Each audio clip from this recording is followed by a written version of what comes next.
Morning. Welcome to Sewing Street. What an exciting day have we got today. We have Stuart Hillard in the house. Honestly, he's been... Look at him. He's morning, everybody. Morning. Could you sing the song? And it seemed to me, hold me closer, tiny dancer. Oh, dear me. It's nice to know there's a plan B, isn't there? Plan B, If I ever leave here, I'll be doing the circuits, I think you could be. Looky-likey. Yeah, at your birthday party, me pitching up. Yeah. Hold me closer. God, I paid for Elton John. Who are you? You. I'm a rocket man. We're not going to get anything done today. We've been laughing since about 6:10 this morning, haven't we? It's very funny. So we've got a great day for you today because we've got Stuart, we've got Sandi, and we're doing Learn How to Crochet at 12 o'clock. It's all go. But anyway, so welcome to Sewing Street on this lovely, actually not raining morning, amazingly. January the 9th this day. I think it's getting lighter. I have a feeling the birds were singing a bit earlier this morning. That's all good news to me. And I've seen a few daffodils coming up. Have you? Yes, in my front verge. Ooh. Few little daffodils poking their heads out. Gorgeous. So spring must be sprung in. Yeah, I love that. It gives you a real sense of hope, doesn't it? Either that or they're very confused. I was looking at all the sheep and the goats yesterday, and they're all very pregnant. Oh. Big swollen tummies, and that's rather lovely. Well, it is. We're going to get gambling lambs. Oh, that is nice. So maybe the weather's going to get better. Anyway, should we start with an early bird? That's where we start. So the early bird today is this pack of 3 scissors. The hemline scissor, £9.99. That's an amazing cost. I've got an extra pair of scissors because I want to cut them apart.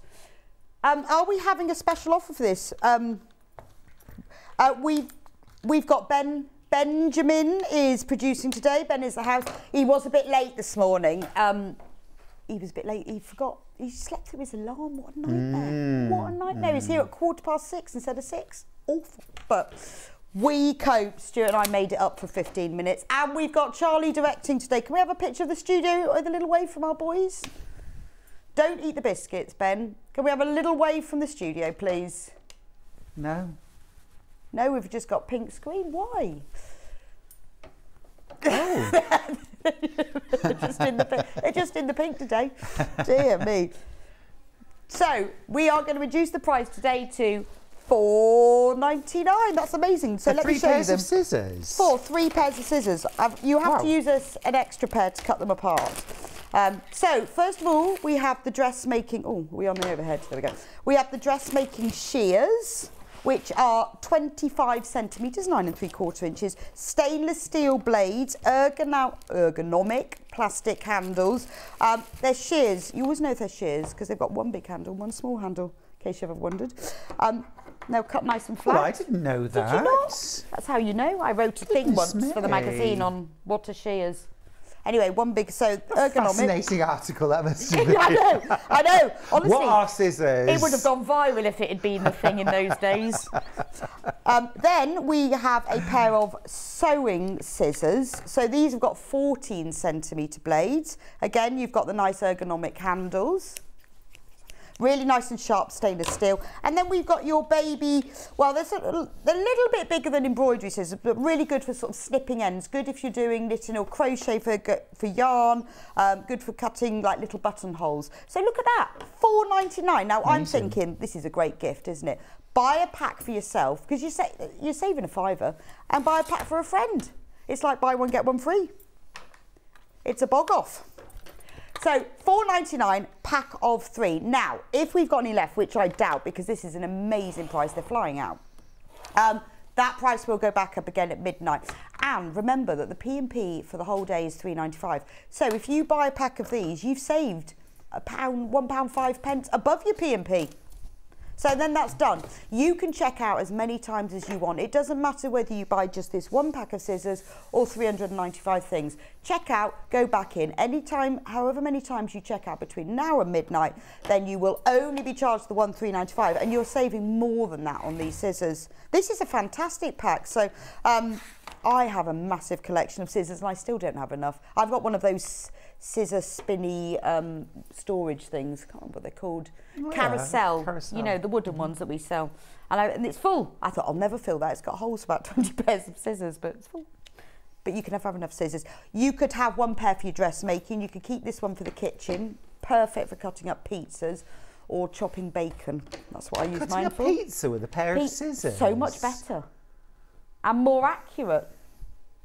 It's much easier if you're cutting a slice of pizza. Mia. You cut it with a pair of scissors. And when you're cutting bacon. No. Oh, bacon, yes. But pizza. The pizza's wrong. No. Try you're it. not having that. Try it. No. Yeah, see, Becky's nodding. Becky's does scissor pizza. Who cuts their pizza with scissors? I always do. It's quicker as well. Nicer cut. Viewers, Anyway, please back me up on this. no, who cuts their pizza? I thought everybody did that. That is filthy. It just makes sense, though, doesn't it? No. Yeah.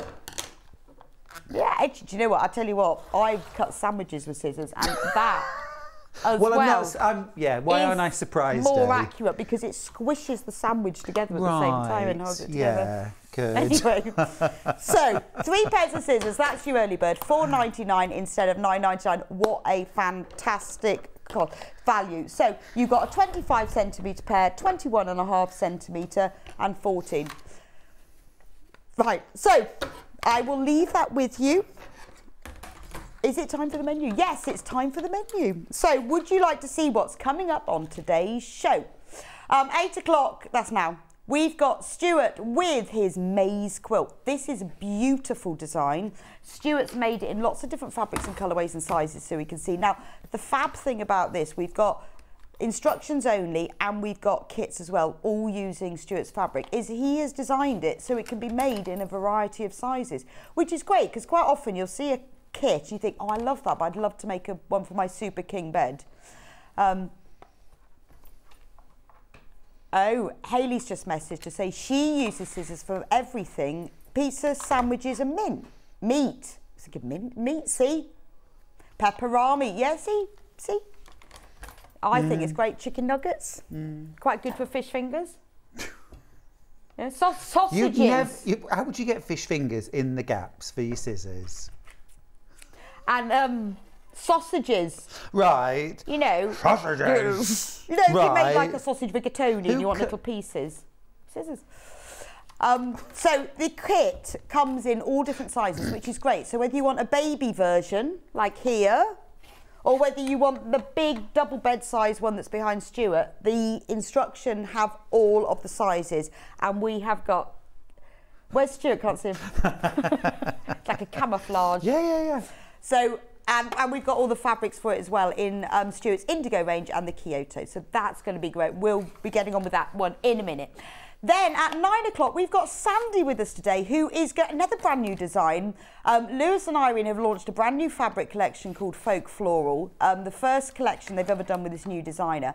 And so we've got all of the fabrics. You can buy them all by the half metre, but they've also released a design by the wonderful Sally Ablett of a gorgeous quilt, and we have got the instructions and the fabrics to make the whole quilt at an amazing price as well.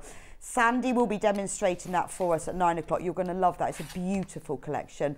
10 o'clock, after we've managed to get Stuart out of McDonald's, he will be back with us for the Creative Grids Rulers Masterclass. Now, if you've always wanted to know how to use the Creative Grid rulers, these are the ones that do all the different blocks.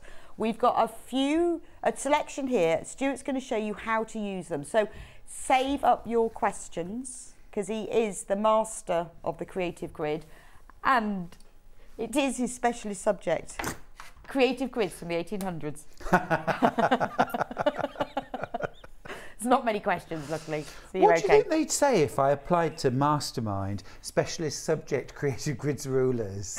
I bet they would say, but only the log cabin or stripology. They say, could you write your own questions? Because we can't find anyone who knows anything. Yeah, I don't know. Mine would be neighbours. Would it? Yes, I'm a neighbours expert. Plain Jane Superbrain. Yes. Oh, Bruce was into Neighbours. I mean, I actually cried when Neighbours finished. Aww. But luckily it's coming back. Yay! Hey! That would be, what would be your specialist subject? Anything niche? Oh, do message me and I will check it out on my Facebook. I would, yeah. Yeah, Claire Payne says, yes, I cut pizza with scissors. Thank you, Claire. See? Claire. Yeah, Claire cuts pizzas with scissors. No. What would your specialist subject be? Yeah, Ben uses a rotary cutter. I don't use a rotary cutter for pizza, but that is a good idea. Oh. Stripology? I'm shook. He uses stripology to cut pizza. I like 2.5 inch strips. If I'm not that hungry, I might go 1.5 inch. On a diet, 3/4. How funny would that be? So, where have we got to? No, we haven't finished the menu, Charlie. We can't start anything. So, 10 o'clock is the Creative Grids Masterclass. At 11 o'clock, Sandi's back with the Crafty Company carry-all bag. Now, this is the fab bag that's designed by Wendy Orlando. It's beautiful. It's got a nice big zip all around it, all the pockets are really useful. And we've got it in the fab kits with it, in the gorgeous Scion fabrics, the fox one, and Spike the Hedgehog, and some others as well. So that's 11 o'clock, lovely bag. 12 o'clock, it's Yarn Lane, it's all about crochet. So I have got a whole host of crochet kits for you, ones that we've shown on Yarn Lane before, gorgeous ones. And I'm going to focus on granny squares. So we've got a gorgeous kit, the granny square draft excluder, and we have got Hayley Bryant, who's our head of marketing, who said to me, I'd like to learn how to crochet. Now, I was thinking that's fine. We'll sit on the sofas after the show and I'll show you. But no, she's coming on air. So, and I've got to teach her. So let's hope she's good. Let's hope she's a quick learner. Yeah. So if you would love to learn how to crochet, you want to learn from the basics. Sometimes it's quite a good way to learn is to watch someone else being taught, because then they have the same problems that you have. So at 12 o'clock, I'm going to be teaching Hayley how to make a granny square. And we've got some beautiful crochet kits for you at the same time. So there you go, fun pack day today. Anyway, we've whoosh, start 8:10. Let's get on with the Stuart's kits. So let's go through all the kits first, and then Stuart's going to show you how to do it. So to start with, instructions on their own for the garden maze quilt. The has been flying out in pre-order, and I'm not surprised because, well, the design is beautiful, obviously. But what I like is the fact that it comes in all the different sizes. So the instructions show you how to make a cushion, a baby quilt, a single bed quilt, a double bed quilt, a queen quilt, and a king quilt. So obviously you get one block. And a but cushion. Then, yeah, I said cushion. Oh, sorry. I said that. The cushion. So the instructions show you how to make the block, and then all the fabric requirements and everything you need so that you can make them all. So the value, £9.99 for all of this, exactly how to make it. It's a beautiful quilt. There's even a little space for your notes. It's all in here, and it shows you exactly how to do it, how to do the sausages, the sashings. Where did that come from? I don't know where that came from. And then you've got layout diagrams of all the different sizes. So if you want to use your own fabric, just get the instructions on your own. £9.99. And Stuart does give tips in here about what sort of fabric to use and choosing colours and things. However, if you would like to make the quilts using Stuart's very own designed fabric, we have a selection for you.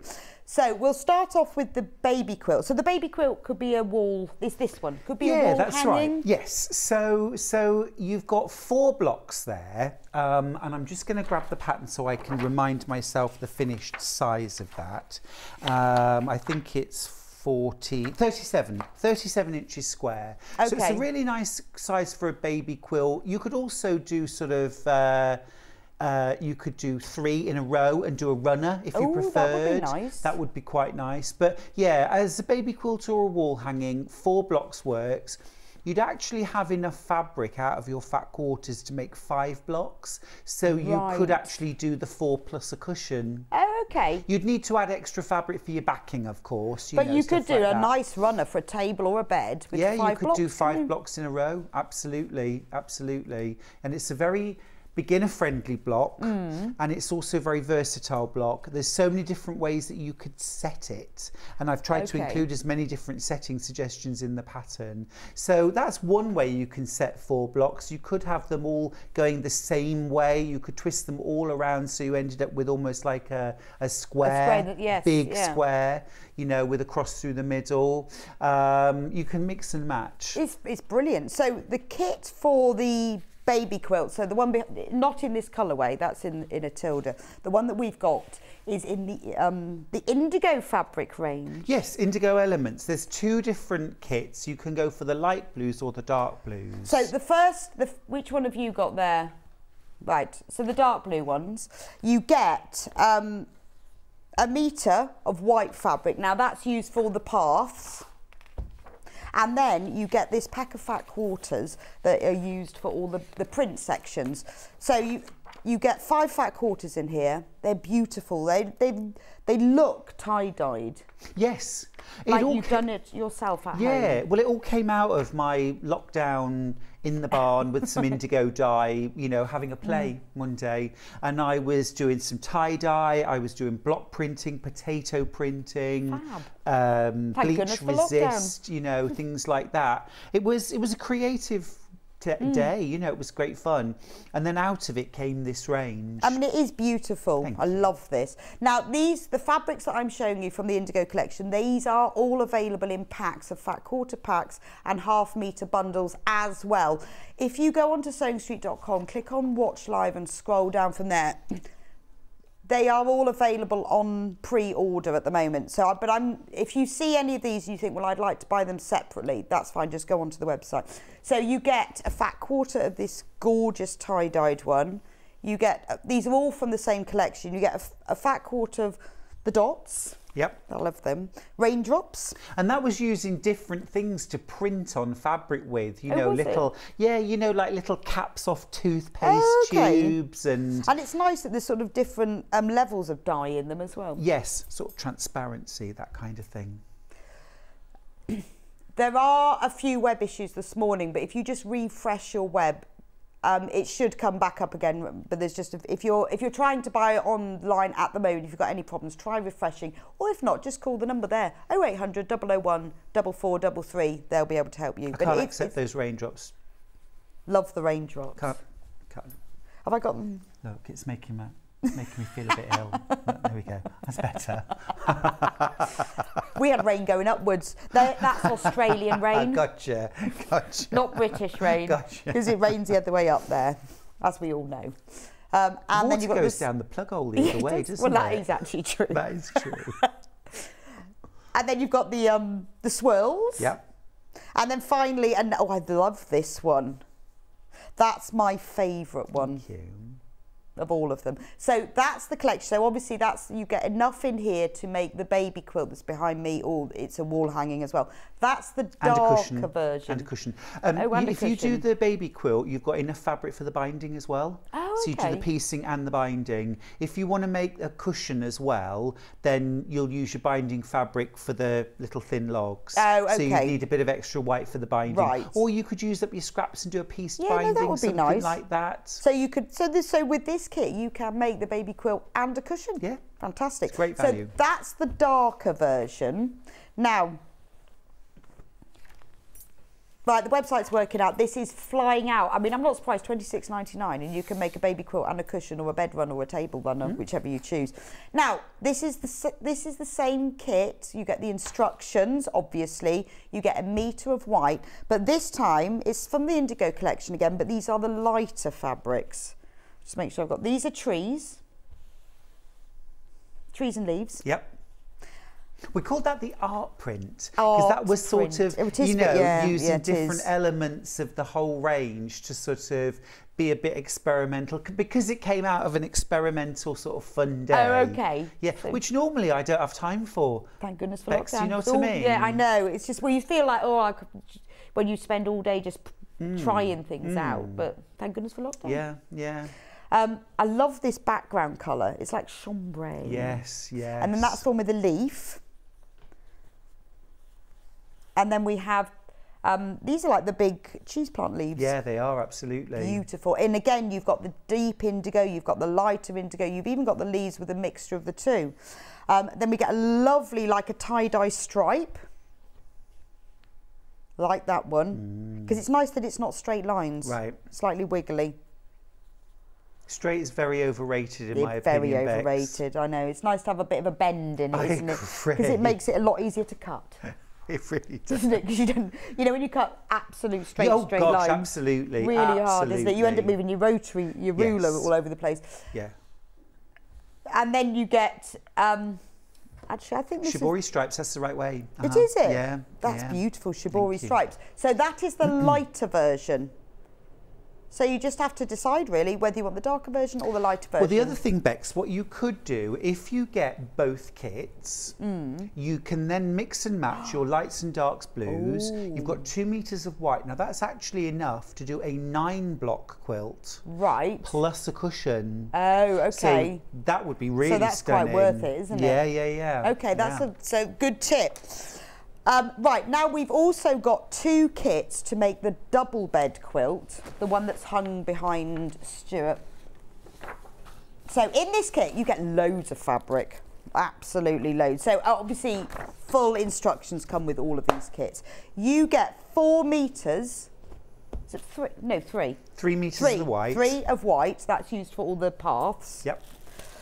You get 1 meter of grey, and you get 1 meter of navy, so you can choose whether that's used for the binding or the borders. Yes. So that's up to you. You can choose either of those. Then you get 2 half of these bundles, which I'm going to open. So you get 5 meters of fabric in total of the Kyoto. 5 meters of fabric in total. So in the half-meter bundles, they are the same, so you get half a meter of each of them, but these are the fabrics you get. Now these are from the Kyoto? Yes. Which means? Kyoto is the old capital city of Japan. Okay. So, interestingly, Kyoto was the capital, and Kyoto, I think, means capital city. Oh, okay. That wasn't then, very inspired, was it? Imagine London being called capital. Exactly. And then Tokyo became the new capital, but Tokyo is actually exactly the same letters an anagram of Kyoto. Yes, it is. So a made-up word? I don't know that it is actually, because it wouldn't be the same letters in Japanese, would it? Oh, no, true. I don't know. I don't know. I don't know. That's true, actually. No, it wouldn't be, would it? We need Susan Briscoe. Susan Briscoe would know. Yes, she would. That's like, so we'll move the capital, we'll just do an anagram. Right, wonder let's what London would be called.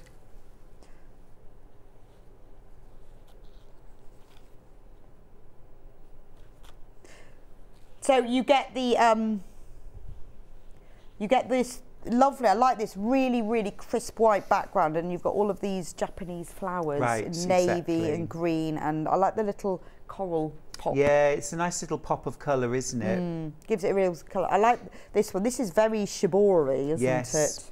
With the navy and the mint. Gosh, this keeps going, because you get 6 of these. Then you get the green with the white. Bamboo. The bamboo.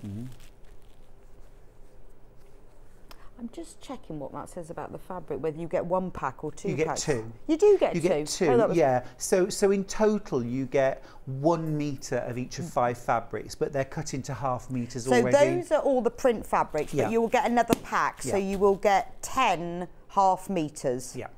Then you get the metre.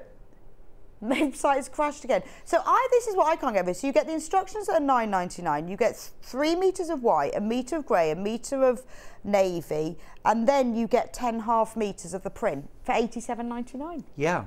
Yeah. That's an amazing price. Well, and especially when you think about what you can make for that money, and what you're going to make is this. And it's beautiful. Yeah, so that is exactly what you will make with it. No. Except for the border. No, not quite, because what I did on this quilt, I've actually used, this is using the greens.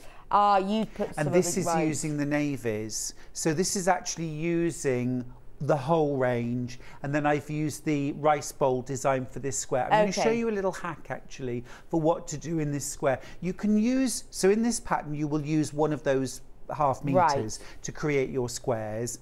You could actually mix and match them throughout the quilt if you prefer, but I'm going to show you a hack as well that you could do to mix it up. Okay, so that's one kit. Then we've also got another kit using the same fabric collection but different colourways. So this is the one I just showed you, that's blues and greens. This is your blues and corals.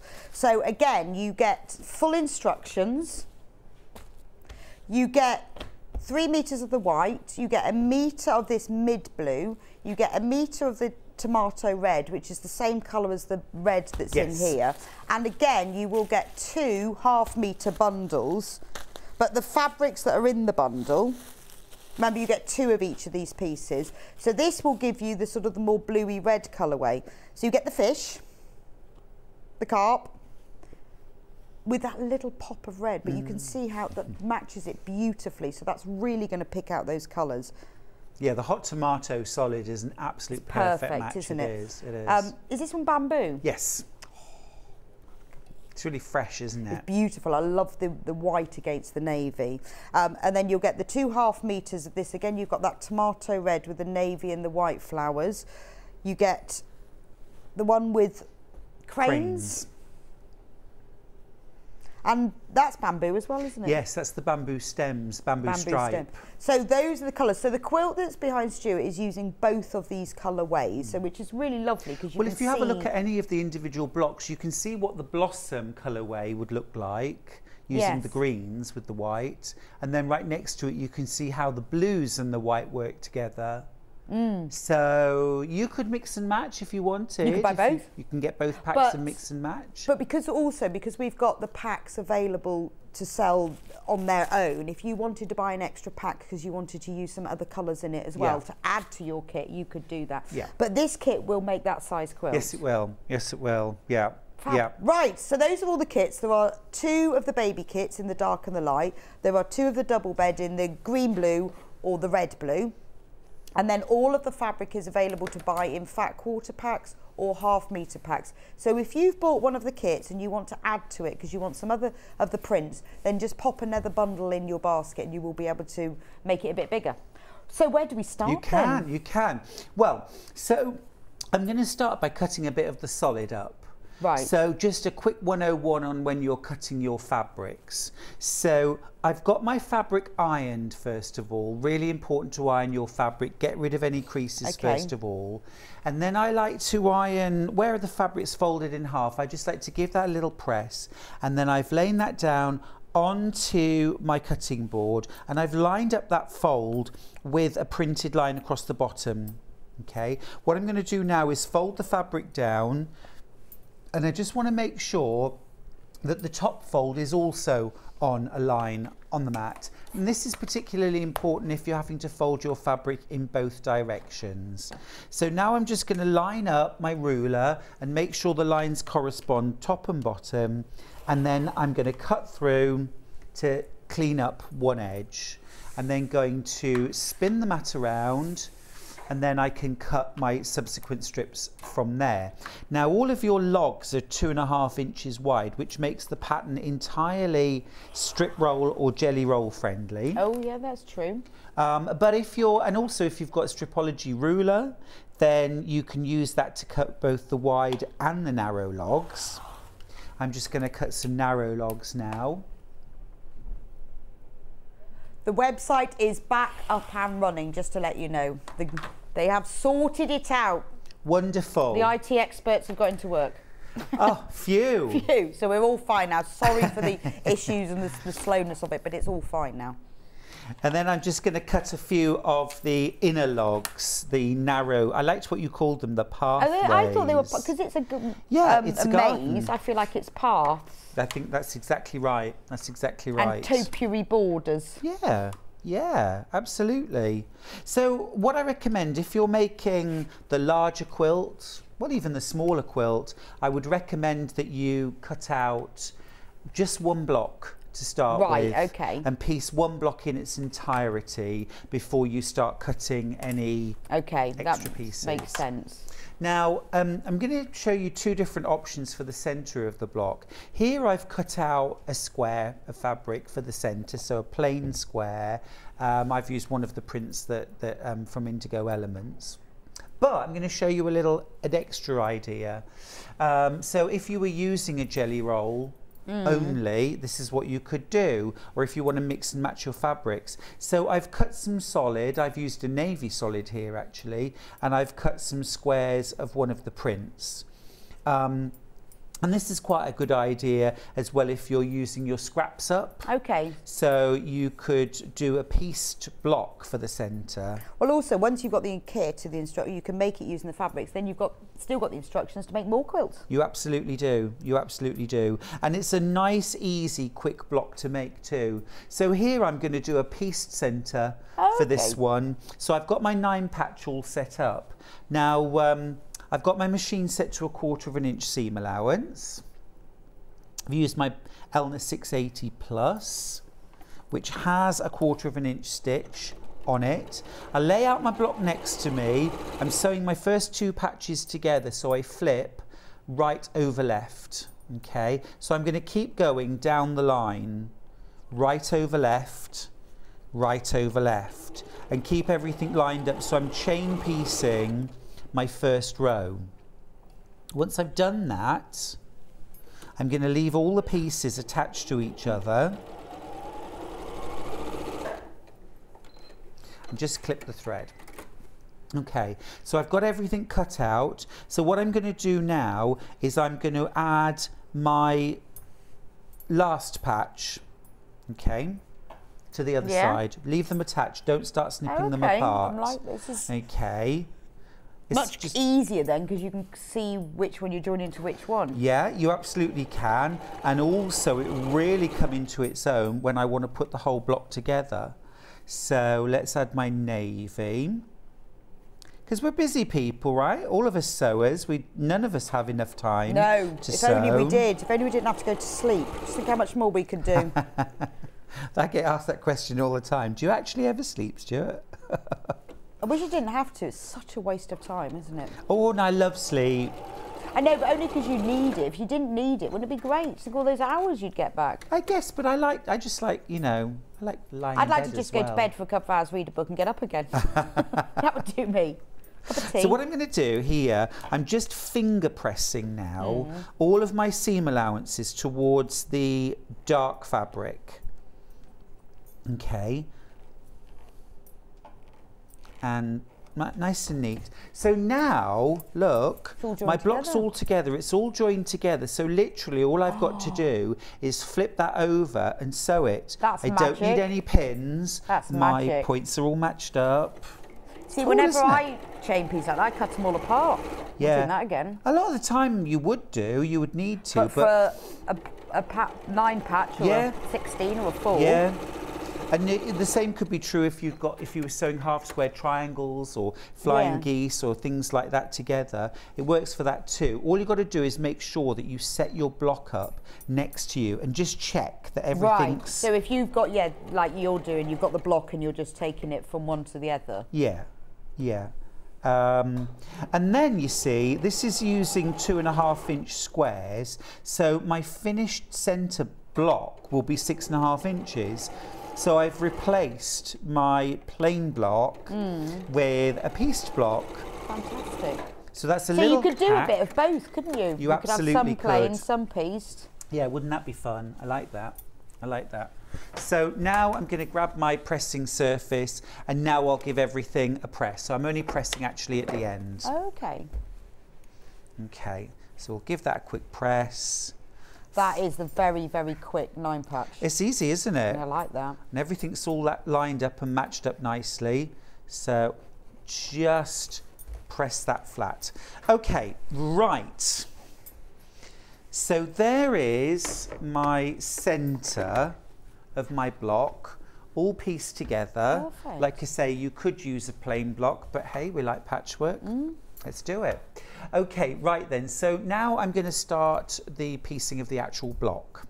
Okay, so it starts off with light strips that need to be sewn on, and these are 1.5 inches wide. So little paths. These are the little paths. Now, you could, and I know that lots of people might think, okay, well, why don't I just cut a really long strip and I'll sew it on and then I'll trim it off. Don't do that. I don't do that. Don't do that. Why don't you do that? Well, because it's not accurate. Right. And when you sew fabric together, it sort of changes and moves and stretches. I think it so does. So if you cut it first, you know that it's accurate. Cut it to size, yeah. Hi Sewing Street and Stuart, I've just ordered both quilts. Love the fabric. Just wondered where could I order the pink cutting board? I know, it's lovely, isn't it? It's lovely, the circular cutting mat. We're just putting it in for you so you can see where to get it. And congratulations on getting both of the kits. I think they're beautiful. Thank you. Thank you. Oh, the pink cutting mat is sold out. They're out of stock at the moment. They're out of stock. Out of stock. They're coming back into stock very soon. But we normally do. They'll be back in stock as soon as they are, you'll know because they will be on air. Yeah, there is a pink cutting mat.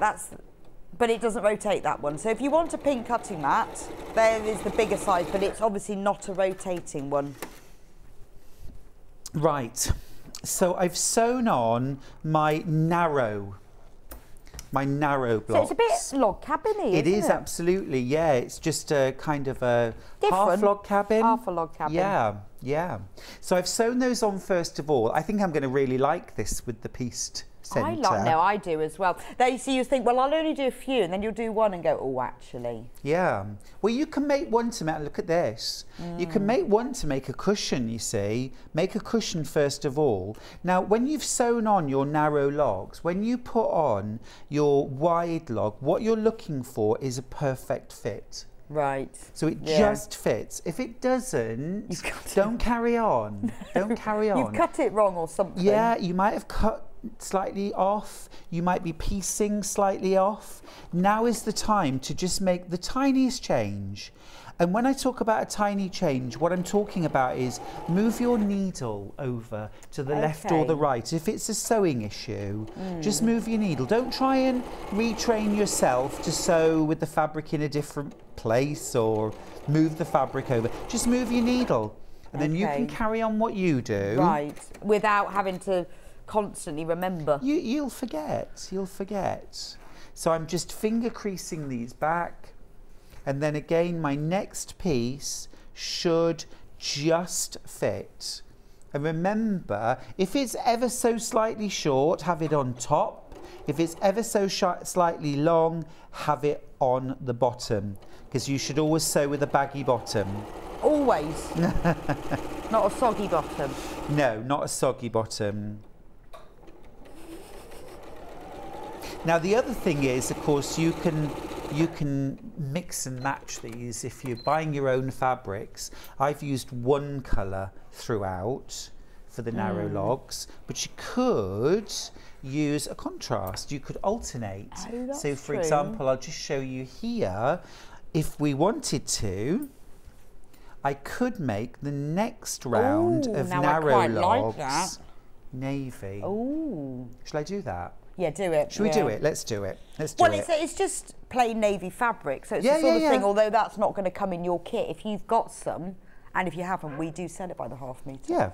Yeah. Add a bit extra in. That is actually quite nice, isn't it? Well, it's like with the Kyoto, I think for either colourway, a little bit of the hot tomato solid. Well, you could have hot tomato clasp on. That would look nice, wouldn't it? You could. Or you could do like the little 9 patch in the centre with some hot tomato. Just to add a bit of colour. Yeah, just the very centre square. Oh, I like that. Yes, I think I'd go alternate white and navy. Well, let's do it. I'm liking that. Let's do it. You know, I always say this, even when we've got like a quilt kit from Kave or from Tula, I always try and remember to say, look, you know, even though they've bought a kit, you do not have to make that. No. And also, I think as well, is if you substitute something of your own, you've then got like half a metre or fat quarter of a designer print fabric that's just yours. Yeah. You can then line a bag with. Yeah, exactly. The thing is, you know, some of the Kyoto, the navy Kyoto prints would work beautifully with indigo elements. Oh, that's true, actually. Well, that tomato red is lovely with it. Yeah, yeah, you can mix and match those, you know. And we've got the half-metre bundles, haven't we? Yeah, so if you want to add more, you haven't got to buy another whole kit. You can just buy, because we have got the bundles on their own if you want to buy those. So if you just wanted to pop another bundle into your basket, we have got all of the bundles and all of the fat quarter packs that are in the kits available separately, well, individually. In the half-metre bundles, you get 6 half-metres of fabric. So this is this the blossom one, isn't it? Meters. Oh, 5 and... Oh, I'm saying that. Just check. I think it's 5. It's 5, yeah. It's 6 in the fat quarter. Oh, that's right. good job, I I didn't have know. that as my specialist subject. Yeah, yeah. 5 half-metres for £24.99. So if you want to add them in, we've got the blossom one, but we've also got the carp one as well, which is this. Well, I mean, that's the fabrics that are in it, because I've opened that already. So if you want to buy that pack, £24.99 for 5 half-metres. That's the carp. So the carp is the one that has the red in it. The blossom is the one that has the green in it. So you can add those. We've also got the fat quarter bundles.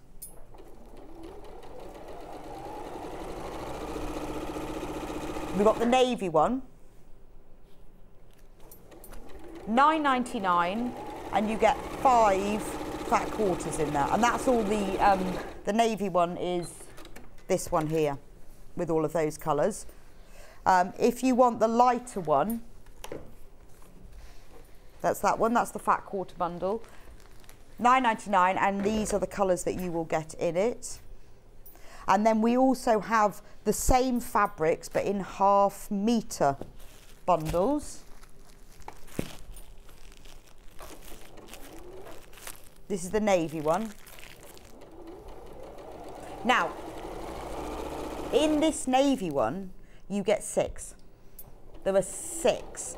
So the difference is this fabric that's on the back that has the hexagons printed on it, that's the one that's extra to the ones that you get in the fat quarter bundles. So you get 6 half-metres in this navy one, which are the same as all of these, but the extra one is this lovely hexagon, which is a really nice addition to it. And that would work really well for the centre block, the centre of the block. Yeah, that's true. Yeah.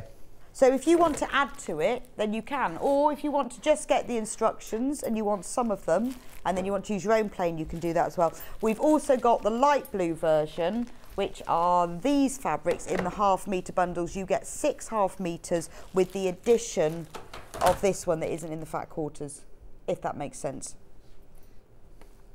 We're an emporium, the Stuart Hillard Emporium.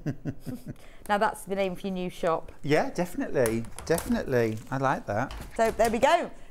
So the instructions are very limited in stock now. So if you want just the instructions, they're £9.99, but they are limited, so you do need to get checkout.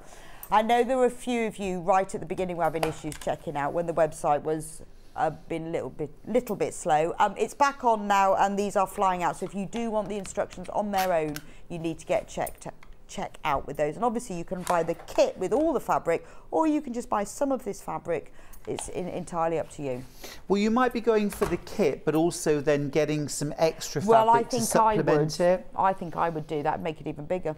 Yeah, because you've got the option. I mean, obviously I've given you 6 different sizes, but for example, I haven't shown you the 3x3, which is easy enough to do, and you can do that with the with 2 baby kits. Oh, okay. But also as well, you could do a single. Would be really nice, 3x4. Yeah. To make a single bed size, that would be easy enough. Well, and that's in the instructions as well, isn't it? I think the single probably is actually, yeah. So what's the most popular, Ben? Navy Baby. Navy Baby. Navy Baby, there we go. Most popular so far this morning. Sounds like a medical condition, doesn't it? Yes, I'm ever so sorry, Mr. Hillard. You have a Navy baby. Oh. When I was being born, should I tell this story? As long as it's not really gory. Oh, it's not gory and horrible, then that's fine. But they did think I'd got black hair, but then it turned out I'd got everything wrapped round my neck. So I had to be untangled, yeah. And then your hair went red.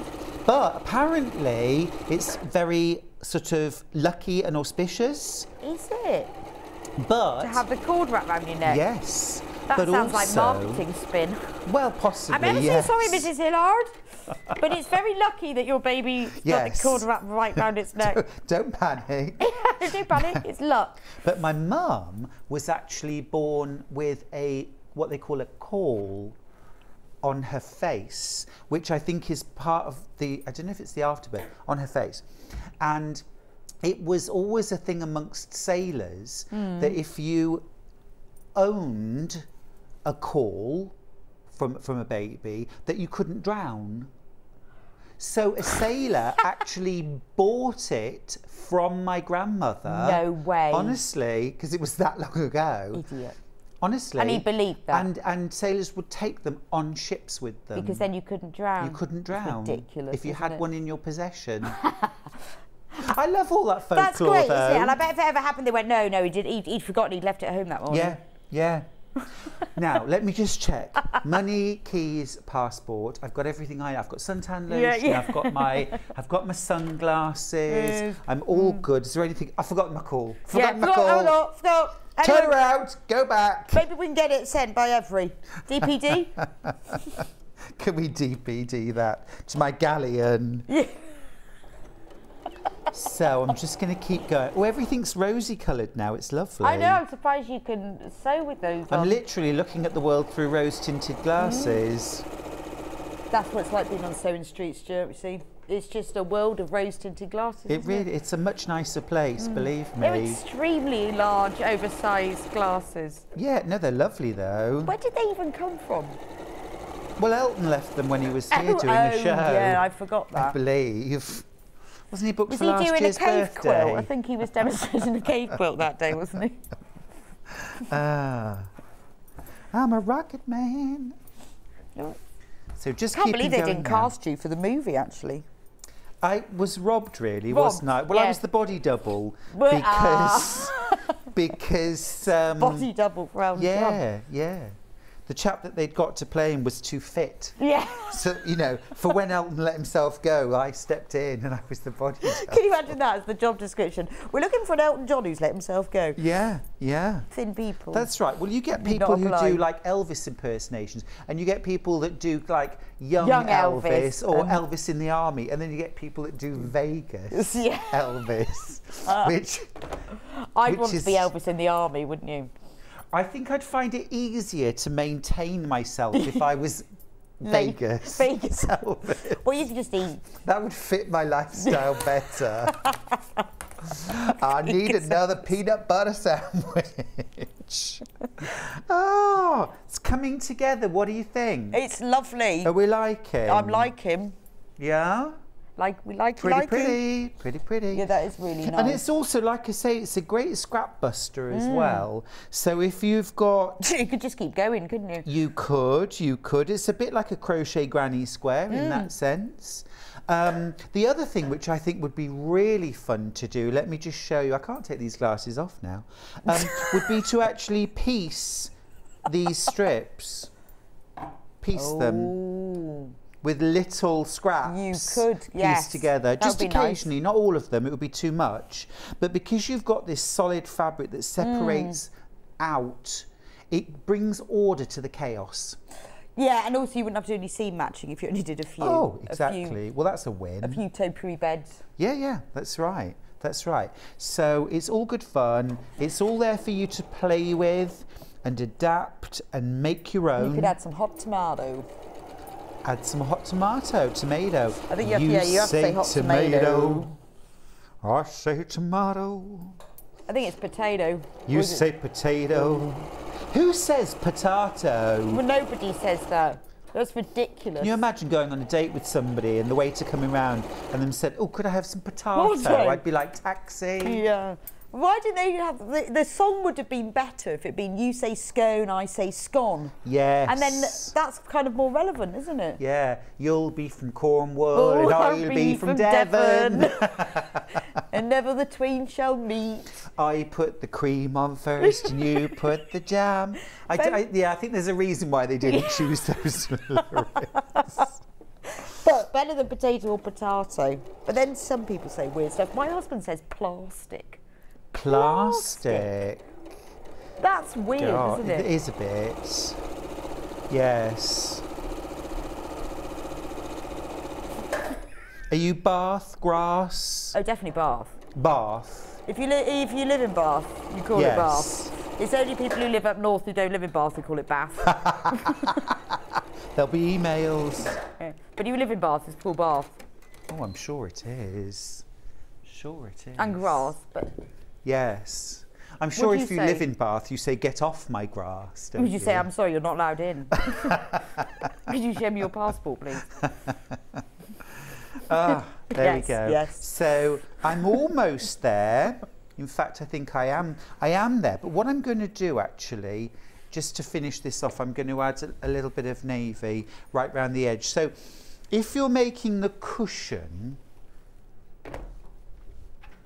on its own, if you're going to use this as a cushion on its own, what you want then to finish this off is a border all the way around the outside edge. Okay, so I'm going to do that, and I'm going to use some navy, and that will finish off that little sort of pattern of white, navy, white. Well, we've got have a little navy I mean, this finish. is a different fabric, obviously, because this is a tilde, but this is what the cushion looks like. So once you've made the one block, you then get the print around the outside. It's beautiful, isn't it? So if you've got the instructions on there, this is what you can do.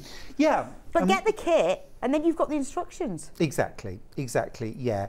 The kit's great, so actually, because you get really good value, and you get the pattern, and you can make it. Well, it's better value in a way, because you're getting the pattern for all of it, and you're getting the fabric. And for the baby one in particular, you've got enough fabric to make the cushion and the baby. Yeah, that's right. Navy baby still in the lead. I mean, I just think, well, so £26.99 you can make a baby quilt and a cushion, and you get the instructions. So whilst you're doing that and you've learned how to make it, you can be going through your stash and working out what you're going to use to make the super king size quilt.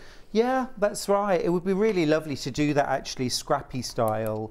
Well, it could be a memory quilt, couldn't it? Yeah. Because you could use all the fabrics from everything you've ever made, or use clothes. Yeah, you could. Another idea, we're talking about the centre of your block. This would be a great place to feature machine embroidery. Oh yeah, or a little applique thing. Appliques would be good there as well. Yeah, you could definitely, you could definitely do that. But yeah, it's a really nice place to showcase embroidery or special fabrics. Maybe something like a really large-scale Tula pink or K facet print would look good there as well. But wouldn't it be nice if you did it as a single bed quilt but used baby clothes? Oh, cute. You know, as a memory thing for somebody. Yeah. I've never done one of those, actually, a memory quilt. I sort of have, but I made it when I was about 16. It was everything I'd ever made, and old people's curtains. Not old people's curtains. Curtains that we'd had for a while that we didn't use anymore. Old people things curtains. I'd made, and it's quite. But it would be nice. I mean, I've got in my loft bags of special baby clothes that I can't bear to throw out. Right. Yes. But I should make them into a quilt.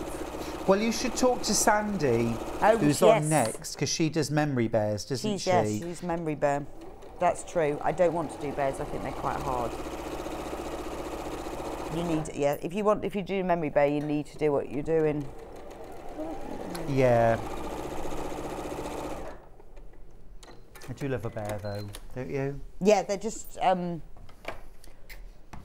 not very easy. No. I'm not very good at the features. Okay. And they can look a bit cross-eyed if you don't get the features right. I think, where you place the eyes is everything, isn't it? I think it is. Yeah. I have made bears, but I prefer to make a quilt. Have you? I made some teddy bears years ago. I haven't made one for a long, long time. But they are good fun to make. Patchwork bears and... So I'm just adding on this final border of navy. And then what I've done on the cushion, Bex, is I've done what I call a faux binding. A faux binding? Yeah. So I've done this a few times now on cushions, where I like to make them look as if there's a binding or a piping almost. You've cheated. I've cheated. So if you show that, just what it looks like. Well, you can see it better. Well, on the front, Can we do it? Can we go overhead, please, Charlie? Right, so you can see it looks like it's bound. If I show you if I turn it over on the other side, so it looks like it's got a bound edge, but no. No.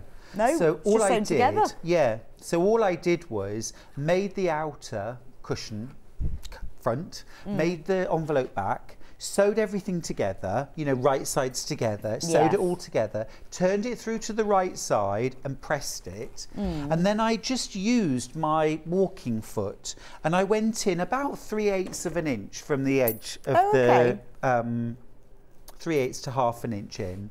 And I just sewed all the way around the cushion. And it does look like binding. Looks like a binding. I suppose in a way it's a little bit like an Oxford edge, yeah, I was isn't thinking it? it's like, because I've done it before with Oxford pillowcases. Yeah.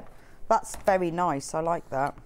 It just adds a different look to the edge. It just draws the attention for almost Well, no it also extra makes work. the cushion a bit puffier as well, doesn't it? Because the cushion insert is a bit tighter in there, isn't it? That's right, that's right. Yep. So just doing the very last little bit here.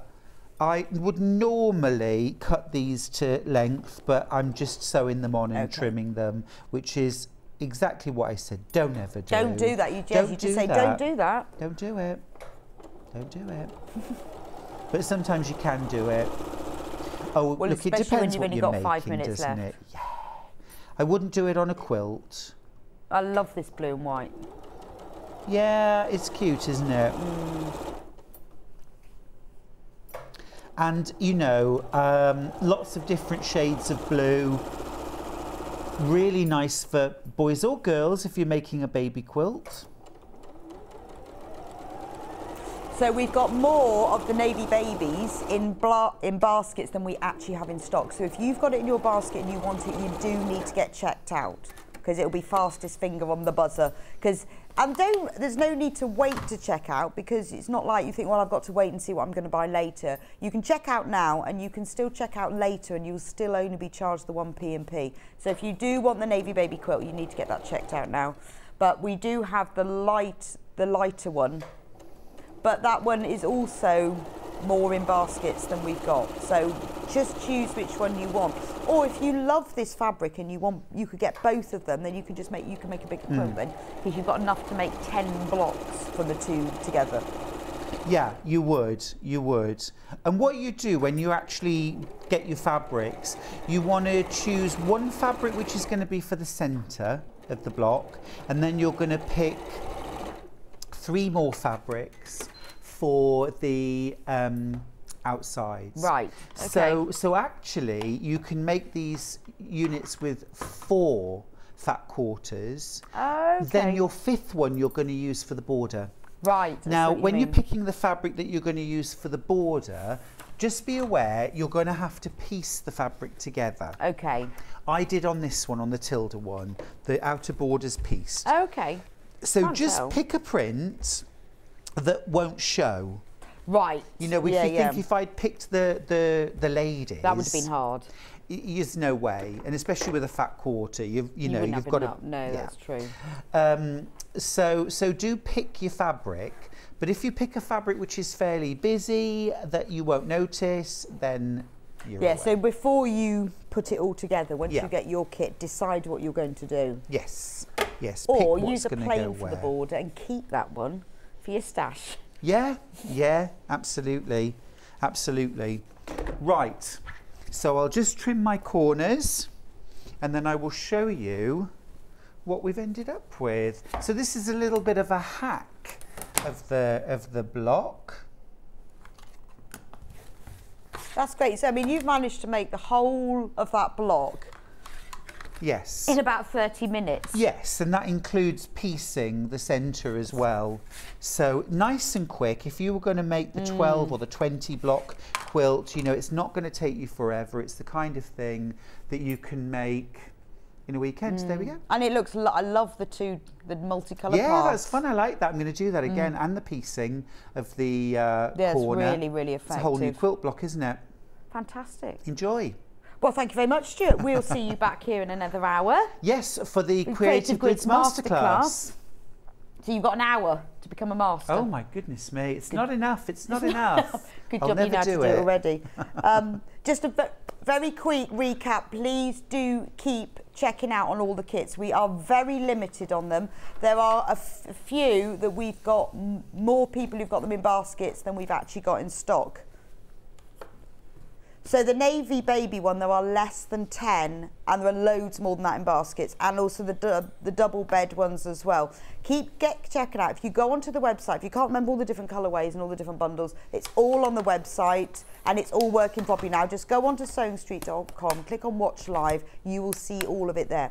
I'll be back with Sandi with you in a few minutes time to showcase the brand new Lewis and Irene fabric collection with the quilt kit as well. It is gorgeous, you are going to love it. So don't go anywhere, I'll see you back here in a few minutes time.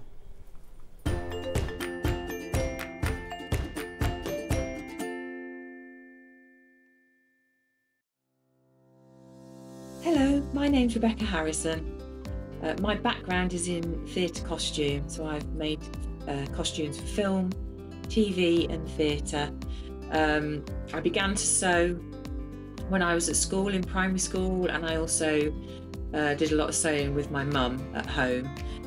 One of the first things that I ever made was this little mouse, and I hand sewed her at primary school. I think I was 8 or 9 when I did her, and I treasure her. She's I just love her. Her stuffing's gone in her head, so she's a bit wobbly. My favourite things to sew are corsets. Probably because of my period background, but I just love them. I've got one here. I love the structure of them, the shape the bones make. I just think they're beautiful, and the fact that through the ages they've changed to make women's shape different, and I find that really fascinating. My claim to fame is because I've obviously doing costumes for film and theatre, I've been lucky enough to meet a lot of famous people. So I've met people like Dame Judi Dench, Kate Winslet, Juliette Binoche, lots and lots of people, lots more than I can probably, I haven't got time to say them all. But yeah, just and all around the building where I used to work in London, you'd see lots of people, Christopher Lee, Sir Richard Attenborough, yeah, just lots and lots of people. So it was really lovely, yeah, I feel very privileged to do what I do. I love my job, and I'm very lucky that I get to do it every day. And I really enjoy being on Sewing Street and demonstrating how to make things, and hopefully inspire you to get sewing.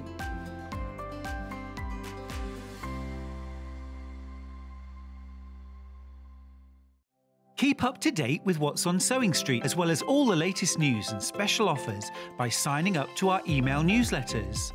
Head on over to www.sewingstreet.com, scroll down to the bottom of the homepage, type in your email address, click the envelope, and you're done.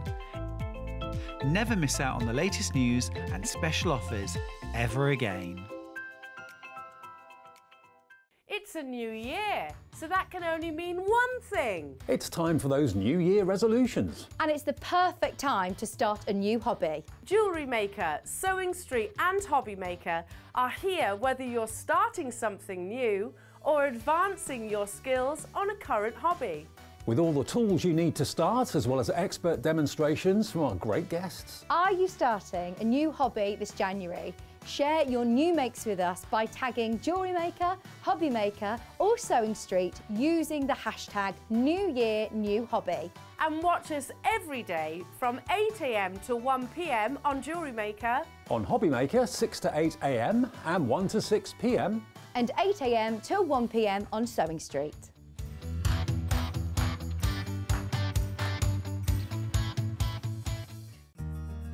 Have you heard about all the different ways you can shop on Sewing Street? You can shop on our website sewingstreet.com, and you can also order by phone by calling our friendly UK customer service team Just call 0800 001 4433. And don't forget about the Sewing Street app. Here you can shop all of the Sewing Street products as well as watch the live shows from anywhere. You can download the app onto your smartphone or your tablet by simply searching Sewing Street in your app store. And one final thing, no matter how many times you check out on Sewing Street in one day, you will only pay 1 postage and packaging. Happy shopping!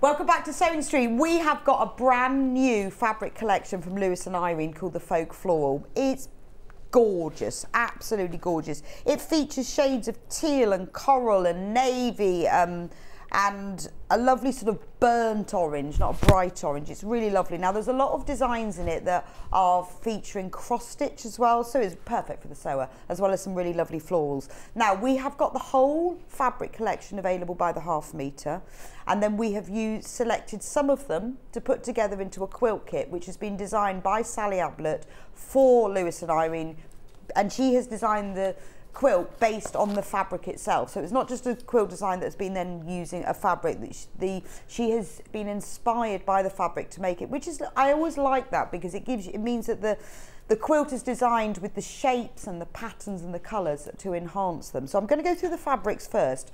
Now I'm going to start with the cross stitch range. Cross stitch part. Now the code on this one is PMUL03. All these are fabrics available by the half metre. It's 100% cotton, 44-inch width, your normal quilting weight, 112 centimetres. It's designed by Jo Groves, and this is her first ever fabric collection for Lewis and Irene. So we've got brand new designer, and then we've also got an expert quilt designer who's designed the quilt to go with it. So isn't this gorgeous? It's like you've got these really traditional cross-stitch motifs. So the back of the background is an ivory, and you've got these lovely shades of mustard, coral and navy within it. £6.99. All of the fabrics are available by the half metre, which means if you want more than half a metre, it'll be sent to you as a cut piece. So if you like this one, you think, oh, I need 3 metres of that, just put 6 units in your basket.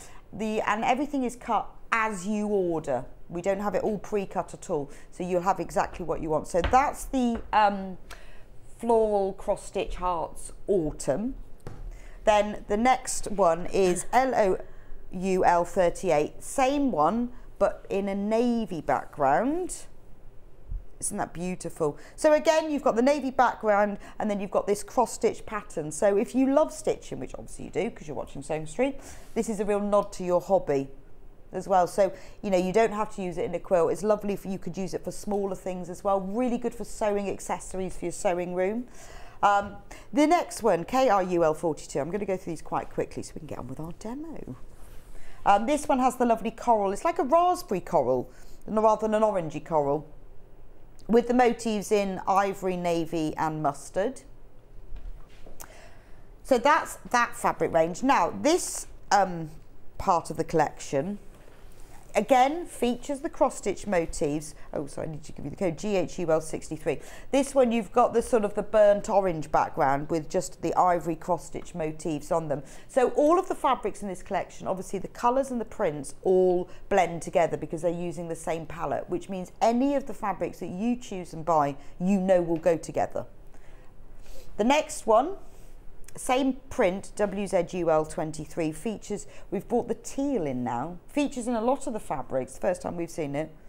This one has been the most popular so far. Teal is always a winner because it's not blue, it's not green, it's just a really lovely, gentle colour in between. Again, these are all Lewis and Irene, so they're all designer fabrics, but they're £6.99, so they're not designer price, which is fab, isn't it? And brand new as well. Then we've got OJUL28. This is the same fabric but with the navy background. And actually, don't they look nice together, those two? And what's lovely when you buy a selection of fabrics that are all from the same range, the colours, it's not just the colours that go together, it's the tone of the colours that go together. So if you gave tones numbers on like 1 to 10, they'd all both be at a 4 or a 5. They're the same tone so that you know that they'll blend together. Right, the next one we've got is CTUL08. So now we're bringing in the floral part of the collection. So we've done the folk, which is the cross stitch. Now we're doing the floral. Yes. So you've got this lovely floral tree design, and then you've got the flowers dotted amongst it. Again, using the palette of coral, raspberry, navy, teal and ivory. Beautiful, that one, isn't it? And, you know, if you are wanting to put it with any of the fabrics from the cross stitch range, aren't they lovely together? Absolutely the same colour, so you know they were really good for mix and match. Same print, but with a navy background, BCUL 76.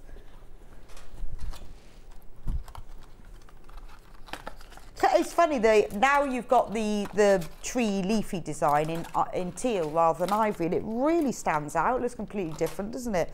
But again, the teal is the same as the teal that's in this one. So those two go together beautifully, don't they? Remember, although this is quilting weight cotton, it's perfect for homewares, but also dressmaking as well. This would make a beautiful summer blouse. Right, now we're on to another floral part, but a slightly different print. Oh, I need to give you the code, which is, it is, yes. So you've got your sort of raspberry coral background for this one, and then you've got the winding leaf print, and then you've got the lighter coral and the teal flowers on that one, $6.99. Remember, the photos for all of these are on the website, because I'm going through them quite quickly so that we can concentrate on the demonstration of the quilt. But if you want to see them again, message me and I will show them, or you can see them all on the web. We can waft to your heart's content, GDOUL 29. Again, we've got the teal background. This time the stems and the leaves are in navy, and then we've got the flowers in a coral, a raspberry and white and ivory. And then the final one, PVUL 83, is the same print but in the ivory background. There we go. So that is the whole collection. I will go through them again at the end of the hour. I just wanted to show you the whole collection now. So this is Folk Floral by Jo Rose. And this is her first ever fabric collection from Lewis & Irene. It's beautiful, isn't it? Really, really lovely. And it does give you that real sort of folk floral look. It's a great name. Now, we've also got 3 fabrics which are from the Bumbleberries collection. Now, this is a collection from Lewis & Irene. So it's basically, you know, you have a lot of fabric designers and they'll have planes that will go with all of their fabrics, and they'll have a whole host of them. Well, their plane is called Bumbleberries. It's not a plane. It's got, well, they are like berries, dots. And there are 3 colours in this range that specifically go with this collection. So if you want a plain, but you want something more interesting than the plain, we've got the Bumbleberries in navy, which is UGAUL 31. Now this is ideal. You can see how it goes together beautifully with this. So if you want a navy plain, this is brilliant. I've used this before in a quilt as borders when I was thinking, I'll have a plain navy border, but actually it's really nice in this because you've got that print, which gives it a really lovely texture. Then we've got MQUL 31. This is Bumbleberries again. I'm showing you with this so you can see how well the colours go if you want that navy to go with it. This one is in country grey, but it kind of has a teal look to it. It's a greeny grey, so it does, you can see, go beautifully with the teal in this. Again, lovely to have as a plain fabric. If you're making a quilt with sashings or borders and you're thinking of a plain fabric, have a think about using the Bumbleberries instead. It gives it a nicer texture. And then the last one that goes with this is SAUL 01. Again, the Bumbleberries. You can see a little better how the print shows up in this one. It's a multi-direction all over. You can use it for all sorts of cutting. Doesn't matter where you cut it. There's no pattern direction at all. This is in mustard. And so again, if I show you here, you can see how the mustard in the flowers is picked up beautifully in the mustard here. So that's the whole fabric collection with its 3 blenders that will go with it.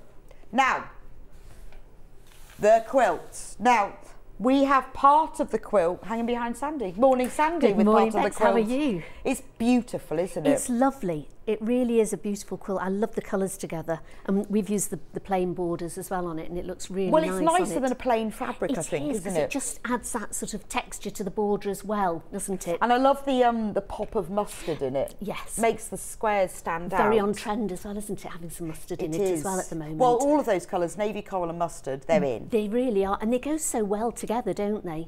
And I like the sort of gentleness of the teal with it. I think that really works. It almost looks an old-fashioned quilt, but modern. If you well, like, you know when you get old films and they brighten them up? That's what it looks like. Doesn't it? It looks like an old quilt washed. Yes. It's a sort of quilt, to me, it's the first quilt that you want to do. So what's it like to make? It's lovely, very easy to make. Okay. And it looks so complicated. Well, it looks like, it does. You know, I've shown pictures to my friends. They say, God, that must have taken you ages. It looks so complicated. I said, it's not actually. When you work on it, it really isn't. And I think for doing a first quilt, it's actually really good to do. It's just basically made out of the 2 blocks, and they're 2 very simple blocks to put together, and I'm going to show you today.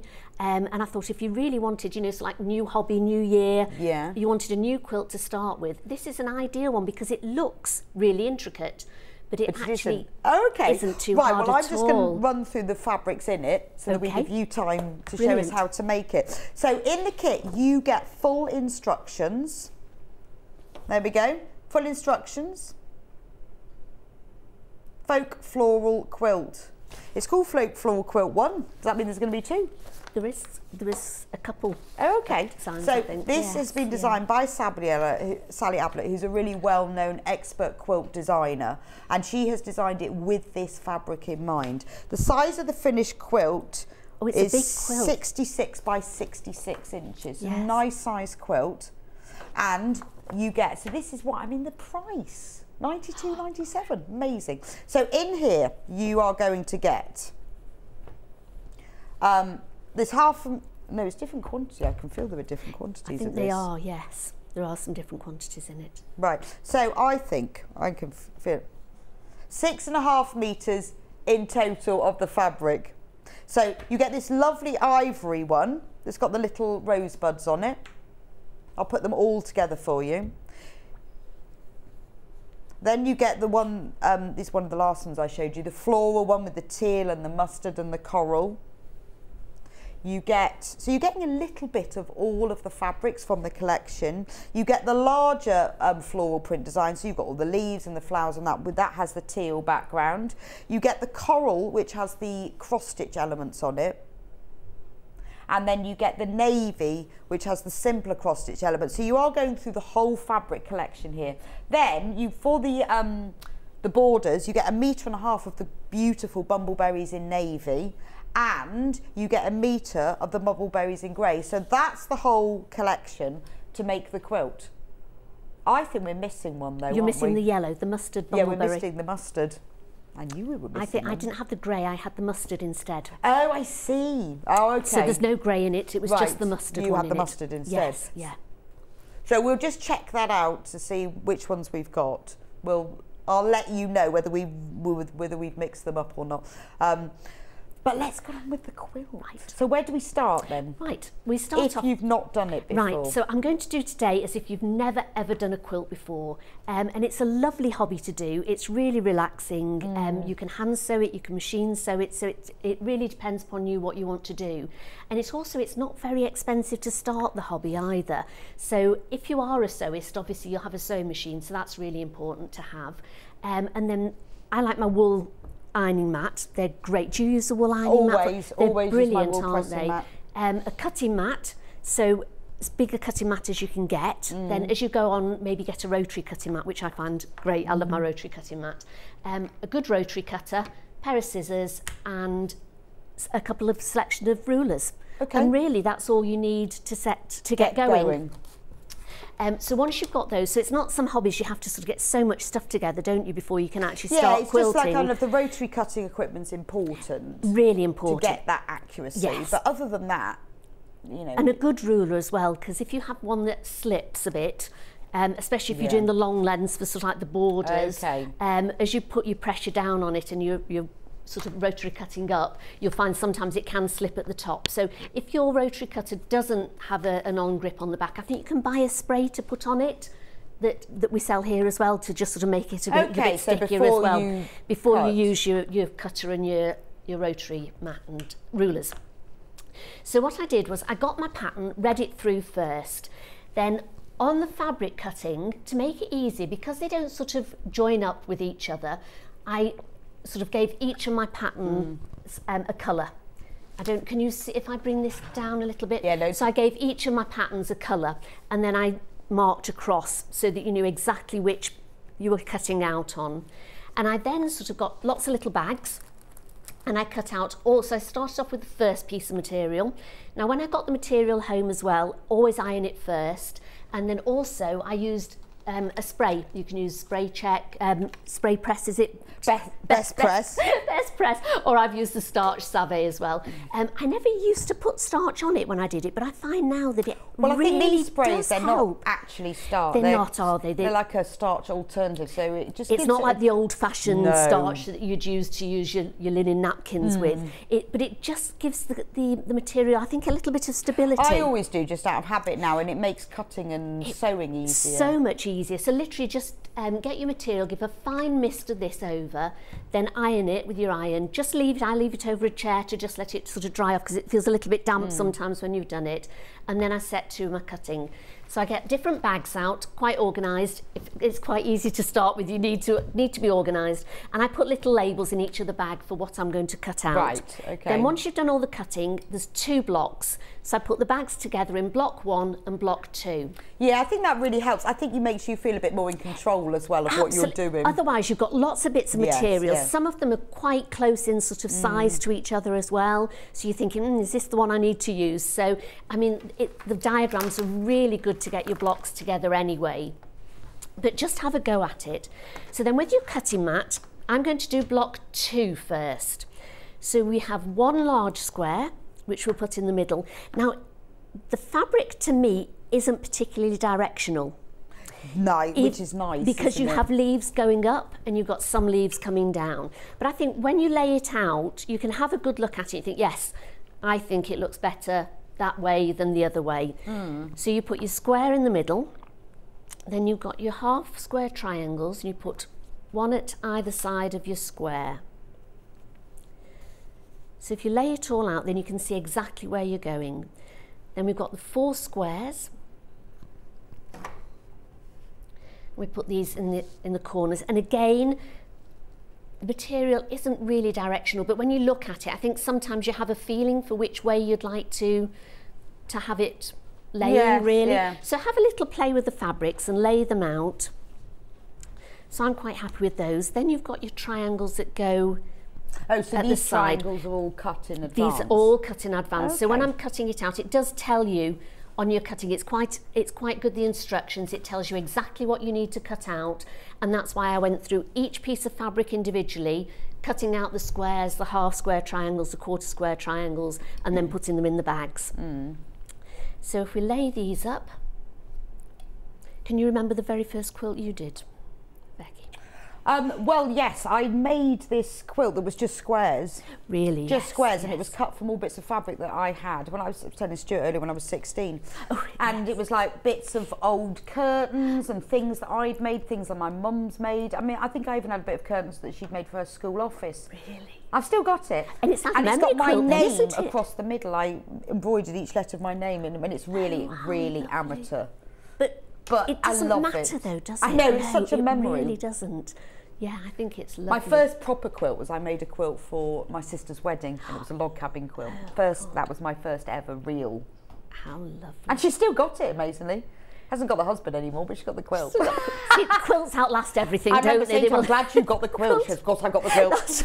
How lovely. And what a lovely memory as well. That, well, maybe a lovely memory. And then lots of the wedding pages are still around, but the quilt is, which is lovely. And you can, I mean, this is a lovely sort of pattern quilt that once you've got the pattern, use it again, use up your scraps of material that you've got, because they're not too big, the pieces. Yes. You've got a nice big square, and that's probably the biggest one that you've got in your pattern, is the big square in the centre. But otherwise, just have a go at it, because a lot of people start quilts, I think, with just squares, don't they? Whereas here, you've got just a little bit more adventurous to go in with it, but it looks so lovely and so easy to do. So we then split it into 3 rows. So you've got a top row, middle row, and a bottom row. So far, then first of all, we're going to make flying geese. So we've got the triangle. Can you still see me over on the ironing board? Yeah, I can see. And these just go together. So we want to put them together, put a clip on it. So you want to put the long side here. Just put a couple of clips on it. Now I clip it not on the edge that I'm going to sew. So I clip it either side. Okay, so it holds it in place. So it just holds it in place, but you're not needing to take them off. Now, if you're a very, very newbie, you can get your ruler and you can actually draw a 1/4 inch along here. That's a good idea. Doesn't take long to do. If you've got an erasable pen, just draw it along. And sometimes if I'm going to be using lots of different sewing machines, I'll use it sometimes because everybody's sewing machine sews slightly differently as well. And you know, if you've got that line on it, you can check it. Okay, that's a really good idea because you've got lots of seams here. You have. Now most sewing machines, they'll have a 1/4 inch foot on them. You can always check, draw a line, draw it, and you can see where you'd put your material on the foot plate, and you could put a piece of washi tape on it so you know where to go. And also, should we move that bottle? Let me Oh, sorry, yes. Shall I move that out of the way? There we go. You want to have a good sharp needle, so make sure you change your needle. Every time I do a new quilt, put a new needle in. So you need quite a nice sharp needle, around about 70-80 needle, and I normally use polyester thread in the sewing machine. So then you're ready to go. So if you go too close up, sometimes with it having the larger bit on your foot plate, it will take your material into the machine. So you can buy foot plates that have got just a hole in it for quilting. So it's, in fact, I've got one here, you can see it. And it's just got the one hole, so your needle will go down into that hole and it won't drag your material in with it. So it just makes it easy. But you don't need that until you're much further on in your quilting journey. You can go along with here. So I'm going to just, whoops, sew along here, oops. Stuart had it before me, didn't he? I haven't had a chance to. Whoops, just let me move that over a little bit. I think he set it to 1/4 inch. Did he? Yes. Yeah. I think he'd moved the needle over one as well, hadn't he? So it's a bit... There we go. Yeah, that's fine. Yeah, I think with that machine you can set it to a 1/4 inch seam. You can, because you can move the needle over, can't you, as well, which is fantastic. And I think a few machines can, so make sure you have a look at your machine before you're starting. Now, when you're pressing it as well, you want to definitely press, not iron. So when you're at the difference between the pressing and ironing is when you press, you want to flatten it. When you're ironing it, you'll be moving it up and down. The material, all cotton material, has a bit of stretch in it, and you don't want to stretch it because they're quite small pieces and you don't want them to move very much. So the iron's on. So set your seam first, which is again another thing that I never used to do for a long time when I was quilting, but it really does make a difference when you're setting. Do you set? Always. Yes, because it just makes so much difference, doesn't it?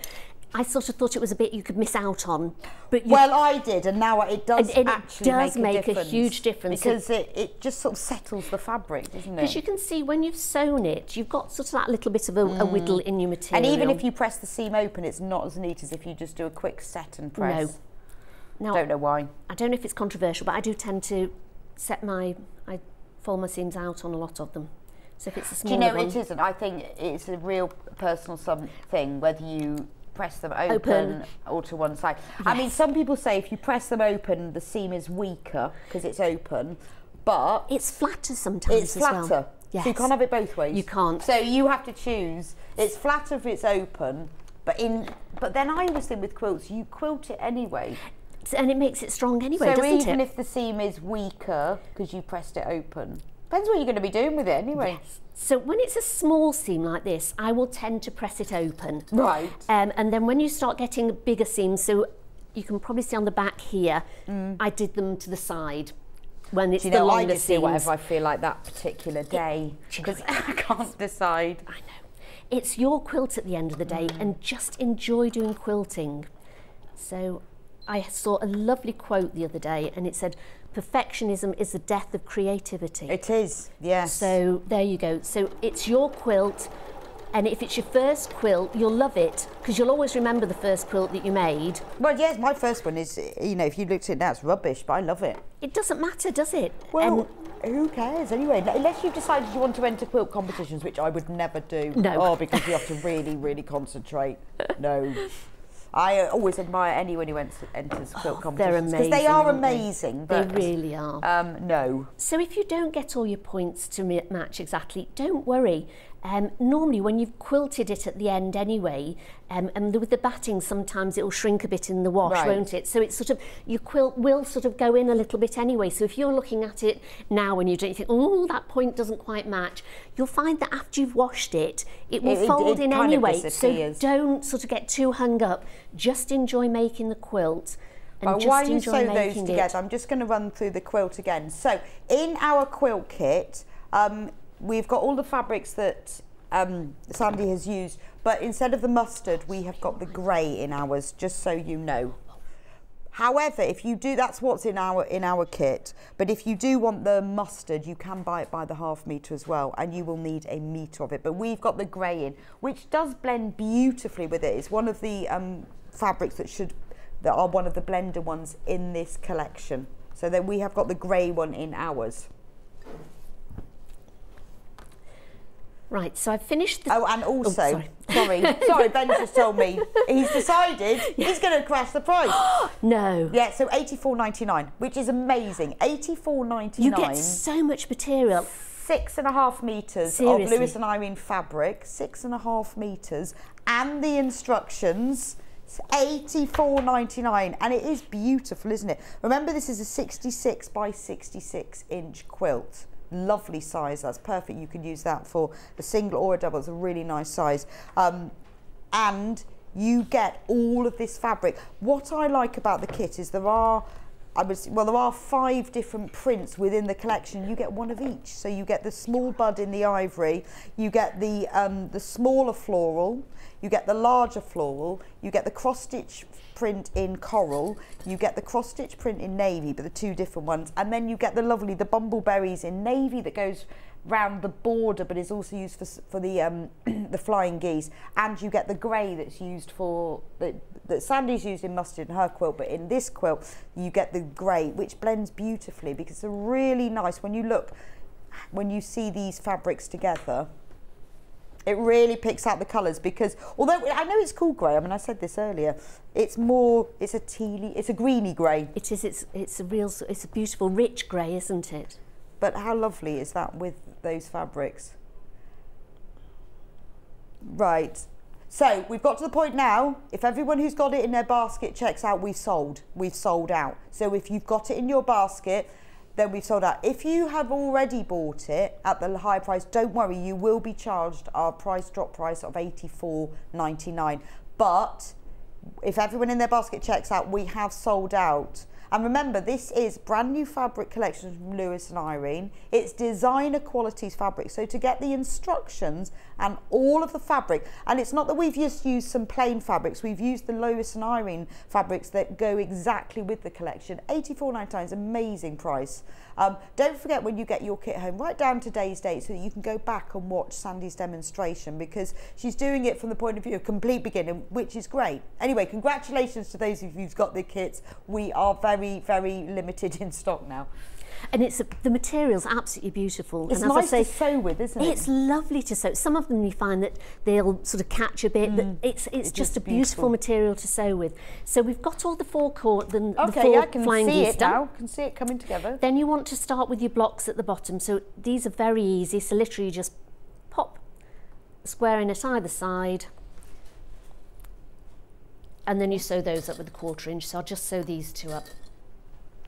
So you can see it coming together. So it's a nice quick quilt as well. So it's not one that you're going to have hanging around for ages in your stock, thinking, oh, I must get round to sewing that quilt, you know. And it's a drag to do it because you know it's going to be complicated. It isn't. You'll really enjoy doing it. And what a lovely thing as well. Beautiful, lovely gift for somebody as well, isn't it? Beautiful gift. And as we were saying before, even if there's a few mistakes on it, if you give a gift to somebody, they're going to be so pleased I know, I love it. that you've gone to all that trouble making what looks like a very intricate quilt. I know, well, this is what I like about it. Fabulous. I always think it's good to make yourself look clever. Yes. I'm all for that. Oh, I told my friends it took me hours to Hours. make. Yeah. Oh, days. So then again, we need to just set those 2 seams. Right, we only have 15 kits left now. Grab and yourself 22 in baskets, 23. So 7 people are going to miss out. Don't let that one of those 7 be you. You need to get checked out because we have got 23 in baskets and 15 left. And you will enjoy making it. It's a lovely, lovely quilt to make. So when you are pressing the seams open, iron up the seam. You don't want to go across the fabric because again you're going to stretch it. So always make sure you follow it up where you've sewn without sort of pushing it too much, more pressing it than, that's a really good tip. Pushing it. Well, it's lovely that you're giving all these tips because this is for, you know, I think it's quite often we presume everyone knows how to, yes, or just, you know, little things, presume you know how to do that, but how to press a seam open, because sometimes I know when I'm in a hurry, they sort of catch a bit, don't they, and wrinkle. And then, and also, if you're in a bit of a hurry, you tend to sort of wiggle your iron around a bit. You don't need to literally just fold it up because you've sort of finger pressed it a little bit anyway, so it's going to fold out. So this is the bit on the bottom. Now I've done one for the top, so I've got one here ready. There we go. So that's all done. Now the middle one, you've got your 2 flying geese and you want to attach them to the square rather than the squares to the geese. You want to do it the other way around. So literally just pop them on here. Now with this one, yep, that's fine. So really there's nothing to join up very much until you're actually joining everything up together, because some of them you've got to get those points right. I just try and get the cross in that middle. If you can try and get that cross on your seam to go across, you know you've probably got it in the right direction. Then pop another couple of clips just on there. I tend to clip my quilts rather than pinning them as well, because you can see you can just slide your clip underneath holding it and it hasn't actually gone anywhere, whereas when you're pinning it you can start moving the fabric on the top, and with quilts you don't want to sort of move anything around too much, so that's why I tend to clip them rather than pin just them. Keep it nice and still. Just to keep it stiller, yes. And then we're going to use the 1/4 inch seam again. And I guess because you've got to make 12, you make 12 of each? 12 of this block 2 and 13 of the other. And so what you can do it all in, you can chain piece it or do it as a production line, so you can do all of the centre bits, all of the triangles, so that all the blocks come together at the same time. Yes, and you can also decide, I mean, I tended to make 1 row at a time, so I made 2 number 2 blocks, 3 number 1 blocks, and then sewed those together, so you can see your quilt coming together and see what it's looking like as well. So yes, I sort of have an idea I'm going to do that, and then you can change That's right, yes. And then I sort of did the second row, and then I added it onto it. But you can, again, you can do it whichever way you want. You can sort of just pile up all the block 1s or the block 2s and then sew it together at the end. I think if it was, the pattern's quite an easy to follow pattern, so you don't change it around too much. So you can sort of tend to do it in the rows and then sew it together. 10 kits left now. 10, only 10 kits left. If you want the kit, you need to get it checked out. Only 10 left. And if you've got this sewing machine, it's great to use this for your quilting, isn't it, as well? It's a lovely machine for quilting. There we go. Oops. Oh. That's me. I've gone. Right, so you see, even I can go wrong. There you go. Just get your picker. I completely missed that one. And I'm literally just going to unpick that very quickly there and just sew it back up again. Best friend, I love my unpicker. Oh, that's one of the things in your sewing kit, isn't it? That's a must. And if you've got a good unpicker, that's great. And also, I tend to use a slightly longer stitch. I mean, I think we've got, I don't know what size stitch we've got on here. On my machine at home, I tend to use about a 3 rather than a 2.5. What is that? Is that a 1.8 on that? Is that what I think? It is quite small, isn't it? But at home, I tend, because when I set my machine, it sets it up for a quilting machine. and it sets it up, and it always comes out at about a 3. Oh, okay. For some reason, so it doesn't tend to sort of jam up as much. Right, so there we go. Just go on here again. That's quite short. That's because I think Stuart set it to that. Yes. For his. But again, check it on your fabric. Some fabrics might need a smaller stitch, some might need the longer one. There we go. Again, I'll give that a quick press and then we'll show you it all together. And then we do exactly the same. How we're doing for time, I should be able to get the other one out. Yeah, you've still got 15 minutes. So with here, I'm going to just put my seams out. So again, when you're at home, you can take your time. Set up a little station for yourself, so you've got your cutting mat with your block on it, so you know where you are with it. Have a lovely wool mat at the side. I couldn't do without my wool mat. And have your we got iron. any wool pressing mats, Ben? Can I have a look? They are such a boon to have. So the joy of a wool pressing mat is that it is pure wool. And what happens, it's like pressing from both sides. So the heat and the steam comes from the top through the fabric, and then it gets absorbed into the wool and it comes back up again. So it's like you're double pressing. They do get damp after a while, obviously, because the steam goes into them. So if you keep them on your ironing board, it's not too bad, but just watch it if you keep them on a table, because they can get a bit damp underneath. But for things like this, where you're pressing open seams, particularly when you're dealing with any triangles or small seams, you will get such a flatter, crisper, better press. And I use mine even when I'm ironing things. If I've got something really creased, like a shirt or something at home, if I can't get the creases out, I put them on my wool pressing mat. It's amazing, because it is like having 2 irons. Oh, it is, yes. And you can use them, they don't have to be used with steam, but obviously if you do put steam with them, then you're getting the pressing and the steam from both sides, so they are really worth it. So $24.99, that's the 42 by 30 set, or 29.7, that's the big one. I must admit, I was quite sceptical at first. I thought, I've got an ironing board, why do I need a wool pressing mat?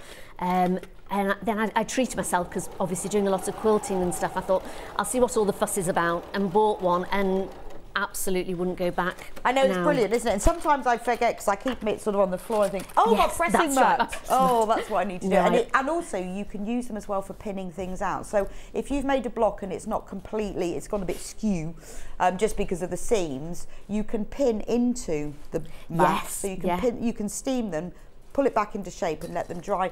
I use it for blocking crochet as well. Oh, really? Yes. Because you can push pins into it. Brilliant. Yes, yeah. I've used it for blocking so squares. They are and worth knitting. it, $24.99, and that we do 2 sizes, so that is the larger size. Worth having, because you can get more on it. Yes. And when you go away as well, because we've got a camper van, as you know, and when we go away, you can pop that in the van. It's a tiny little space, pop it in. You don't need an ironing board. No, you don't. No, because you've just got that, and it's squashable. It's not... it's very handy. You don't want an ironing board in a camper van, do you, really? And sometimes when I've got little pieces, if I'm doing FPP and I'm leaving them and don't want them to blow away or anyone move anything, I'll pin them all to that. And then I can carry it. Yes, absolutely. Put it on a high shelf. What's a brilliant idea. So the only matching you need to do on this is the seams.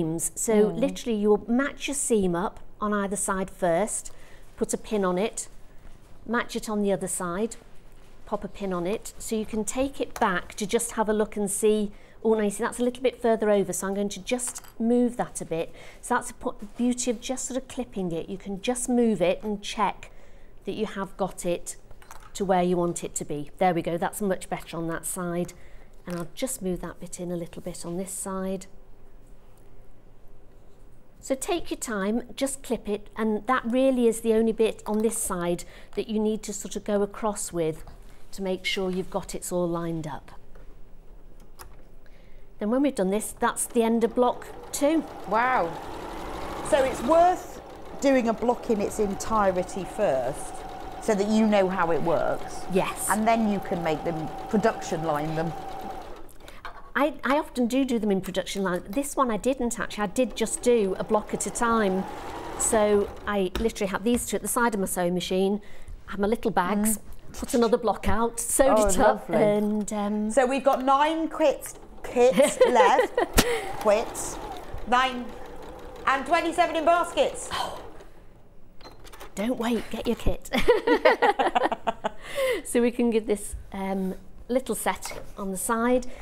Now with these seams, I think I just sort of went in with them rather than because they're a bit longer.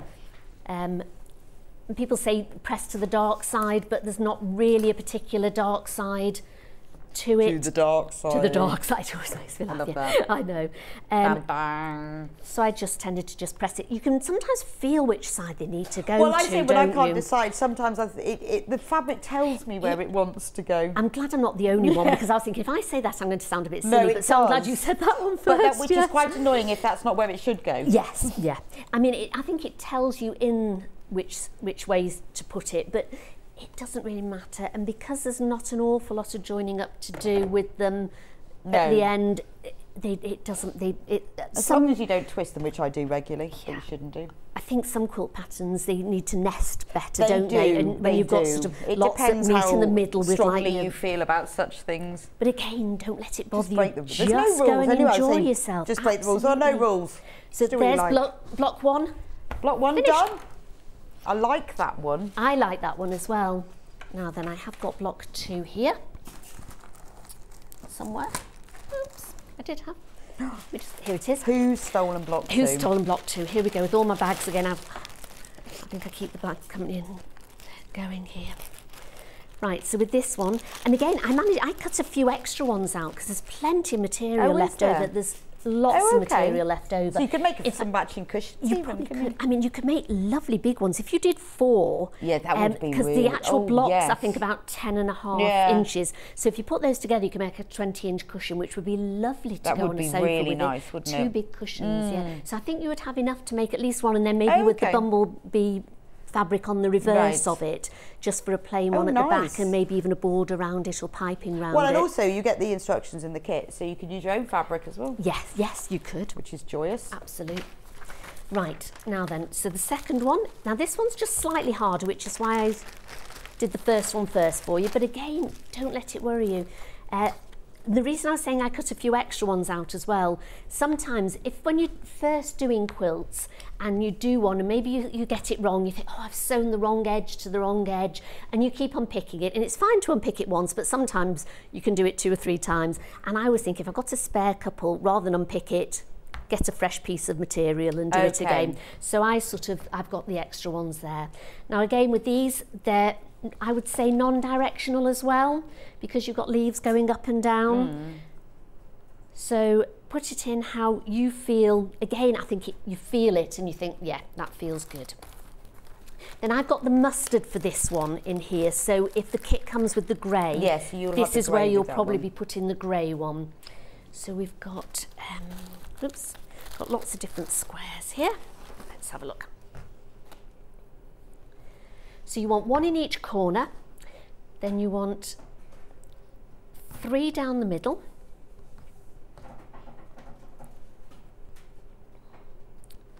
or again just to block it round here.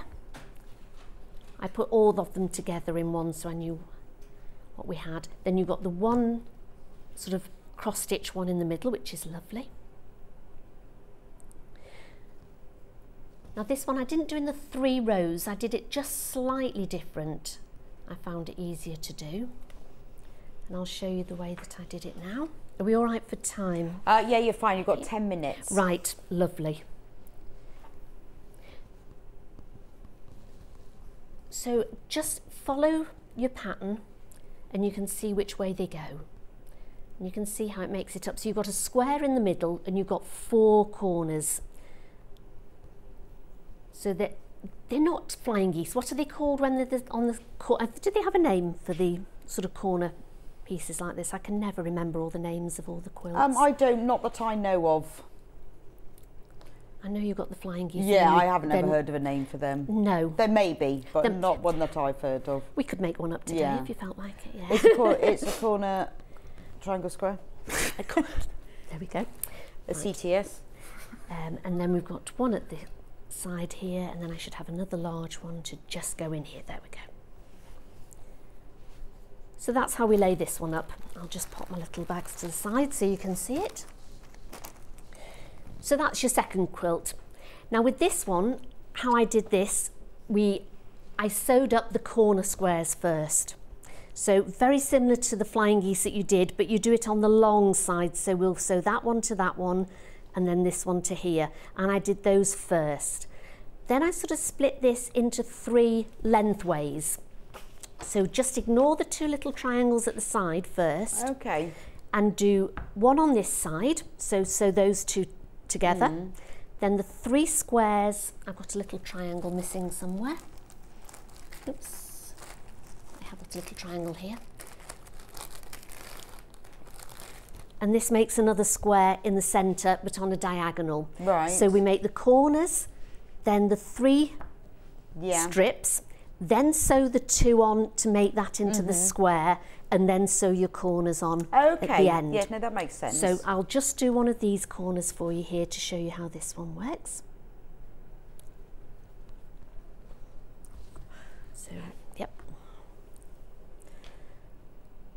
I think it's quite a good idea to lay it all out like that, so that in your head, I mean, there are diagrams in the instructions of all of that layout, so you can see exactly how to do it. But it's really nice to, I would say, is do what Sandi did, lay it all out first. Now remember, how many have we got left now, Ben? 8. 8 kits. £84.99. And you are getting 6.5 metres of fabric in total. And the instructions, don't forget the instructions as well, which is great because then you can make another quilt using your own fabric. But this is beautiful. Remember, this is a brand new collection from Lewis and Irene, and the kit has been designed specifically for the fabric, which is why it works so well. And if you remember to go back and follow Sandi's demo, because she's really explained it from the point of view of a beginner, which makes such a difference, because there's lots of things, you know what it's like as you do things, you forget really, oh, I can't remember, why do I press seams open, why do I do that? And it's hard to go back, so it's quite nice to see how you do it, and you know, follow her tips, lay out the block first. So if you've got this kit in your basket, you do need to get checked out, because we haven't got many left. And if you are an advanced quilter, it's a lovely quilt. It's a nice quick to run up. You know, if you've got a quick present to do, it sounds silly, you know, quick present for a quilt, but you could run it up. Well, it's a nice gift for a wedding, because you know people go, oh well, I don't want a present, we just want money for our honeymoon, and we want this, and you think, well, I'm not doing that. I'm always like, or they haven't really got a list, or you just want to give them a present they'll remember forever. And it's something they can pass on to their children as well, isn't it? It's a real heirloom gift that you're giving. Only 7 left. It's a real heirloom gift that you're giving somebody. 29 in baskets and only 7 left. So if you want it, you need to get checked out, or it'll be gone. It'd be such a and this happens all the time. I see these kits and go, oh, and then they're gone. Yeah. And that's really annoying, because the next day you think, oh, why didn't I get that? I would have really liked to have made that. I must admit, I've done that a few times myself. But also, you know, it's a nice gift for anything. And I keep thinking about Christmas. Or don't. When you think, I wish I'd made that. I mean, if you got it now for Christmas, you could put it in your stash and just sort of, you know, make it for somebody. And then now. Imagine the smugness of having finished it, because it always gets to November and you go, it's not going to happen, is it? So I'll just quickly show you these, and then with the binding, it's not cut on the bias at all. It's just cut out from width of fabric. Oh, okay, so nice. Fold your fabric with your selvage. Thank you. I knew I'd get there in the end with the selvage edges. So you've got the width of fabric, because sometimes people go, what's WOF? So that's your width of fabric where it's folded from the selvage edge. And always sort of cut those out first, and then it gives you chance to cut everything else out. So I'd cut those first, because then you've got the big borders. As you can see, I've just left mine a little bit longer because I want to put the extra layer on the bottom. I've asked Kerry if I can take it home and finish it off, because it's so nice. It's lovely, isn't it? Yes, so you've only got one more row to add on. So I've just got one more row to add on, which is what I was doing here. And then quilting it wise, you'd put your batting on the back. And I mean, you could even get some of those lovely bumble fabrics, couldn't you? Well, it would be worth it. So how much do you need for backing? Let me see. 70 by 70 inches. Oh, what's that in English? Yeah, that'll be the one. I'll let you do the maths. About 175, I reckon. 175? Oh, nearly 2 centimetres off. So that was very good. That was very good. So you would, if you wanted to do it with fabric, you can either use extra wide fabric, because obviously 177 is wider than the normal fabric, or you could do it with the normal quilted weight cotton. You'd need 4 metres, because you need 2 metres for one drop and 2 metres for the other. But that'd look lovely on the back of it, wouldn't this, because we have got this available by the ½ metre, use one of the bumbleberries. That would look beautiful. Would be really nice. Now, the only way, we've had a few questions, the only way you can get the instructions is in the kit. We're not doing them separately at all, but the instructions are free in the kit. We're not charging for them, they're free, although they're all printed out, but they are free in the kit. But if you want to buy the wadding, you will need 177 by 100, where you need to add on a bit to that of about, so you'd need 2 metres by 2 metres, so you've got enough, because you need about 4 inches all the way around of wadding and backing. Now, we do wadding that is as wide as that, so that will be wider. We've got extra wide. I'd go for the I like the 80-20 cotton wadding best. You'd need 2 metres that, because that is wider. We do have extra wide backing fabric, but if you want to use normal 44-inch width fabric, you will need to buy 4 metres. But this would look lovely. Be beautiful, wouldn't it?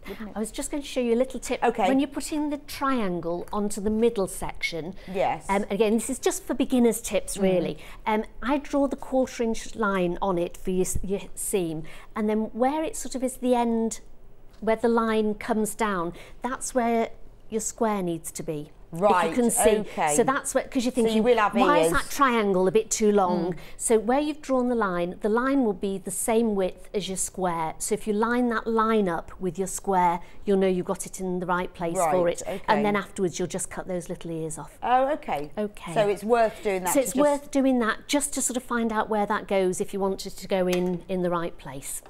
That makes sense. Well, it's all about that hypotenuse, isn't it? Yes. You have to know all about Pythagoras to be a quilter.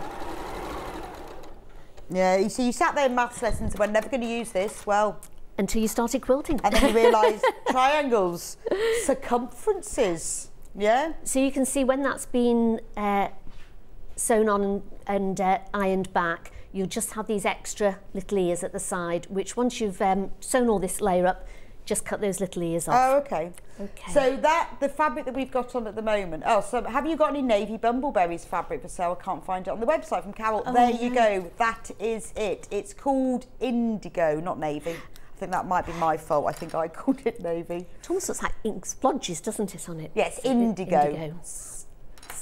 $7.49 for ½ metre.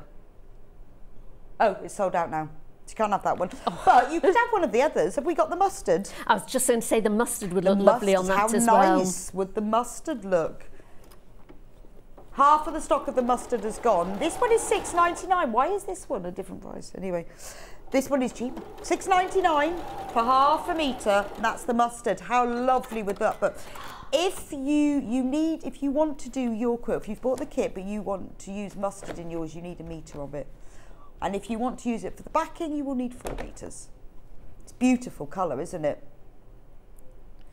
But have a look through on the website, because all of the fabrics, as I showed you before, they are all listed individually. So if you want to get any of them separately, then they are all available for that ½ metre. Remember, they will all be cut to order. I love this one. That one's beautiful, isn't it? If my husband's watching, could you tell him to get the mustard so I can back this quilt when it goes? Yes, yes. Could you please buy 4 metres of mustard fabric? So I can have a lovely quilt that we can snuggle up to. I know, it'll be lovely, won't it? Well, you need it, don't you? We do, especially since our boiler's broken. Oh, you definitely need it then. Definitely need a few quilts on. So, $84.99. How many have we got left, Ben? 6 left. 6 left. And over 20, like 27 in basket. 6 left. $84.99. When they're gone, they're gone. We've already sold out of the indigo bumbleberries. So that means we can't put that back in because we haven't got any left. So when they're gone, they're gone. $84.99. That was a price drop of £13. Oh no, $92.97. No, so £8. And well, I was going to say that price will go back up at midnight, but we won't have it. We won't. So you're paying £6 and 7 pence per ½ metre, and the instructions are free. Now this is designer quality fabric from Lewis and Irene. It is absolutely beautiful. And what a lovely project. I mean, the weather's been rubbish at the minute, isn't it? You may as well stay inside and quilt. It's so dark. Yesterday and cold, it was so bad, wasn't it? It was so bad. Awful. Oh, I put my wellies on my coat, take the dog for a walk, and we both looked out the front door and went, no. We came back in. I was going to say that even the dog didn't want to go out. I know, the dog didn't want to go out, it was that bad. So I thought, well, may as well be in. Yes, and if you're in, you might still be sewing, mightn't you? Exactly, which is what I did. Then I went to the supermarket. Very boring. Anyway, thank you so much for that, Sandi. Lovely. So that is block 2. So That's really, block 2, when you just follow through that process. Yes. And you can see, so I've nearly done that. So you've got the 2 rows there, the one in the middle, sew those 2 together, then sew your triangles on. You've got these, and then just sew them along, and just make sure you get that little bit lined up if you can. Well, that's brilliant. Please do keep checking out. We have got 5 left now. We need to give Sandi a sellout. 5 left. If it's in your basket, Come on, please. Don't check out on it now. Make my new year. If you want to buy any of the other fabric, I mean, to use as backing, or whether you want to use other things, please do. It's all on the website. I'll be back with you in a few minutes' time. Stuart will be back on air. It's the Creative Grids Masterclass. He's going to show you how to use a few of the rulers, what you do with them, and we've got some beautiful layer cake fabric that he's going to be using to demonstrate with. So don't go anywhere. I'll see you back here really soon.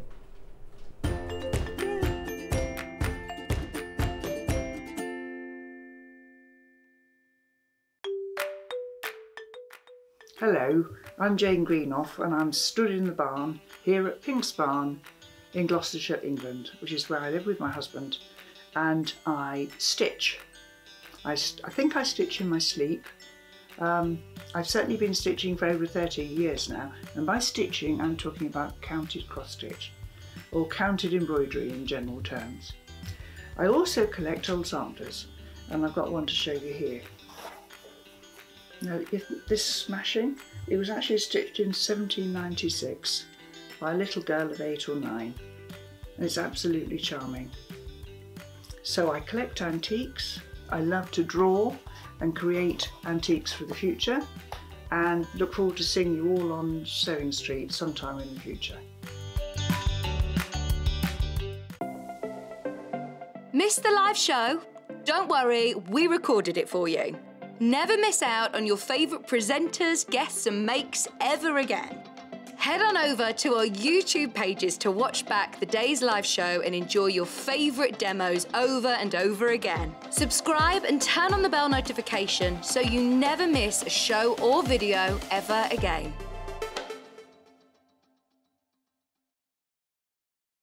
It's a new year, so that can only mean one thing. It's time for those New Year resolutions. And it's the perfect time to start a new hobby. Jewellery Maker, Sewing Street and Hobby Maker are here whether you're starting something new or advancing your skills on a current hobby.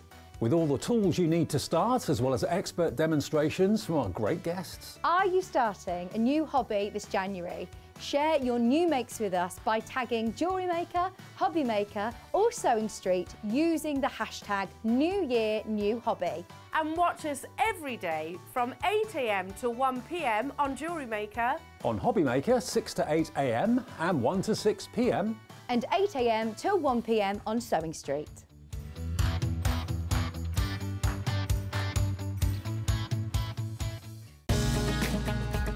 Follow Sewing Street on Facebook and Instagram to keep up to date with what's coming up on the show, as well as being the first to know about our amazing offers.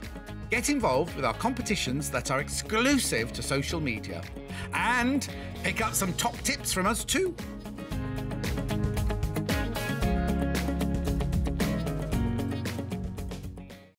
If you're a Sewing Street customer, no matter how many times you check out in one day, you will only pay 1 postage and packaging. So don't wait to add the item you want to your basket and check out. You will only pay 1 P&P even if you check out multiple times in one day. Sewing Street have our very own app. You can now watch and shop from anywhere. Simply download the app from your app store onto your smartphone or tablet, then log in or create an account, and you're done.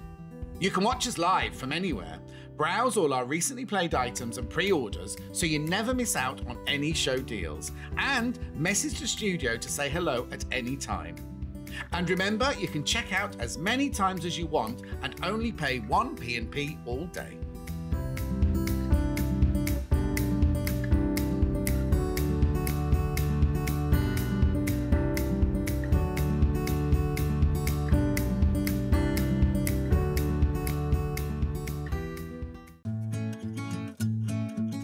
Stuck for ideas for the perfect gift? Why not get them a gift card? You can buy Sewing Street gift cards loaded up with anything from £10 to £500. Shop our gift cards online at www.sewingstreet.com or purchase them via our UK call centre on 0800 001 44 33. Follow Sewing Street on Facebook and Instagram to keep up to date with what's coming up on the show, as well as being the first to know about our amazing offers. Get involved with our competitions that are exclusive to social media. And pick up some top tips from us too.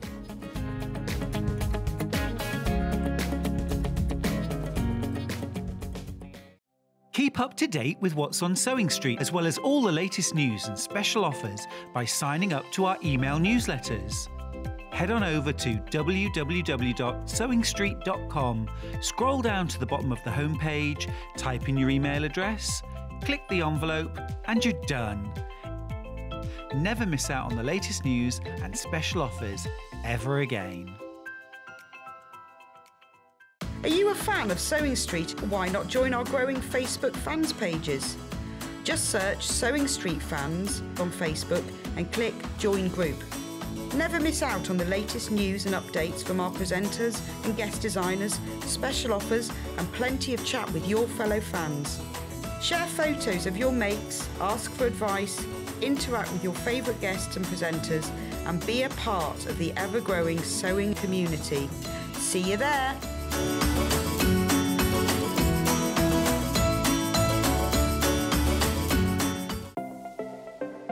Missed the live show? Don't worry, we recorded it for you. Never miss out on your favourite presenters, guests and makes ever again.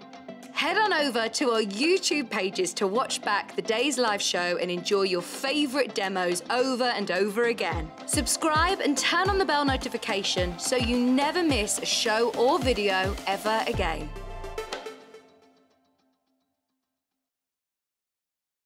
It's a new year, so that can only mean one thing. It's time for those New Year resolutions. And it's the perfect time to start a new hobby. Jewellery Maker, Sewing Street and Hobby Maker are here whether you're starting something new or advancing your skills on a current hobby. With all the tools you need to start, as well as expert demonstrations from our great guests. Are you starting a new hobby this January? Share your new makes with us by tagging Jewellery Maker, Hobby Maker or Sewing Street using the hashtag #NewYearNewHobby. And watch us every day from 8 AM to 1 PM on Jewellery Maker. On Hobby Maker, 6 to 8 AM and 1 to 6 PM. And 8 AM till 1 PM on Sewing Street.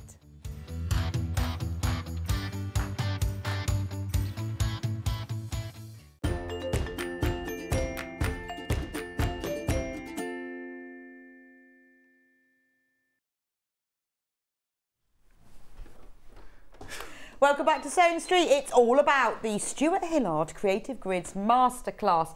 Now, he didn't realise this, but he is a Creative Grids Master. Did you know that? That's self-styled, isn't it? Laughing nervously. That's not official. No. That isn't official. No, that's what we just called him, that's all. So we've got a few different of the creative grids. So if you haven't ever seen a creative grid and you think, what are they on about? What is a creative grid, Stuart? Well, Creative Grids are a company who make amazing rulers and templates for sewers and quilters. So, for example, they do the most brilliant, regular quilting rulers, 6 by 24, 8.5 by 24.5. I love the square rulers that they do. But they also produce some really fantastic rulers that are specific to perhaps a block or two. So, for example, we've seen things like the Creative Grids log cabin ruler, which makes making log cabin easy, accurate, fast for everyone, whatever your level of ability. And the ones that we're going to be looking at today, I've got what's called the Cat's Cradle. XL tool. I know, I'm excited. XX. Yeah, and we've also got the Crazy 8. Crazy 8. And the Crazy 6. So we've got crazy blocks. And then we've also got a half square triangle and quarter square triangle ruler. So it's about making what we need to do all the time, what we love doing, which is making our patchwork blocks easier, quicker, more accurate. And actually quite often bringing blocks and units into our toolbox that we wouldn't normally make. Because we have to use a template, or it's difficult cutting, or it's awkward, or but what creative grids do is they make these rulers and tools that just makes it so much easier, so we do it instead. We do it. Fantastic. So it supports our creativity. You're going to love the rulers that we've got on the show today. Great. And they all have videos. That's what I love about them. Is that on the Creative Grids website, well, in fact, when you buy the ruler, it comes with an instruction booklet, but also a little QR code that you can hover your phone over, and it takes you straight to their video tutorial as well. I watch them all the time. They're great. Oh, they are. Really clear. So, you know, for a complete beginner, really easy to use. Now, I've got a selection of fabrics here that Stuart's going to be using. So I'll go through these first so that you can see what we've got before, otherwise he'll be using them and you think, I need those, so let's go through them first. So to start with, we've got the Tula Free Spirit collection. Now, this is Stuart's favourite collection of the day. I love it. It's gorgeous, so isn't it? vibrant and exuberant. Fun. It is. Fun. Just gorgeous. I love those big sort of overblown blousy florals. Isn't that the greatest phrase ever? A blousy floral. A blousy floral. Is that because you can only wear them with a blouse? A blouse. I don't know. But those kind of overblown peonies and roses. I like the colours. I love the citrine. Ziggy. That's gorgeous. Zingy. So you get 42. 42. I'm pretty sure I am going to double check, so I'm not just guessing. Yeah, 42.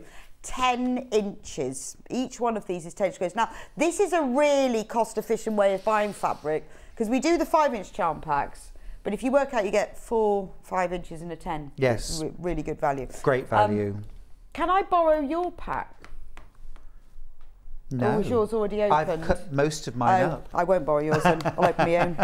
No, they're mine. I'm sorry, I share lots of things, but food and fabric. I love that. Yes, can I borrow your jammy Dodgers? Nah.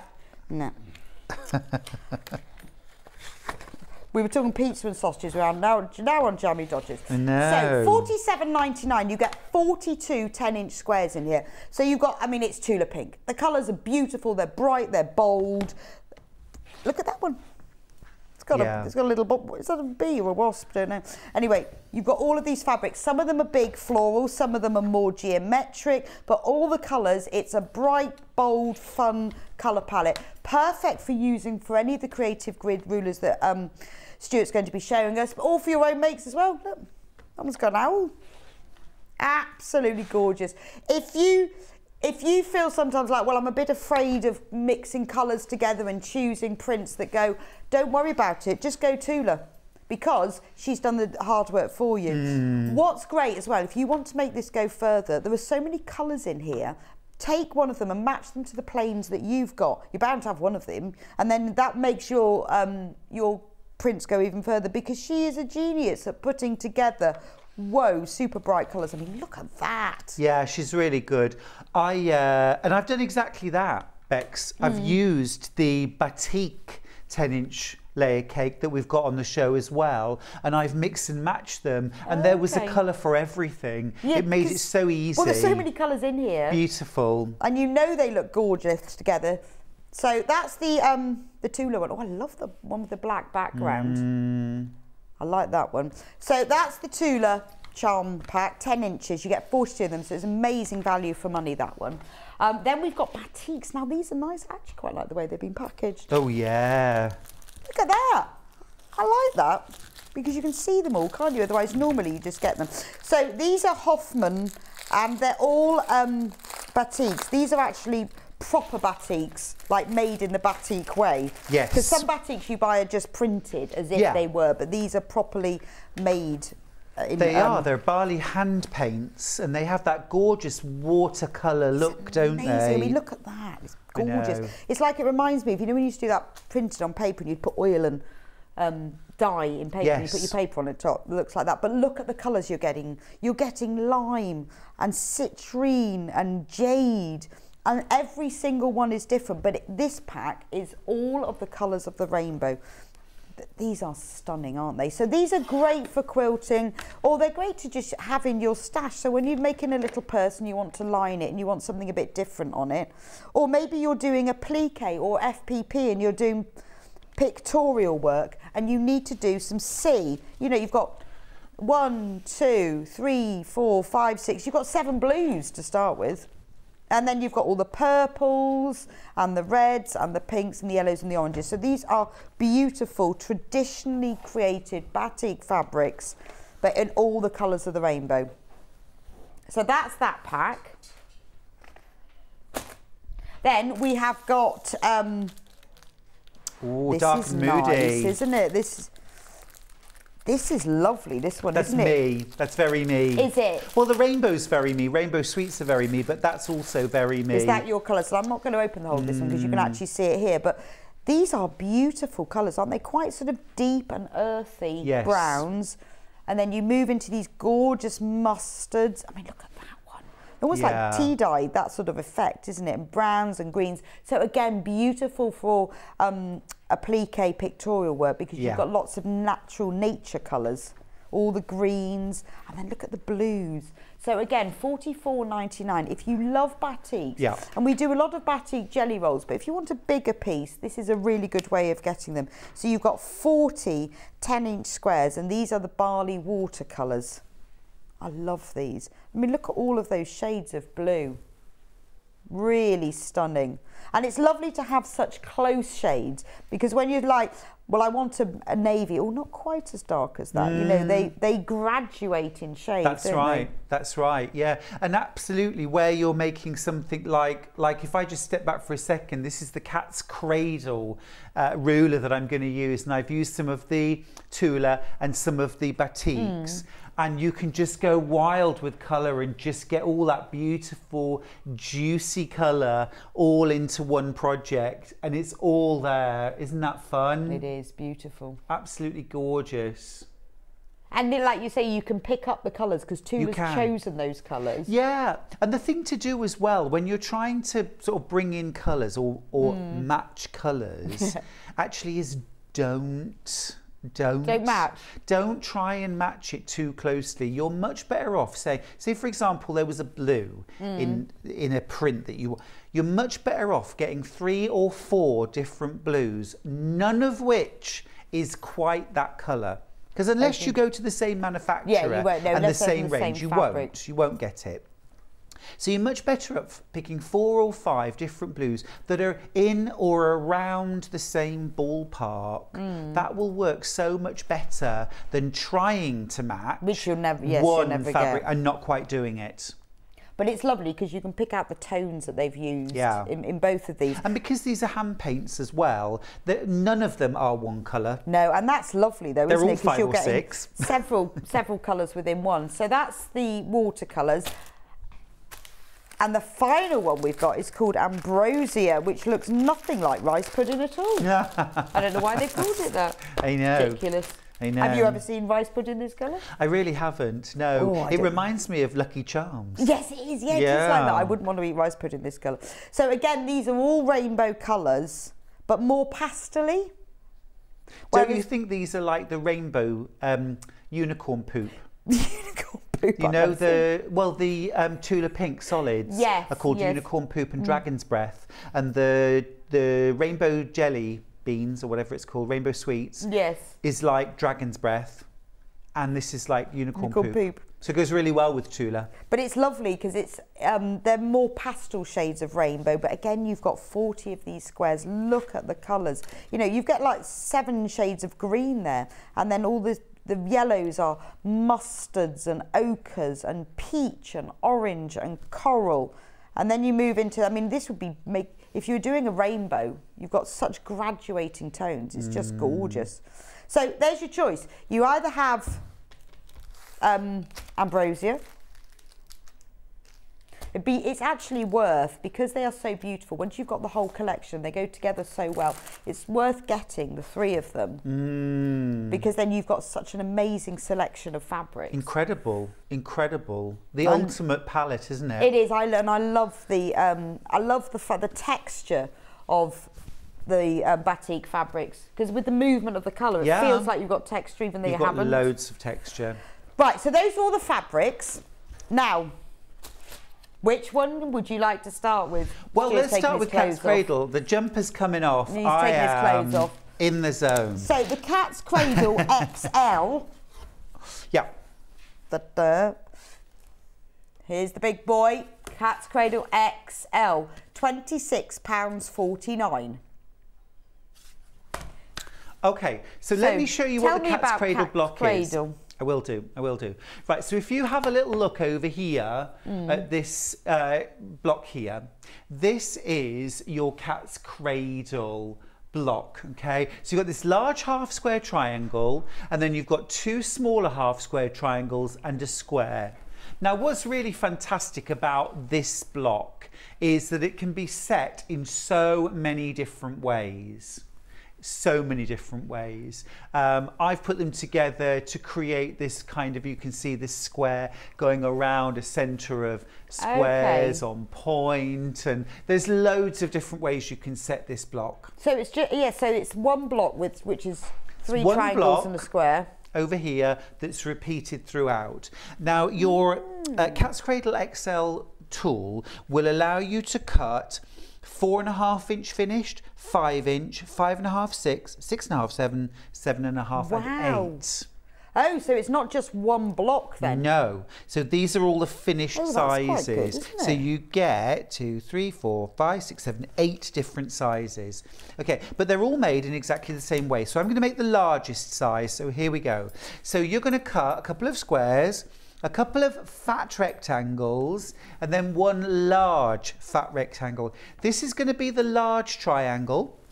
These are going to be the small triangles, and these are going to be the small squares, okay?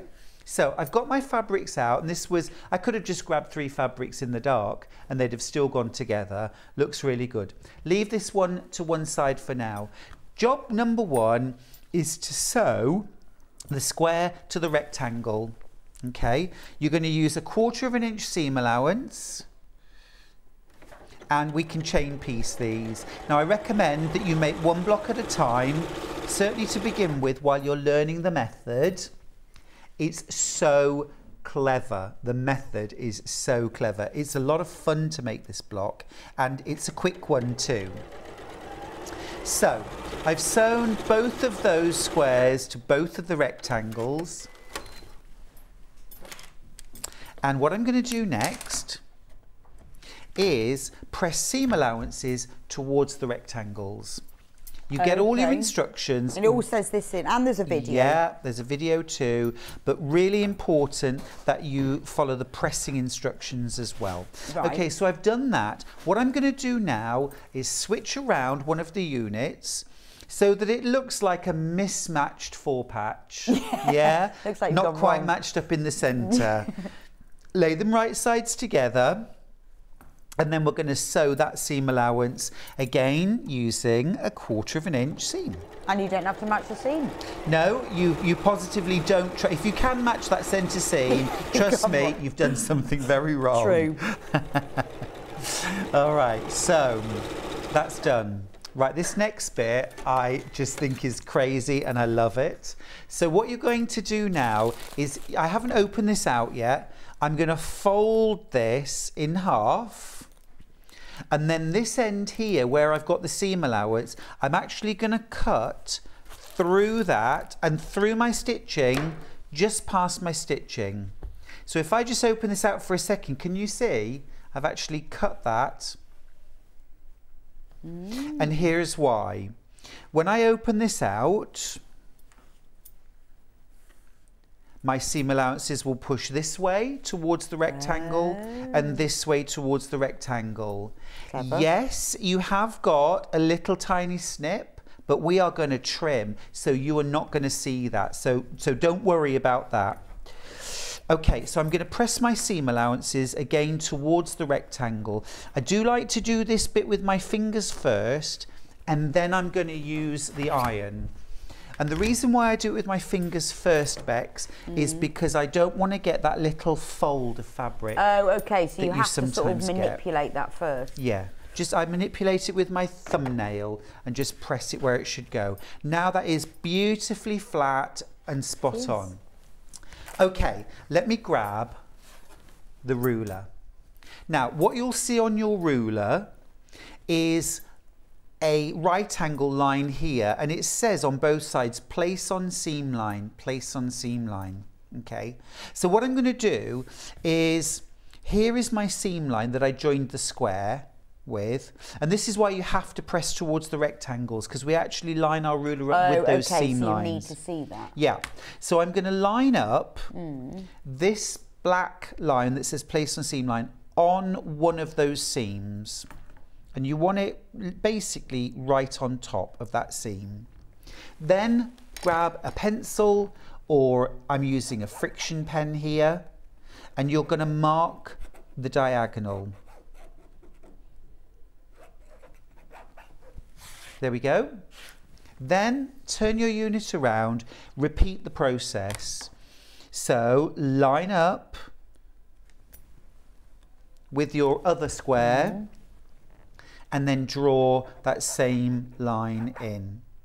And what you should find when you're drawing this line in, and you can check it once you've drawn it, is that that black line should just bisect the seam line here, just here, and just here. Which it has. Yeah.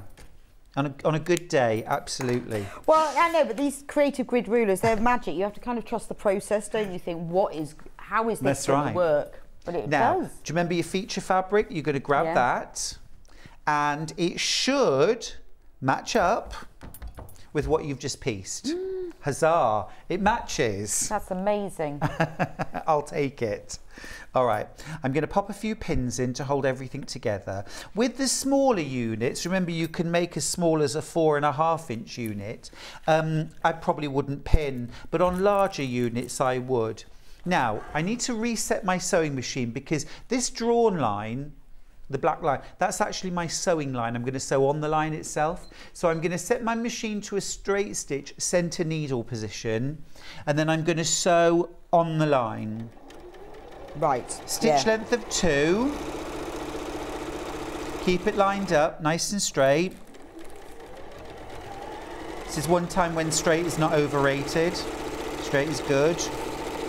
Okay, that's one seam done. Flip it around and then stitch the other side.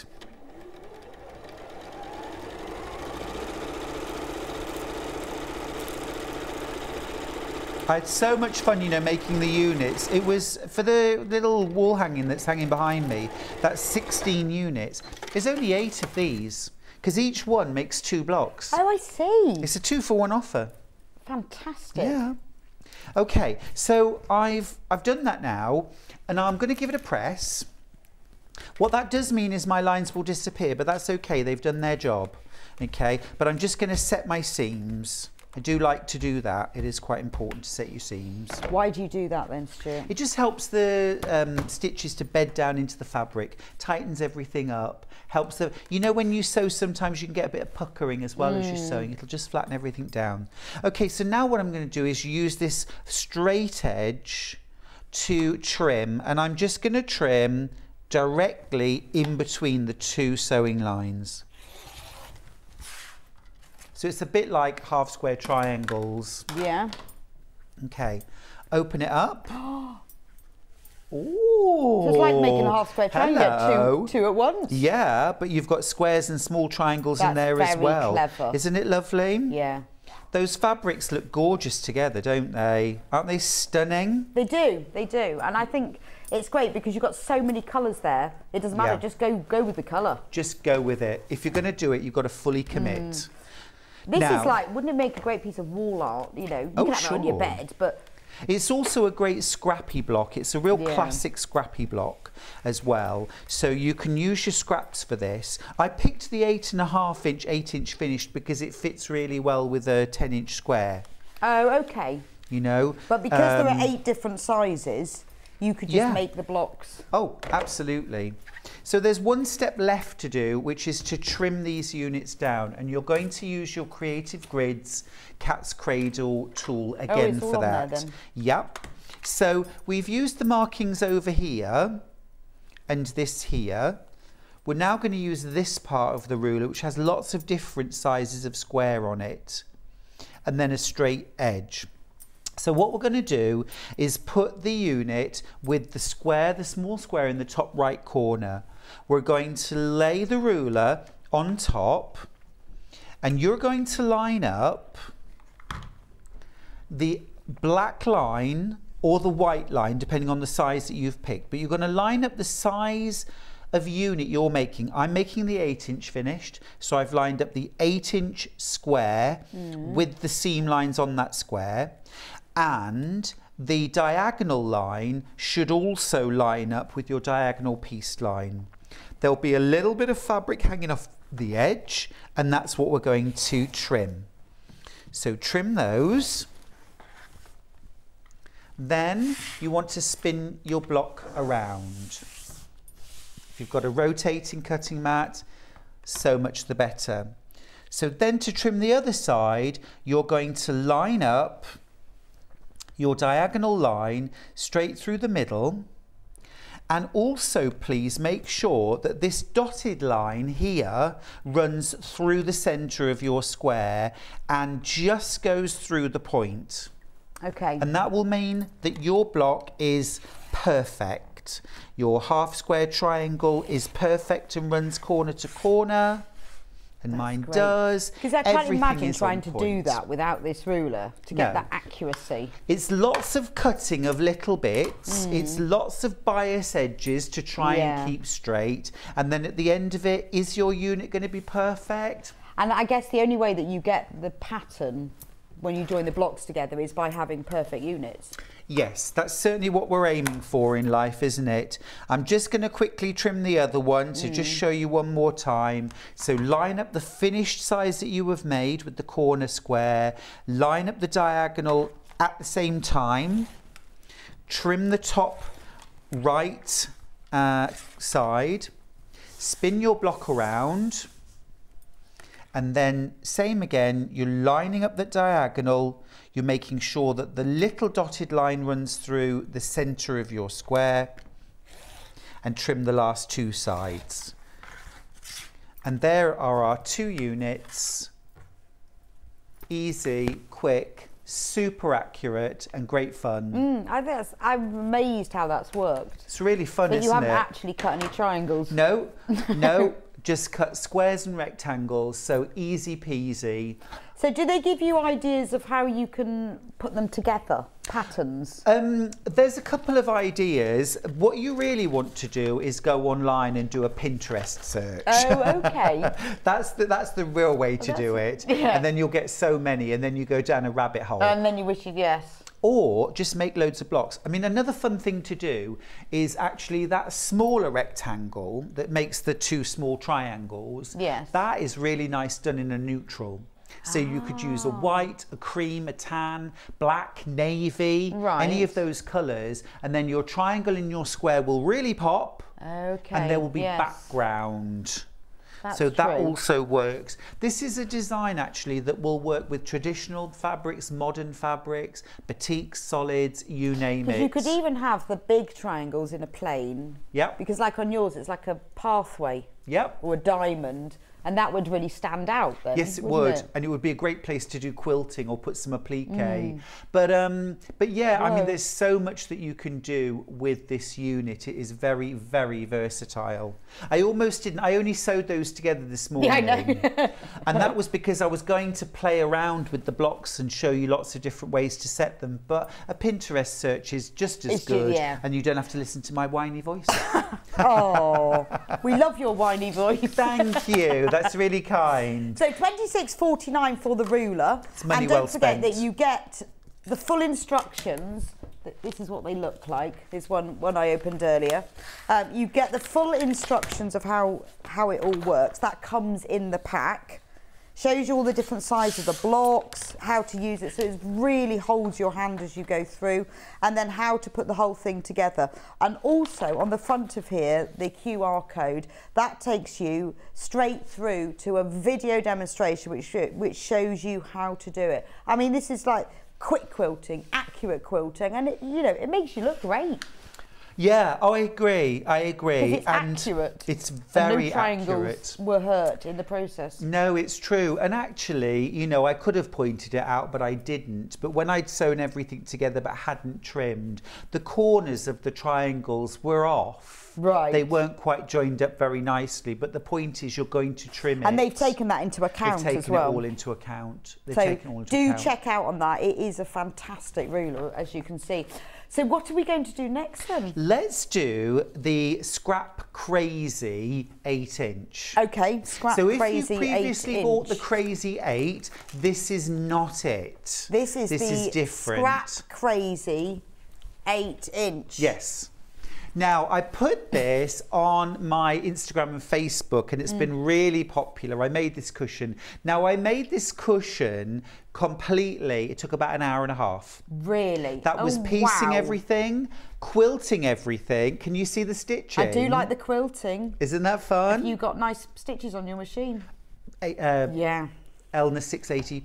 I know we have them and we don't use them, so it's really, that's a perfect thing. You think, oh, normal straight line, but why not use them? Yeah, exactly. That Great was opportunity. Really quick. So you've used a bit of Tula and a bit of batik for that one? Yeah, no, this isn't Tula actually, this is Tilda. Oh, is that Tilda? That's a bit of Tilda. Yeah. Gosh, that looks like a Tula. Oh. And if you saw the show earlier on, you saw how I did the faux binding around the outside edge. So I've done that again, which is just a nice little cheaty way of just creating a little extra something. Beautiful. Thank you. Let me show you how easy it was to make. How does it work? So, there's my Instagram. There it is. There it is. Right then. So, in your 8-inch version, you've actually got 3 templates, but they cut 5 shapes. Okay. How does that work then? Well, you cut five patches. So let me show you. This is how the units go together.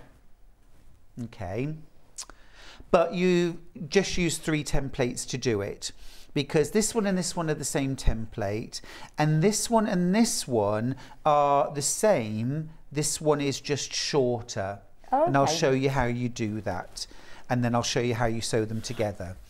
Now, these shapes can all be cut from a 10-inch layer cake square.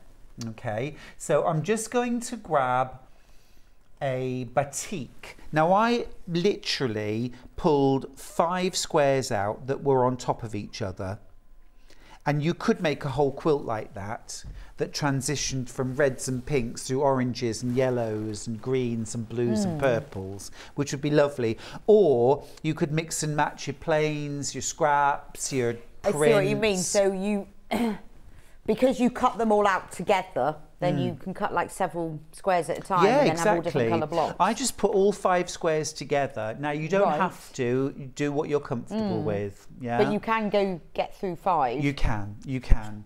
So what you're going to do, first of all, here's your 10-inch square, okay, and you're going to lay template D down in the corner. And trust me when I say there isn't much wiggle room. Okay. To get all of these out of a 10-inch square. Ask me how I know. How do you know, Stuart? Because the first time I thought, I'll just spread those out, and then I didn't have enough room. So check that one first. Check that first. Learn from Stuart's mistakes. Yeah. So you're going to place D, you're going to place C, like that, and then you're going to place AB. So you've got a little bit of wiggle room there. Okay, but you're going to do that. So you're going to place those down first of all, and then what you're going to do is grab another ruler, so just your regular rotary ruler, something like that, and you're going to place it up against this template here. Okay, just make sure everything's sitting on, and then you're going to make a diagonal cut. Okay, so if I just I'll do that diagonal cut quickly and separate them out. Right, so then what you'll do is you'll cut these pieces out of this, and then you're going to use the C to cut this piece here. But do you see how much leeway I've got? Yeah, I see what you mean. Yeah. Yeah.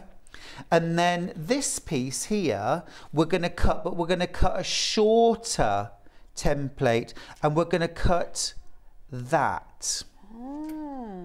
But that really is very fabric efficient, isn't it? Yeah. So when you realised your mistake, were you cutting one piece of fabric or 5? 5. Oh! Yeah, that's how confident I was. I know. So, you know. What words did you say? Oh, you know, I was talking at the same time as well, which never works, does it? I'm not clever enough to talk and sew at the same time. Just... Not really. Right, so let me show you how easy it is to sew them together. All right, so you want to lay them all out, and you have a layout diagram, okay? And essentially what you're going to do is you're going to sew them together to make two units. Okay, but we need to sew this and this together first of all. So back to a 1/4 inch seam allowance. There we go. Right sides together. And sew that. So again, you can get a bit of a production line going, but I do think that you're best off sewing 1 or 2 blocks in their entirety first, just so that you get the method, the order. So press your seams as you go. Next one, and look how, because you've got your little dog ear cut off here, how that just lines up. That's what I love about creative grids, because they do those bits for you, whereas if you were just trying to cut those triangles yourself, you then got to centre. That's right, that's right. You've literally, you just place it on and everything should line up. And if it doesn't, then your seam allowance is a bit out. So just have a little look at that before you go any further. So I'm going to press that back now as well. Okay, so that's one side of the block. Now I'm going to sew this to this, and again you've got that little dog ear cut off, so everything lines up as it's supposed to. So sew straight across, 1/4 inch seam allowance. There we go, and press. And the really good news is that the way this block's been designed, there are no intersections between any of the patches. That's what I like. So it doesn't matter 1 iota which way you press your seam allowance. Okay, yeah. And you don't have anything to match up. Even better. Last thing, you're going to line up here and here. And again, if I flip that over, you'll see they line up absolutely perfectly, top and bottom. That's beautiful. Stuart, you really are a star. I love the way you demonstrate and explain. I learned the most from you. Thank you from Andrea. Oh, thank you, Andrea. That's a lovely message. Very kind, and I appreciate that. So I'm just doing my last... The other thing, you know, Bex, I don't know if you've sewn with batiks, but they kind of grip themselves. Yes, no, I love batiks. They almost don't need pins. Right. But also they feel, I think maybe the process of the dyeing, they have a little bit more weight. It's like you've best pressed them. Yes, absolutely. And I like that about them as well. Yeah, they're very tightly woven, they're very high thread count. And Hoffman, of course, are like the creme de la creme of batiks. Yeah, they really are. So I'm just going to press that final seam allowance back, and we'll press that. Okay. So that's my block all made. Oh, it is, how easy was that? I know, and it really is effective in the batiks, isn't it?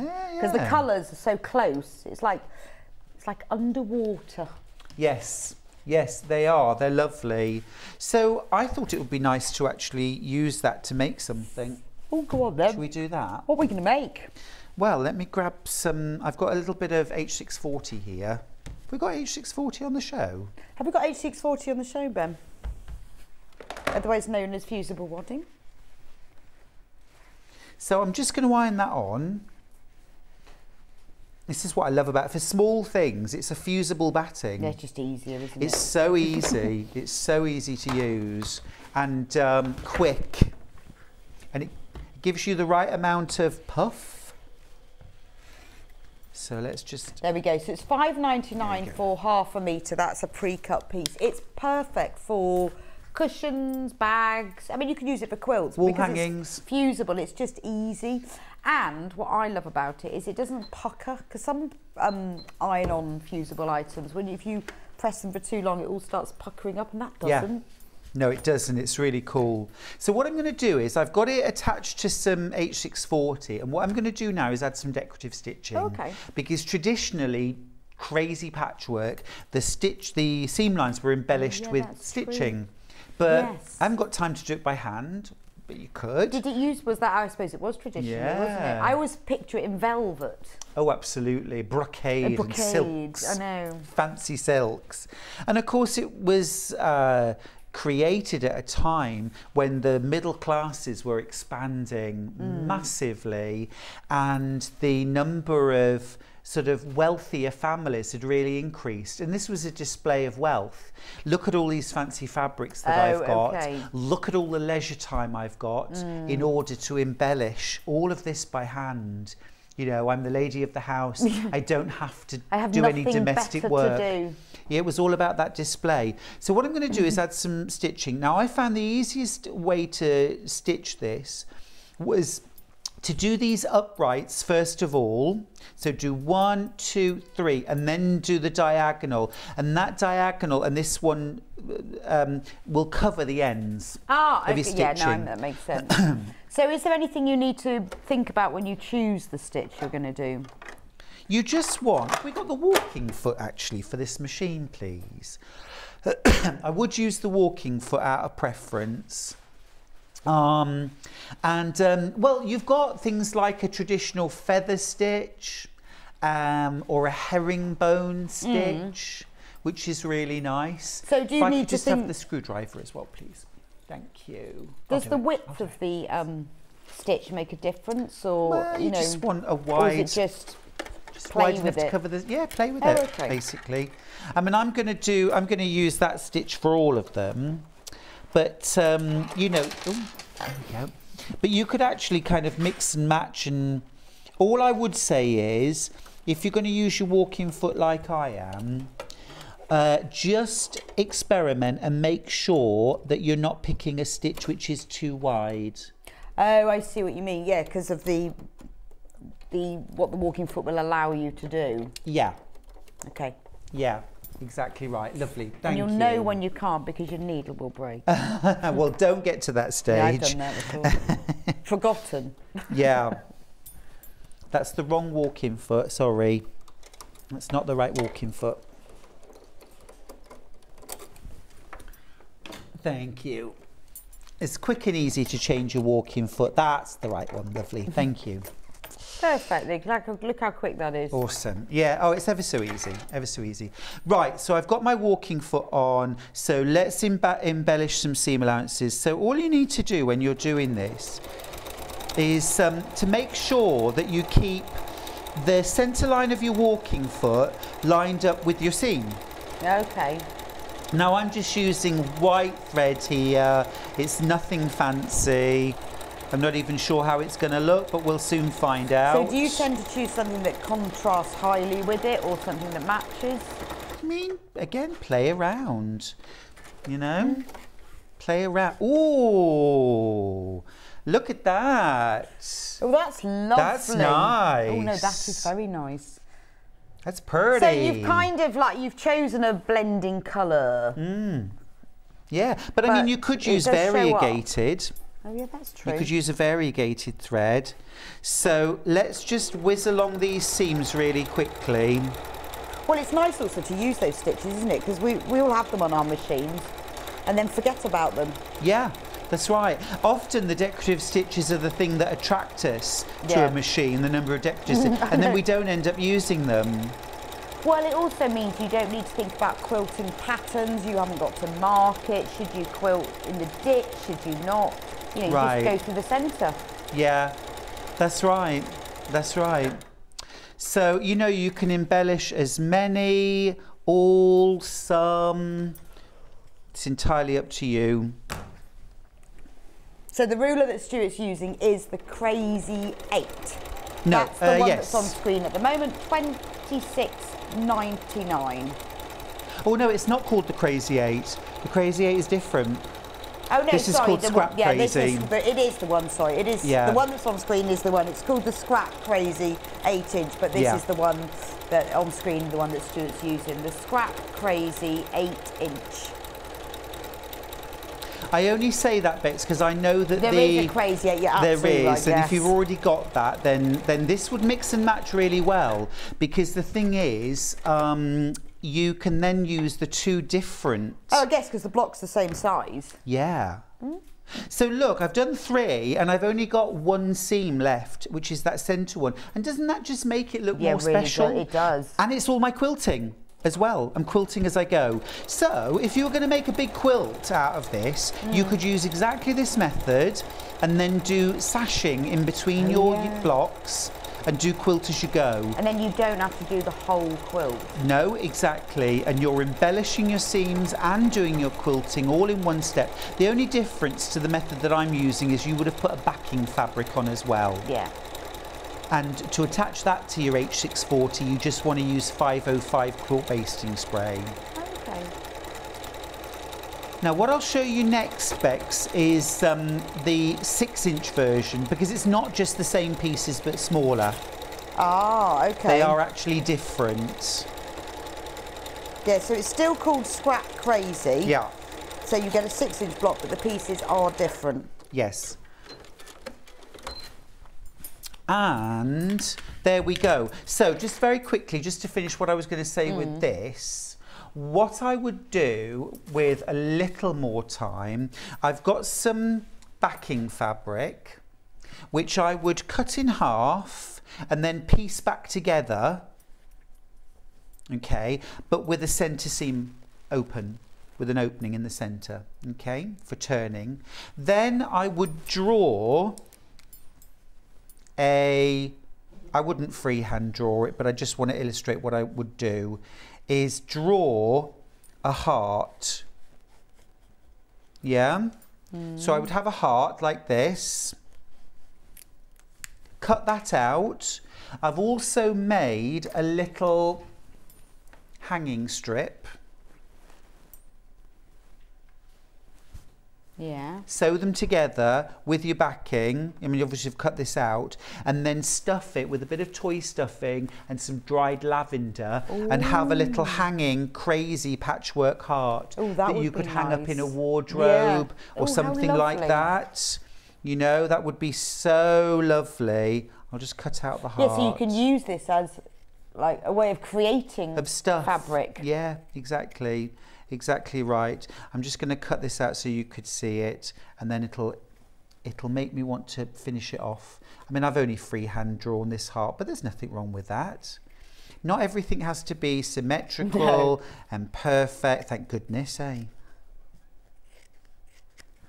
You see? So there's my little, look how pretty that is. Lovely. Isn't that nice? Really nice. Yeah? So you'd have that with a little hanging loop, hanging in your wardrobe. Just hang on the doorknob. Yep, so that's a little idea. Oh, that's a great idea. Let me show you the crazy.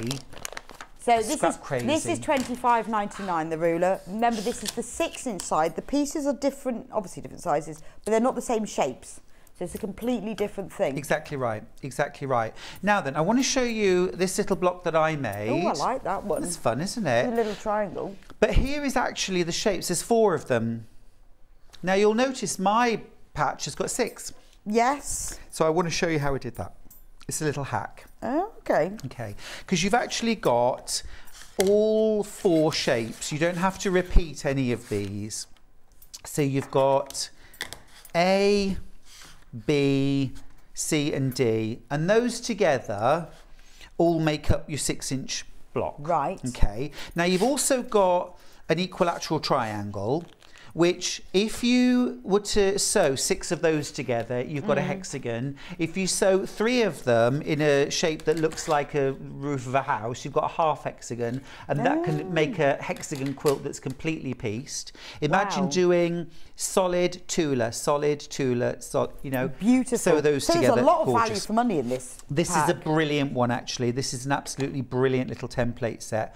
But what I did to create this was I actually got my scraps, because at the end of the day, this is about using up our scraps, no?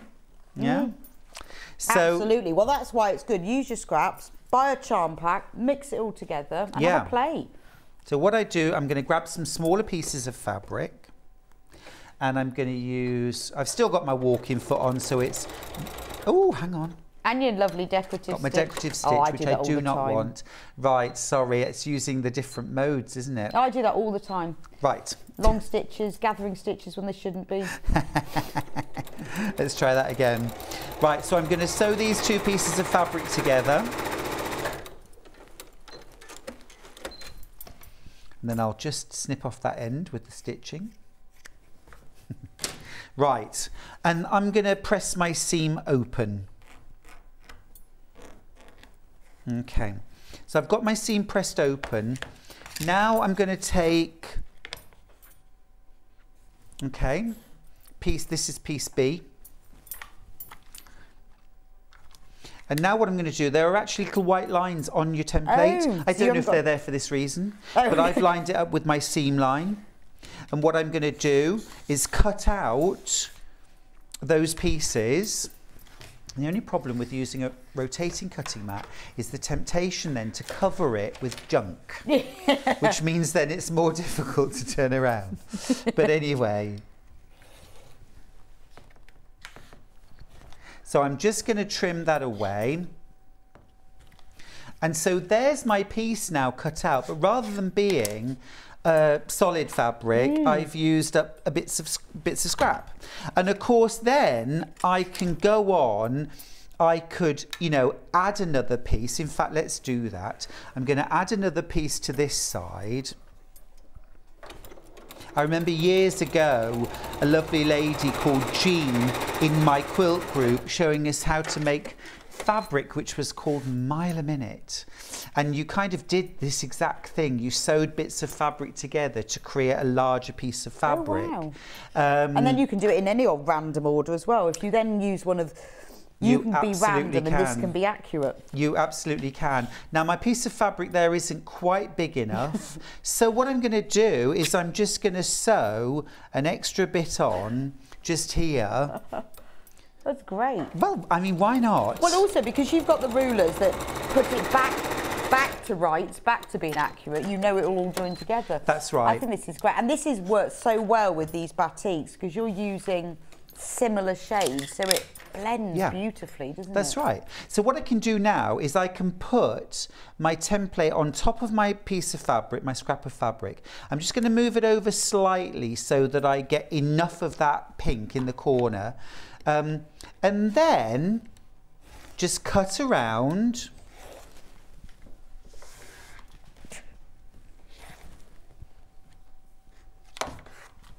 There we go. And there's my piece now. How cool is that? That's, yeah, I love that. Yeah. Isn't that awesome? And particularly when you've sewn that together and you put the decorative stitches on it, it just looks lovely. Oh, I mean, then you can really, really go to town. I feel it needs gold.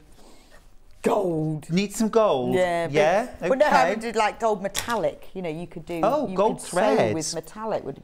That would be amazing. That would be amazing. So I'm just going to keep sewing my bits of fabric together until I've got large enough fabric. Or you can just use, you know, whole bits of fabric. Yeah. If you've got them in your stash, you can use them. If you haven't, just join them then join them together. And it will be a riot of colour. It really will. It really will. So this one I'm going to cut acrossways. And I guess if you don't overthink the colour, but you just put anything in, then nothing is, there's no tonal, there's no matching. Right. So then that's the beauty. Yeah, exactly. I mean, look, at the end of the day, it's patchwork. Try it. You're using up your scraps. If you don't like one particular 6-inch block, turn it into a little hanging heart and, you know, sell it for charity. Do you know what I mean there? Yeah, I mean, there's nothing that you can do that's so awful, that's so terrible, that will make you, you know, want to give up, I hope.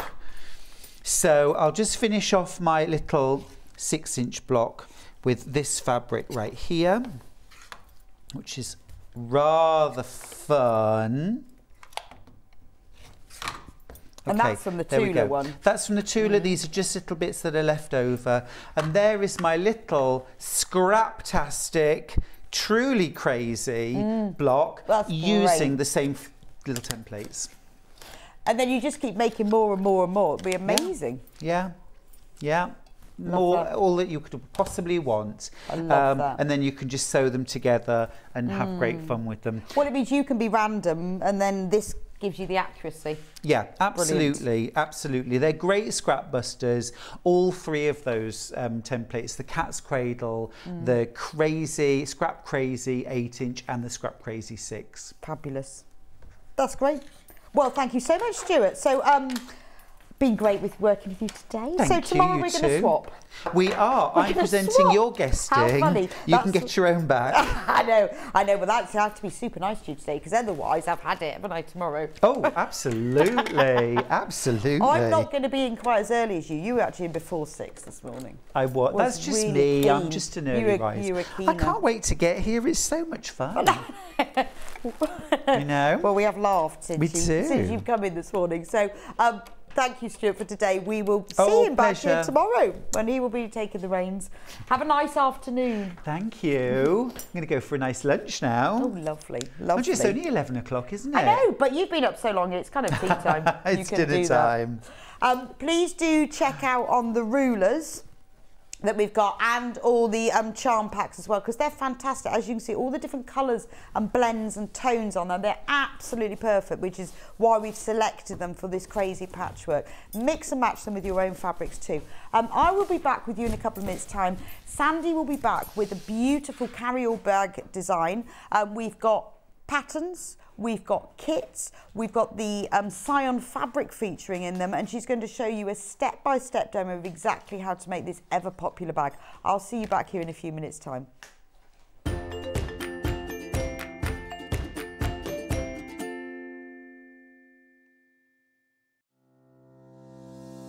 Hello, I'm Emma Bradford from the Swift Quilting Company. I've been a quilter for 25 years. I began sewing and quilting by hand, but now I offer long-arm quilting services and I run patchwork and quilting classes. You can see me regularly on Sewing Street demonstrating patchwork techniques. My top tip is there is no right or wrong way, only the way that works for you. There is no such thing as a quilting police. Outside of quilting, I am a qualified botanist and I enjoy riding my motorbike around the country. I hope to see you soon on Sewing Street.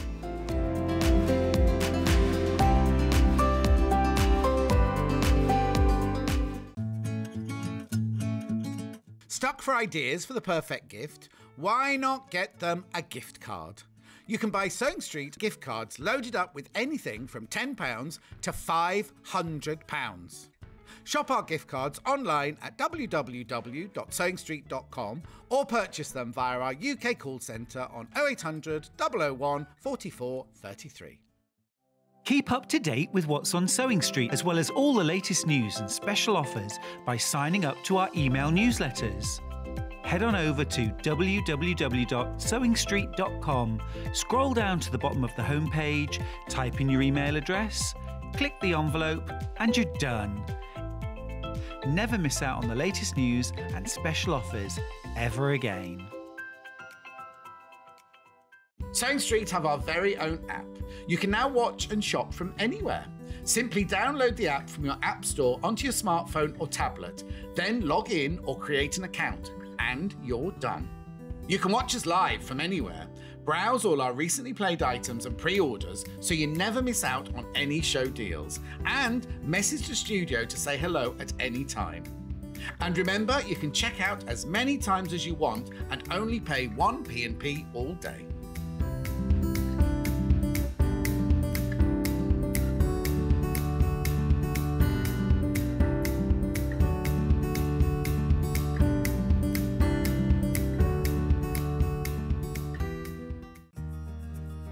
heard about all the different ways you can shop on Sewing Street? You can shop on our website sewingstreet.com, and you can also order by phone by calling our friendly UK customer service team. Just call 0800 001 4433. And don't forget about the Sewing Street app. Here you can shop all of the Sewing Street products as well as watch the live shows from anywhere. You can download the app onto your smartphone or your tablet by simply searching Sewing Street in your app store. And one final thing, no matter how many times you check out on Sewing Street in one day, you will only pay one postage and packaging. Happy shopping! If you're a Sewing Street customer, no matter how many times you check out in one day, you will only pay one postage and packaging. So don't wait to add the item you want to your basket and check out. You will only pay one P&P even if you check out multiple times in one day. Missed the live show? Don't worry, we recorded it for you. Never miss out on your favourite presenters, guests and makes ever again.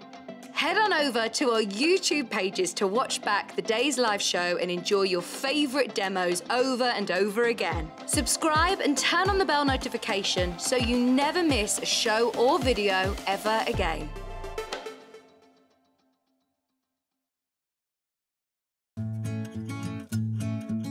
Stuck for ideas for the perfect gift? Why not get them a gift card?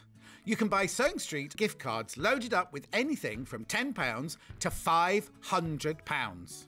Shop our gift cards online at www.sewingstreet.com or purchase them via our UK call centre on 0800 001 44 33.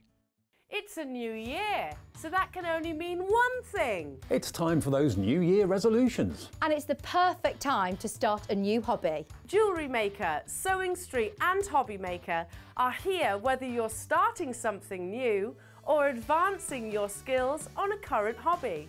With all the tools you need to start, as well as expert demonstrations from our great guests. Are you starting a new hobby this January?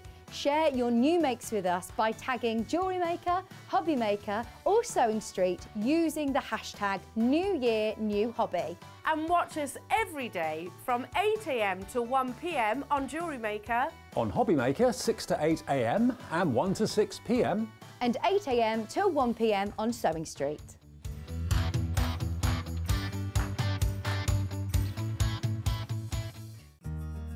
Have you heard about all the different ways you can shop on Sewing Street? You can shop on our website sewingstreet.com, and you can also order by phone by calling our friendly UK customer service team. Just call 0800 001 4433. And don't forget about the Sewing Street app. Here you can shop all of the Sewing Street products as well as watch the live shows from anywhere. You can download the app onto your smartphone or your tablet by simply searching Sewing Street in your app store. And one final thing, no matter how many times you check out on Sewing Street in one day, you will only pay one postage and packaging. Happy shopping!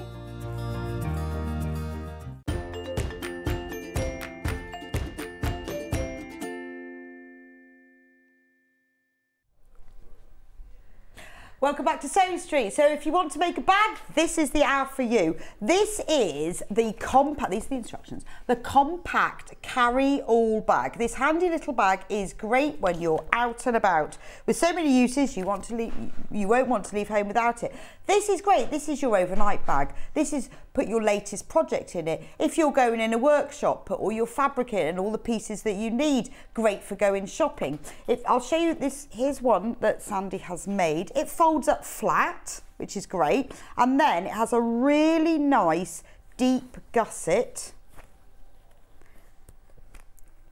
with a zip. I'm just going to zip it up so you can see. So it's really nice deep bag. I mean, in fact, you know, if you could make stuff, if you want some really nice fabric storage, it's ideal for that. It has a really handy outer pocket that's split into two handles, obviously. And then when you unzip it, let me show you inside. It's got a really, it's just a normal zip, nothing fancy. We have got the zips here, nothing difficult to get hold of. And then this one is lined, these gorgeous cyan fabric, and then there is an extra, can you let me show, can you see there? There's an extra zip pocket inside as well. It's a secret one. Secret pocket, so you've got an extra pocket inside as well. So it's pockets within pockets within pockets. So this is ideal for, I mean, it is called the carry-all bag, but it's a nice size, isn't it? It's not your super big one. I mean, it is like a overnight stay. If you just wanted to maybe put all of your toiletries in it, all your hair accessories, or your fabric threads. You could use it as a mini like toolkit storage. So if you wanted to put your scissors and your pins, if you're going off to a workshop, it's ideal for this. So we have got various options for you here, and I'm going to start with instructions on their own. So if you've already got your own fabric stash, obviously you haven't, just in case you have, these are the instructions on their own. Now I will tell you what you need for it. You will need 1/2 metre of main fabric for the bag outer and 1 metre of contrast fabric for the lining and the binding. So 1.5 metres, 1/2 metre for the outer and 1 metre for the lining and binding. So it's entirely up to you whether you go for plain on the outside and print, because remember that what is on the lining is also on the binding, and the handle, so you can choose whether you want to go for a print and a plain. So if you're doing it yourself, basically you need 1.5 metres of fabric. So £9.99, those are the instructions, all on your own, all on their own. Written by Wendy Orlando, so make perfect sense, they're brilliant. Liz in Derbyshire says, this bag is my favourite make. It's so easy, so useful and so versatile. What a fantastic review. What more could you want? Easy, useful and versatile. Brilliant. Now, if you want to buy the full, we have got a whole choice of kits for you. This is your favourite, is it, Ben? This is Ben's favourite, Spike the Hedgehog. So what we've done on this one, we've used the plain fabric for the outer. Oh, you've got Mr. Fox up there. Right, we will move on, because I thought the Spike the Hedgehog was his favourite. So what we have done with these kits, and I'll show you one here, that we've used the plain fabric for the outer, so that we can use the feature fabric inside, because then you get that nice feature on the trim and the handles. It's really nice, and it's nice to have that as the trim there, and then you get that on the inside. So in that's the Spike one. This one is Mr. Fox. Now, have you ever seen I love Scion. I've got duvet covers, towels, I've got mugs and everything. And finally, they do fabric. So in this kit, you get 1 metre of this Mr. Fox on a really lovely, like an ocean blue. So it's not a deep navy, maybe a pale navy or an ocean blue. It's gorgeous, isn't it? You get 1 metre of Mr. Fox, and then you use that for the lining and all the binding and the handles. And then you get 1/2 metre of the gold, and look how well it matches. Beautiful together. Lovely, isn't it? And obviously the full instructions. So for £24.99, you've got all the fabric and you've got the instructions to make this compact carry-all bag. Yes, and Ben says, if you'd like to make him one, please do. Ben, what are you going to keep in yours, though? Beer? I don't think you can get that much beer in there, Ben, really. You have to keep... I don't know what you're going to put in it, then. Put your phone in it. And all your chargers. Do you know, it'd be really good for your chargers. Be great. You could bring all your stuff in to work with it. So that is the Fox one. Can I do the Hedgehog one now? I love the Hedgehog one. So this makes this bag here. So you've got 1 metre of Spike the Hedgehog. He's called Spike and Chai because the background colour for this is called Chai, which is kind of like a mustard. So the background is a real sort of deep mustard colour, and the hedgehogs are all in a slaty grey. That's used for the lining and all the handles and stuff. And then you get this neutral fabric that is used for the outside, and you get the full instructions. I think that's amazing value for money, because this is designer fabric. Cyan fabric is used in homewares all over the place. It is top designer level. And you're getting the instructions and all the fabric, £24.99. Right, that's that one. And you can choose that bag pattern over Would and make over again. great little bags for putting in your luggage. Oh, you like packing cubes. Oh, well, now I love a packing cube. It would, wouldn't it? It would, wouldn't it? T-shirts really? in one, shoes, toiletries in another, underwear, hair swimming stuff. costumes. Yes. And you could Odie coat inside it to make it waterproof that would be as good, well. wouldn't it? Yeah, swimming costumes. Yeah, so because they lie flat, you could make lots of them for your luggage. And actually, what's quite nice when you go away is you can then fill this. You can put stuff like all your toiletries out in the hotel. Makeup, big makeup bag. Because you don't have to have the handles if you don't want to. If you just want them as, you could just have them as like a storage thing then. Great Gorgeous. idea. I like that idea. So much. That's a brilliant suggestion. Please do message me with your suggestions, because lovely. Because you guys, you have all the ideas. We just copy you. Now, the next one I've got is, let's go poppies. I love this one.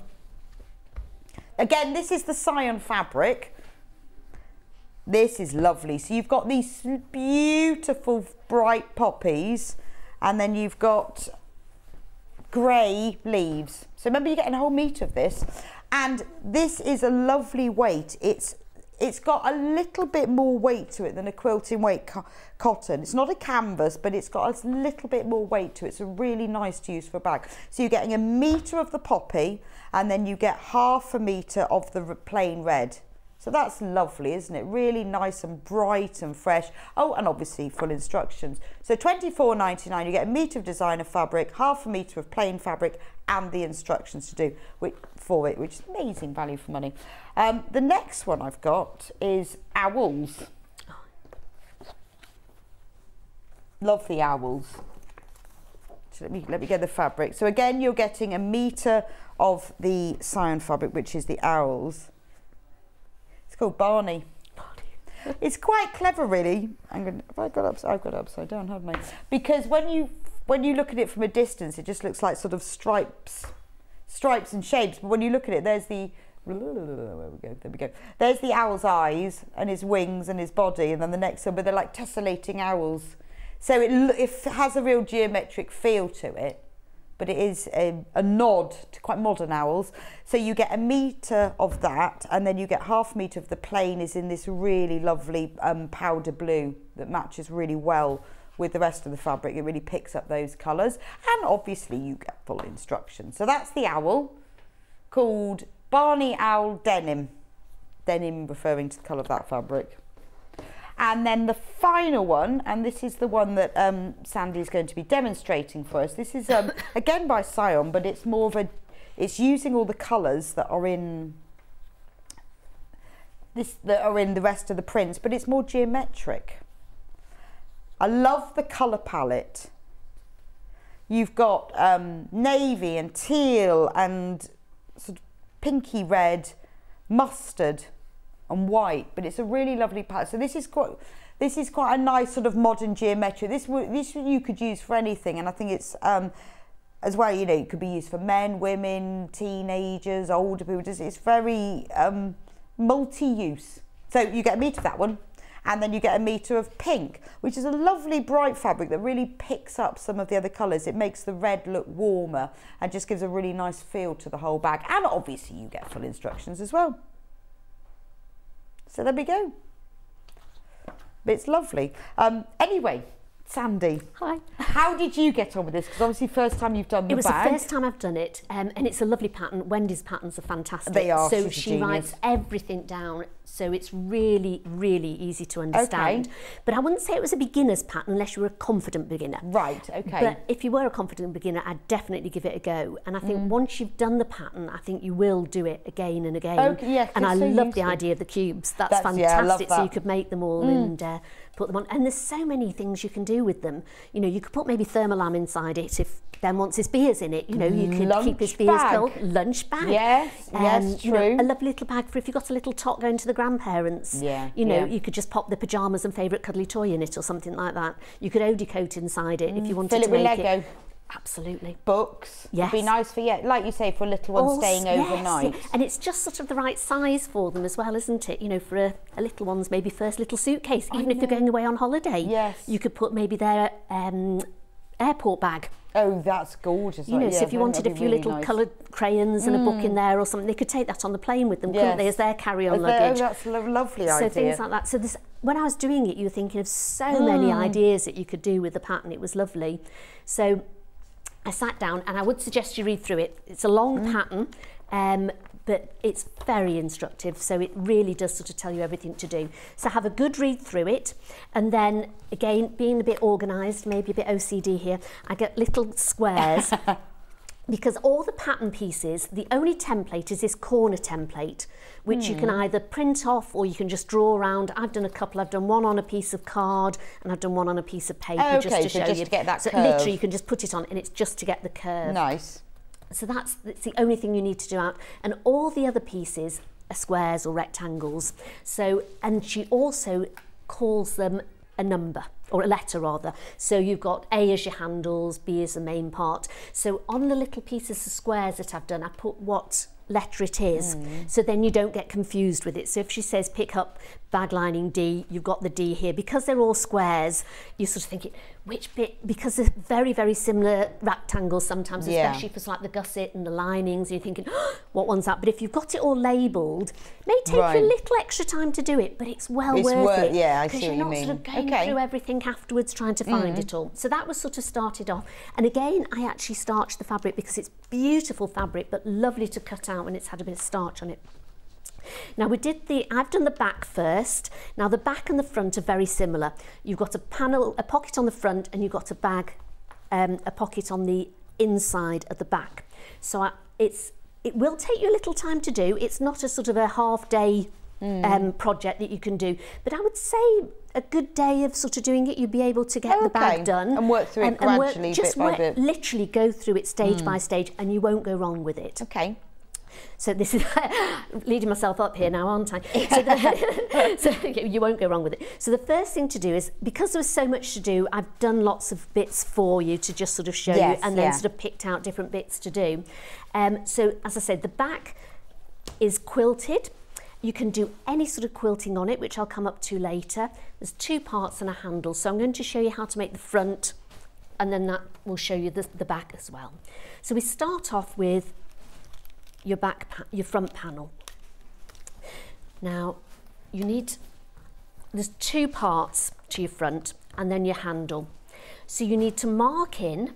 I've got a ruler here and a friction pen, and she'll tell you all the measurements to do, so that's fine. So as you just mark it in, put your little line on, and then you actually put the handle on the inside of that line, so not on the outside, on the inside. Now the handle, if you've made bags and you made handles, they are very easy to do, and it's a 4-inch, so you're folding it over and over to make your handle size. So if you've got, I'll show you on the binding, so that would be your handle, and then you fold it to crease it. I can't undo it now. Then you fold them in on themselves into the middle. Just leave a little tiny gap, because if they overlap in the middle, you're going to get a bit of a bulk on that handle. So you want some almost touching but not quite in that centre seam. Then fold it over again, so you've got 4 thicknesses, so it makes it quite a nice firm handle. You could also put some of interfacing or wadding inside it. Along the way, she suggests different pieces to interface, and I'll show you the ones that I have. But she also, the main part is the wadding on it, but I'll show you, I actually interfaced the back of my front of the bag and the back of my bag as well, with just like an iron-on, almost like a fusible. Oh, okay, so if you want to give it some extra weight. So that just sort of gives it a little bit more stability and a bit of firmness on it. Okay. Because if you've just got the fabric on its own, it can be a bit looser, so it makes it stand up slightly more as well. So get your handle, so you've made your handle and you've sewn round it with a top stitch, and again do a larger top stitch, do 3.5 size top stitch, and you can do a contrasting colour or you could do the same colour. I've done sort of a cream, so it'll blend in with all of those colours that we've got. So if you start off and then you measure it and make sure they're both the same length. Clip on your handle on the inside of that mark. Now you'll be using lots and lots of clips in this bag, so make sure you've got a nice big box of clips with you. And then take it and smooth the handle out. If you put your finger underneath, just turn it up, you know that it's not twisted anywhere. Now the way you've pinned it, that will be the outside, sorry, the inside of your handle, because as you flip it up, that's the outside of your handle. So if you've got a favourite side, if you've done the top stitching looks neater on one side or it's not quite even, do it so that that's on the underside. So we need to then just sew that across to just make sure it's, oops, oh, the foot isn't on this one. There we go. Right. So we want to make it quite firm, because obviously the handle, if you've got quite a lot in it, you want to make it a really firm handle. And you need, it's all done on a 1/4 inch seam, but you need to sew it just underneath that 1/4 inch seam. So obviously when you sew the next piece on, you're not, so it's just almost tacked. But you do want to go over it a couple of times. Oops, why isn't it? Sorry. Oh yes, there we go. And I go straight along. And then I won't do it, but I would then go back and do it again.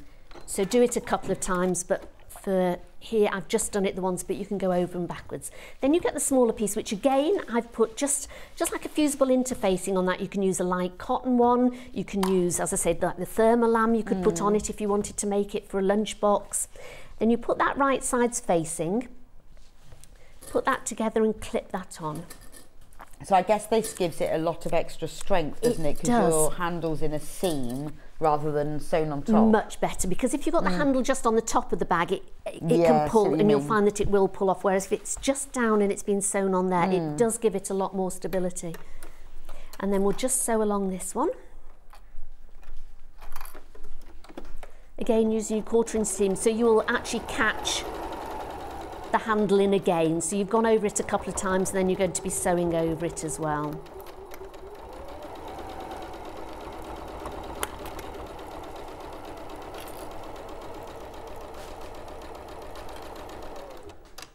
I love making bags. Is it one of, do you make a lot of bags? Yeah, I love bags. Love making a bag. Because I can never find a bag I want with the right pockets in the right place, or... It's great, and then you can put as many pockets in as you want, can't you? Pockets and zips and it's nice. Well, also if I'm not in a rush, but I've got time to make it, you can really go to town on. And then I save all my nice bits of fabric for linings, because there's nothing better. I like a nice lining than a nice lining. If you've got a plain bag and then somebody sort of opens it and looks inside, and you've got this real pop of colour inside. It looks beautiful. I made myself a little rucksack from an IKEA bag that I used for my handbag, and I lined it in Tula. And when you open it up, it's like this madness of citrine, and inside it there are pink pockets, and it's just like, it just gives me joy. I love a bag. I made one in like a peacock green satin inside it, and it was lovely. Every time you open the bag, you think, oh, that's lovely. That's lovely. I know. Almost sort of strokeable inside the bag. But it's nice because with all of these patterns, you can always adapt them to put what you want in them. And you can with this, because on here, I won't show you how to make the bag, but she's done a lovely bag pocket, sorry, which goes all the way. It's sewn in, and then it's fastened onto the back as well. So it really is almost like a secret pocket. And then you've got your zip. If you have like a zip on a roll or something, you can just cut it to the length that you want, which is what I did on this one. And you open it up, and you've got a lovely pocket inside there, which is lovely. So that's all lined and nice. And no, it's nice. I think if you take the time, it's really worth it, because you can make it. I make them for. Yes. Sewing projects with all sorts of pockets. Love and it. especially if you're organised, you like bags for everything. I like a little bag for everything. You know? Yes, I do. I have a bag for my chargers, so that when I go away, I have a little zip bag. Because you can never remember them, can you? Yes. And it's great if you've got them there. With, and then you can put everything into. I love a bag. Oh, so do I. Yeah. Bags always fit as well, don't they? Yeah, they do. They always do. Yes. Bags and shoes. Bags and shoes. Always Doesn't matter if you've overeaten at Christmas or not. Your bag and your shoes will always fit you, won't they? So we've done I can't speak today. We've got the pocket for the front. Now, with the pocket, you've got the two different colourways, and the contrasting colour is a slightly bigger size than your front pocket. Right. So what you'll do is you'll sew along the two raw edges, then you fold it over so the bottom edges are meeting, and then start and iron upwards. So then you're left with what looks like a binding along the top. Binding. So you've got a pretend binding, so you don't need to put the binding in or anything. Now, on this bag, I put a seam down the front of it to make it two pockets. You can leave it open. But on this one as well, I put a magnetic clasp. Like a magnetic clasp as well. So I always put one on, even in a tote. Yes, you've got to have a magnetic clasp. Just at the top, you know, even in a tote, love a magnetic Because sometimes when you've got a double pocket, you've not quite got enough room to put something in either side. If it's a full pocket, it's too big and you can get it a bit lost there, and it sort of seems too open, whereas if you've got your magnetic clasp on it, can't beat a magnetic you can't clasp. beat it. So I'm just going to pop, I've put the one on this side, and then this would be the time to put it on. She doesn't put it in the pattern, but it's very easy to put it on whilst you're doing it now. We do have magnetic clasps on the website, so if you just put it, go onto the website and put in magnetic clasps, they are in there. And they're so easy to do. I'd put a little dot where it should be. Well, they make your bag look really professional, and it does. It's the sort of hardware you get on posh bags. Oh, any hardware, I think, really makes your bag, doesn't it? Put your little slits in either side there. Pop your magnetic piece through, then turn it over. Put your washer on, and I always, before I put the washer on, I always put a little bit of material on. Yeah, that's and good. then that just sort of stops it rubbing on your material. So pop that over the top, your little washer over the top there, put your sides out. And then what you can also do is just iron a little bit of interfacing over that, and then it just protects it as well. So it stops anything rubbing from the inside of the bag. Just seeing if I've got, and it will just iron on. There we go. So that's the front of your bag done. Then you've got your pocket. So as I say, if you've got a magnetic snap, you can just pop it on, line it up. So you've got your front and your back. And that's really those finished. But on the back here, I did some quilting. So if you wanted, we'll just unsnap that off, and this is where you'd put your quilting. Now you can do anything. You can do some fancy stitching on it. You could do swirls on it. You could do some free motion on it if you wanted. Well, yeah, it'd be a good chance to have a little go. Absolutely. Free motion scary pants that we all go, oh, I can't do that. Yes, yeah, it always used to scare me. I've just missed a bit out. So before we get to this stage, we've got the bag, and you need to put your wadding on the back before you do your quilting. Yes. Sorry. That's okay. My fault. So you will need, for the bag, yes, you will need, as well as, so in your kit, you're going to get the fabric and the instructions. You will need a 20-inch zip and a 10-inch zip, but we have a pack of 2 zips. Da, da, da. And if you get those, that'll do for the inside zip and the outside zip as well. So there's your zips. Now with the wadding, you need to make your corners. So the wadding is for quilting the outside of the bag. Yes, you will need a piece that's 21 by 15 inches. So the H640 that we had earlier, that's the ½ metre piece. That will be fine for that. Yes. And you make the square just slightly smaller than your bag. Okay. And then you need to make the corner. So you've got last thing is the weight interfacing. The interfacing is for, you've used it already, haven't you? I put it on here and here. Right, so you will need some interfacing as well. And that, yes, you need the interfacing for the 2 front pieces. Yes. And also for on the, did I put it on? No, I think I just put a very light one on that one. So you will need ½ metre of wadding, ½ metre of interfacing, and then you'll need the 2 zips. Other than that, all the fabric and the instructions are in the kits, but it's worth getting those if you haven't got them. We do have interfacing as well.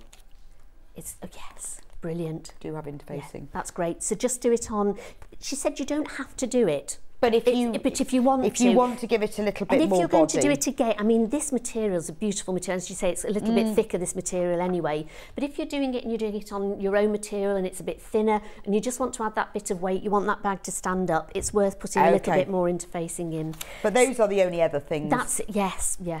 So with your wadding, you need to get corners. So what I've done is I've folded mine. I've done a little bit of a cheap bit here, folded it in quarters.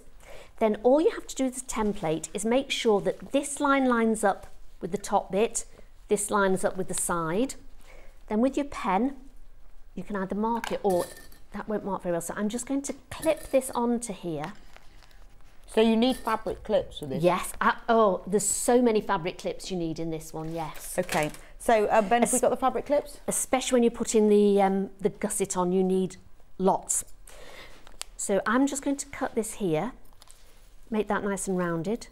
And then you've got the same there are fabric clips on the website. If you need fabric clips and you haven't got them, have a look on the website. Just put in fabric clips in the search thing and that will take you to them. So you've then got nice 4 corners. Okay. Then put it on, and you need to just put it, obviously glue side down, and make sure it's lined up well. Now you shouldn't really iron on this, so if you've got a cloth, but I'm using the lining for it, so just put the lining over it to just iron that on. There we go. So really you just need a spare cloth or a piece of material. And then you can iron it from the top as well. And it can take a while, just sort of check with the instructions on it and just iron it along. I think Wendy's made this before in like a PU bag as well. Oh, okay. It looks lovely. So again, it's a nice waterproof bag on the outside as well. Oh, yes, so you can use that. I mean, once you've got the kit, you can use the instructions for all sorts. But if you're doing that one... Yeah, so this is the one that the original one that Wendy made that comes from the instructions. Yeah. And this is like a PU, a pre-quilted PU. That's right, yes. Yeah, and it works it's just as well. Look at that, I like that. With this little stripy inside. It's nice, isn't it? Yes. Then you need to do your corners on the bag as well. So with your template, just line up the sides. I've done it here in a bit. I've done one in a paper and I've done one in a thicker card. So the thicker card one will just last you a bit longer. And you need to do all 4 corners. So just put your template round.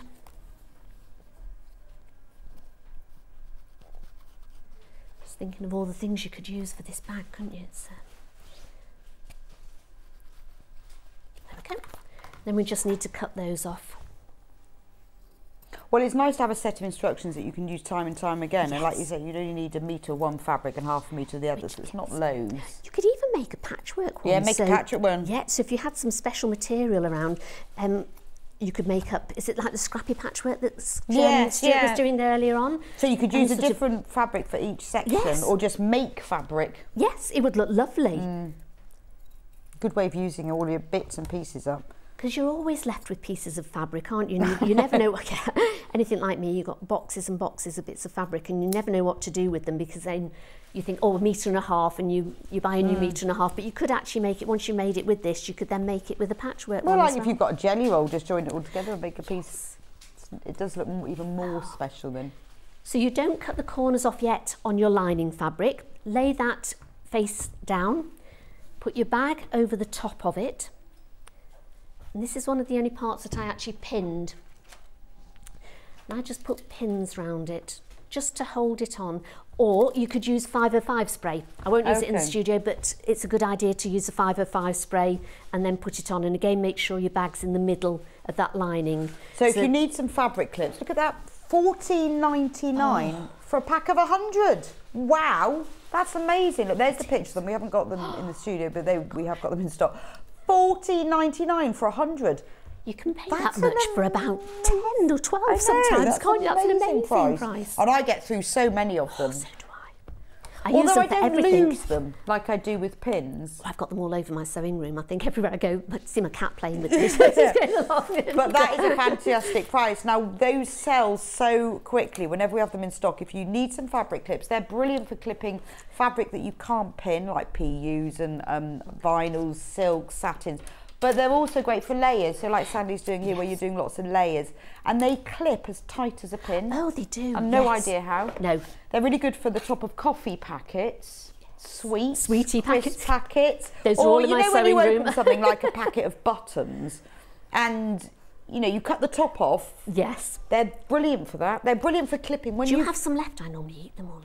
When you pre-cut, when you cut pieces of fabric and you label it, you can clip them all together. They're just brilliant. They're fantastic. $14.99. It really is worth getting some for 100. That is an amazing price. They will always come in useful for lots and lots of things.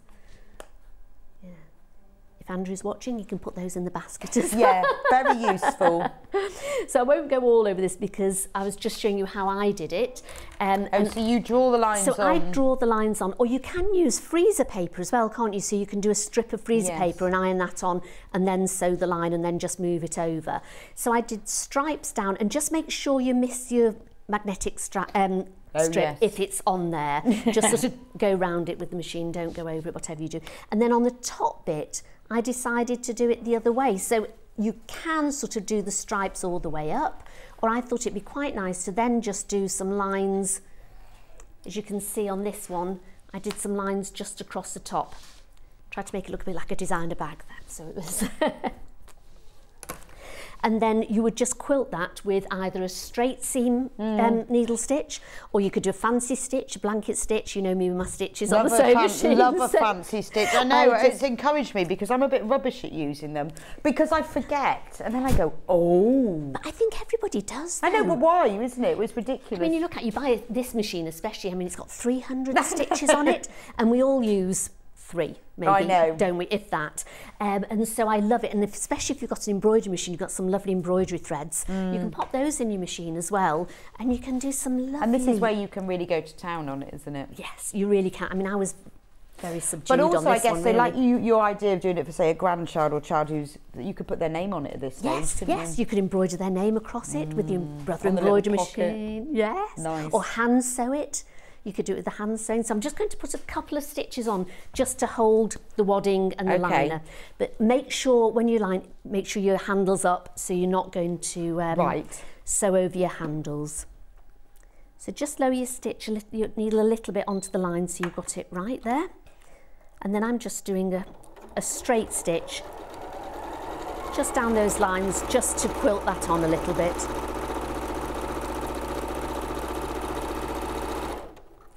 And with having the extra lining, when you're quilting, you can run it off a little bit so you're not got it finished right at the side of the bag. You have to start at the top, or again, you could take it straight to the top and finish at the top there as well. So I'm just going to do one more. I'm going to go on this side.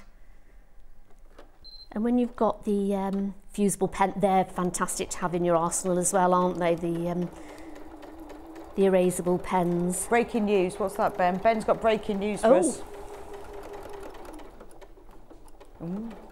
Oh, Ian. Yes. Ian's deals. Didn't know we had Ian's deals, but today only. Everyone else must be out. Ian's done a special deal. No way. £10.99. I said £14.99. You never get 100 clips for £14.99. £10.99. Andrew put 2 packs in. Yeah, 2 packs. That's really worth it. That's ridiculous. £10.99 for 100 clips. And you'll need them all for this bag. Well, I just, because I've got 2 boxes of them, but quite often, particularly when I'm binding a quilt, I have to quilt halfway around and then take all the clips and redo it because I can't get all the way around the quilt. It's surprising how many you need. I sort of bought the first time I bought, I was about 20, and you thought, that's more than as many I'll need. And then you buy another pack, and then you buy another pack. So having 100 for that price... And I don't lose them because you can see them. But I use them a lot when I'm binding a quilt because you can clip from one side but sew from the other. Yes. Whereas if it's a pin, you have to pin from one side and then pin from the other and then go back and take all the pins out from the first side. So honestly, I go for it. £10.99. Is that today only? That's an Ian Persuaded by Ben special offer. Yes, that's definitely one of the reasons I like it. And as I was showing you in the quilting earlier on, it doesn't move the fabric like pins do sometimes. No, it pins doesn't can definitely move it. But it grips it just as well. And if you're using the PU like Wendy did, you can't use clips on that. So I tell you what they're good for as well is I use them when I'm sewing up my knitting and crochet because you can't pin that because you can't see the pins. Well, they fall through, don't they? But clips, ideal. Perfect.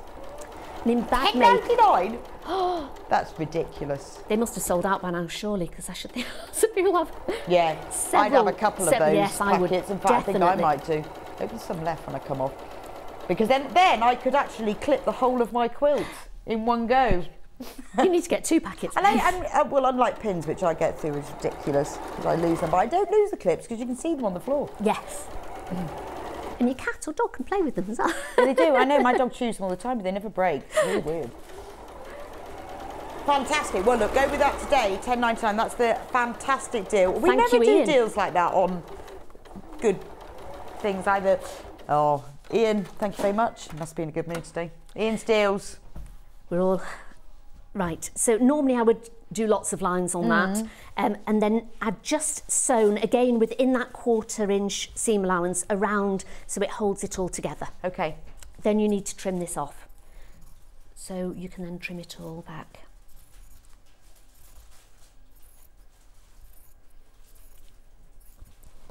And you can see you've done the front and the back already. We've made the pocket. Okay, so yes, so just pop on. you've quilted it as you've gone. That's, yes. And if you've got if you wanted to make the inside pocket at the back, that one is done fairly early on in the pattern as well. Okay, now, that's again, what the other zip is for. That's what the other zip's for. That's for the inside pocket. I mean, if you wanted, you could probably put an inside pocket on. Right.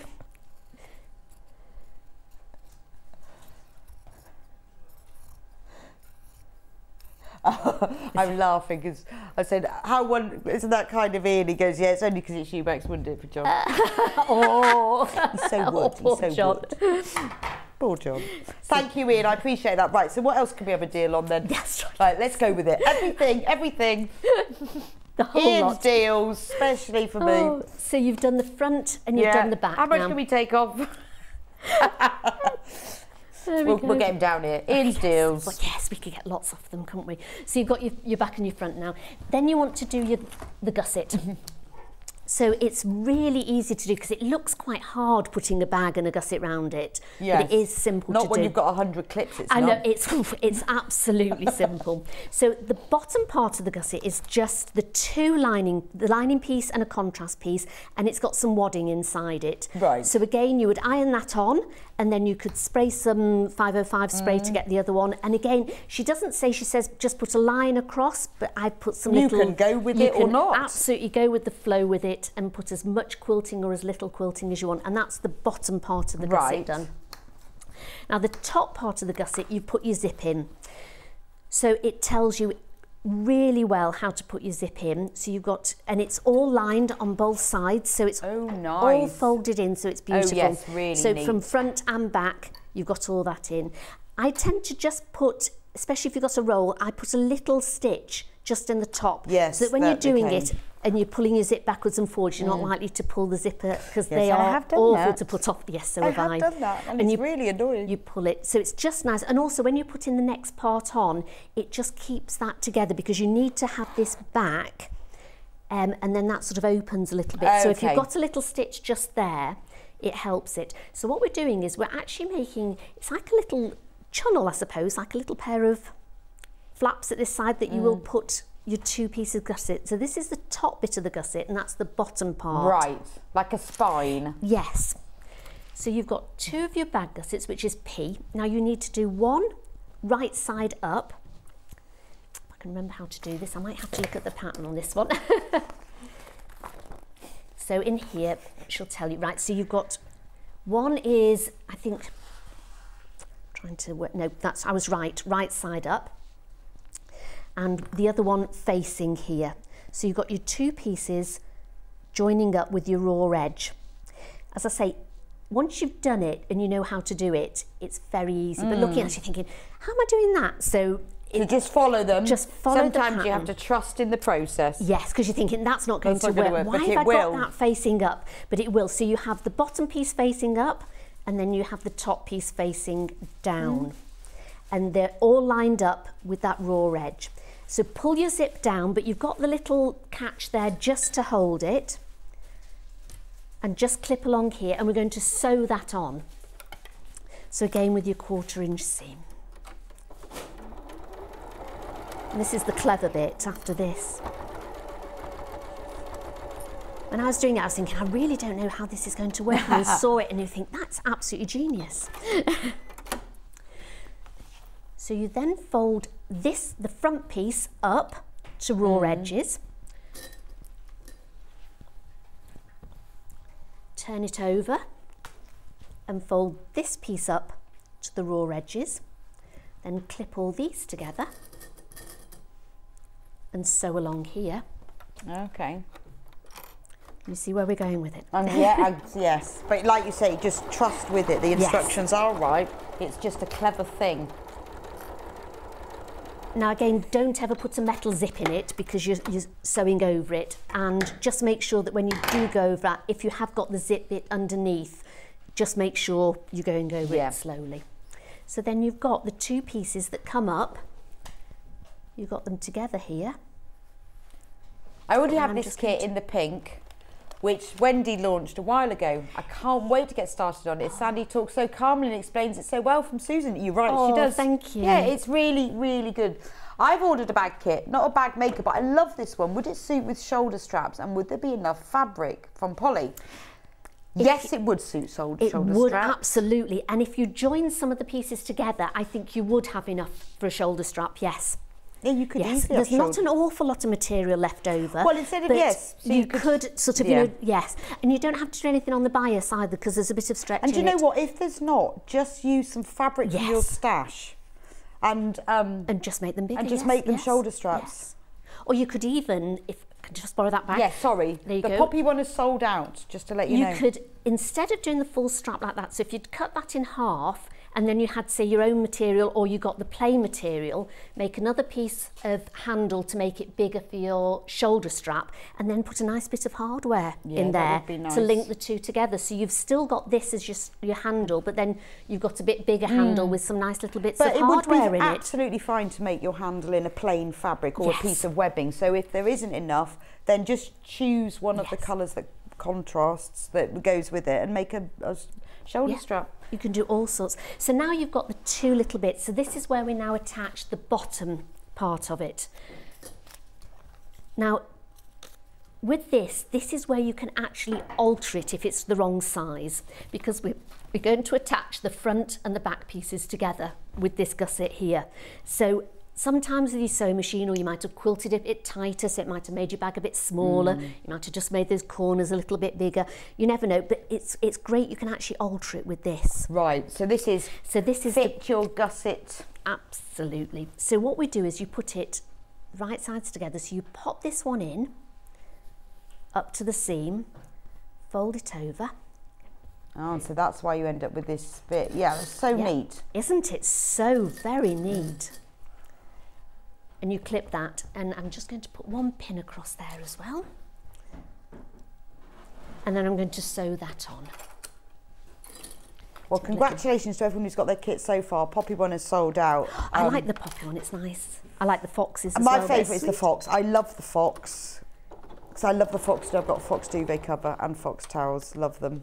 Mind you, those owls are very nice because they're quite modern, aren't they? I know, they're just really cool. I'd actually quite like the fox.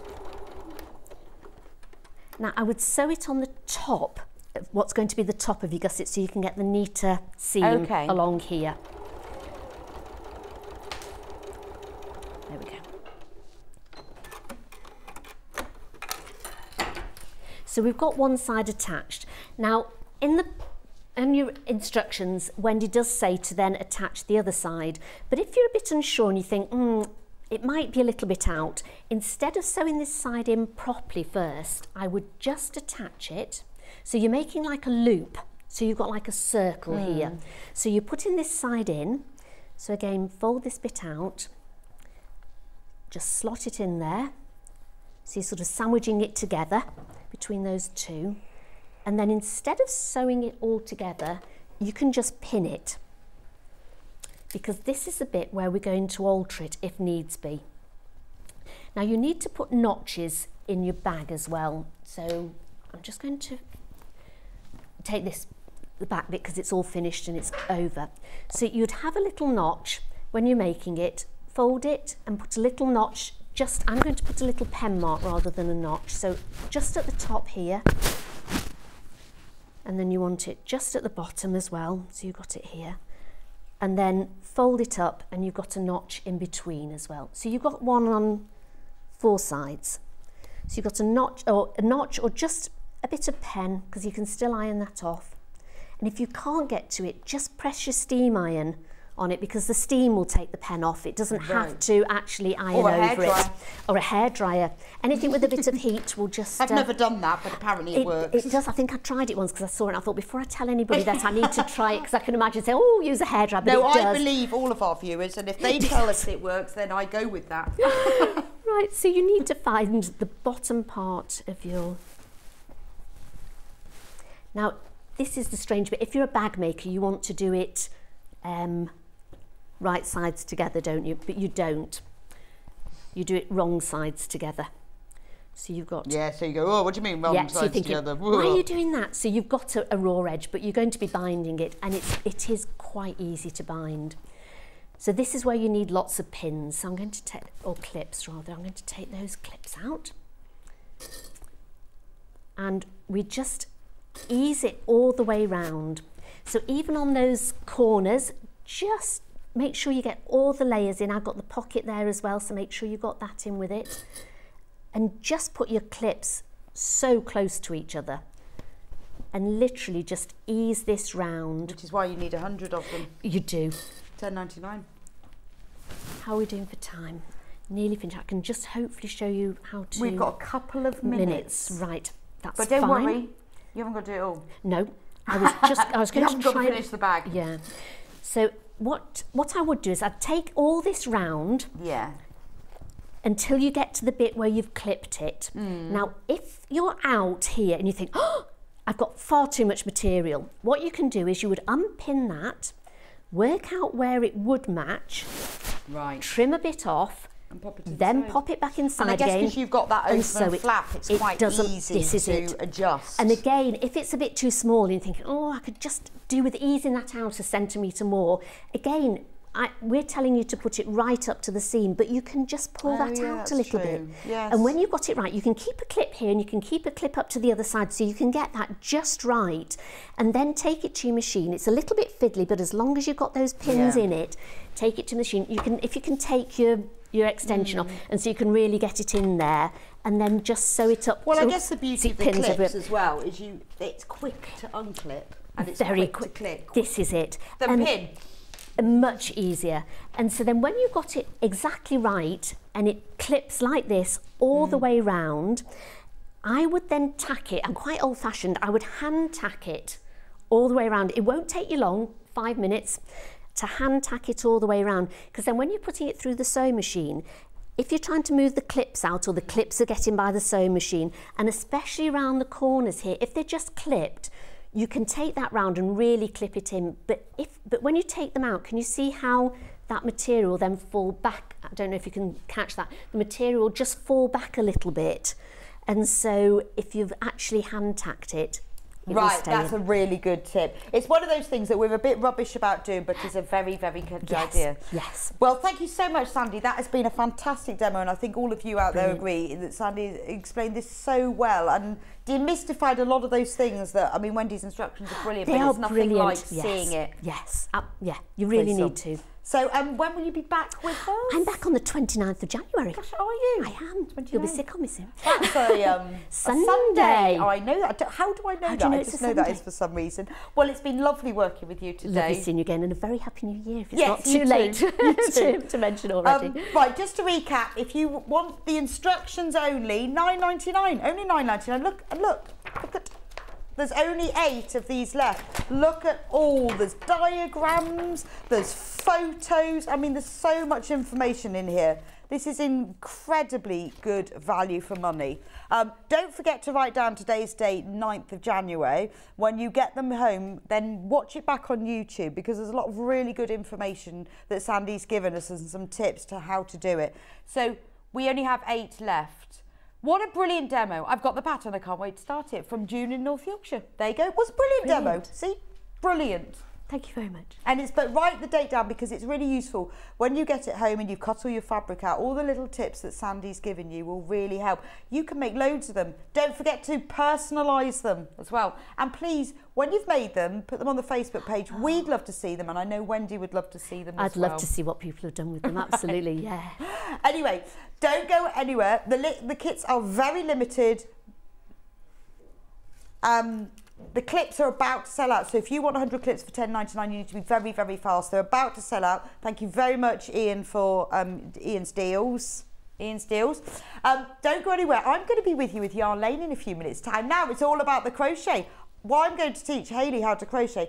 Let's hope she's really fast, because we're going to do the whole thing. I'm going to do granny squares. I've got some fantastic kits. It's all about the crochet. If you've got any questions, you want to know anything, message me in. We would love it if you would stay with us. If you've never crocheted before, this is the hour for you. I'll see you back in a few minutes' time.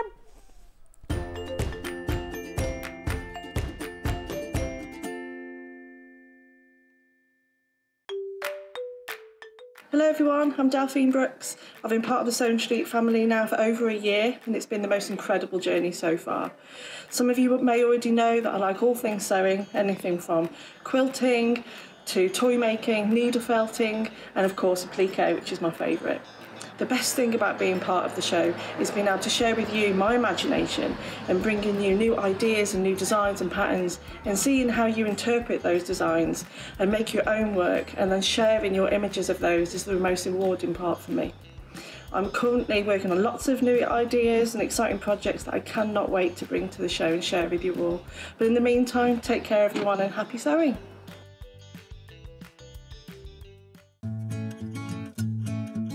Stuck for ideas for the perfect gift? Why not get them a gift card? You can buy Sewing Street gift cards loaded up with anything from £10 to £500. Shop our gift cards online at www.sewingstreet.com or purchase them via our UK call centre on 0800 001 44 33. Are you a fan of Sewing Street? Why not join our growing Facebook fans pages? Just search Sewing Street Fans on Facebook and click Join Group. Never miss out on the latest news and updates from our presenters and guest designers, special offers and plenty of chat with your fellow fans. Share photos of your makes, ask for advice, interact with your favourite guests and presenters and be a part of the ever-growing sewing community. See you there!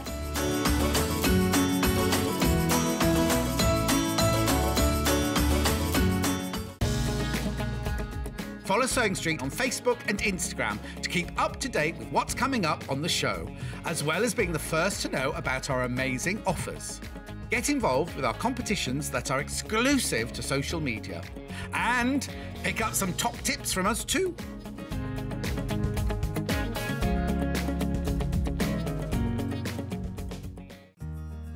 Have you heard about all the different ways you can shop on Sewing Street? You can shop on our website sewingstreet.com and you can also order by phone by calling our friendly UK customer service team. Just call 0800 001 4433. And don't forget about the Sewing Street app.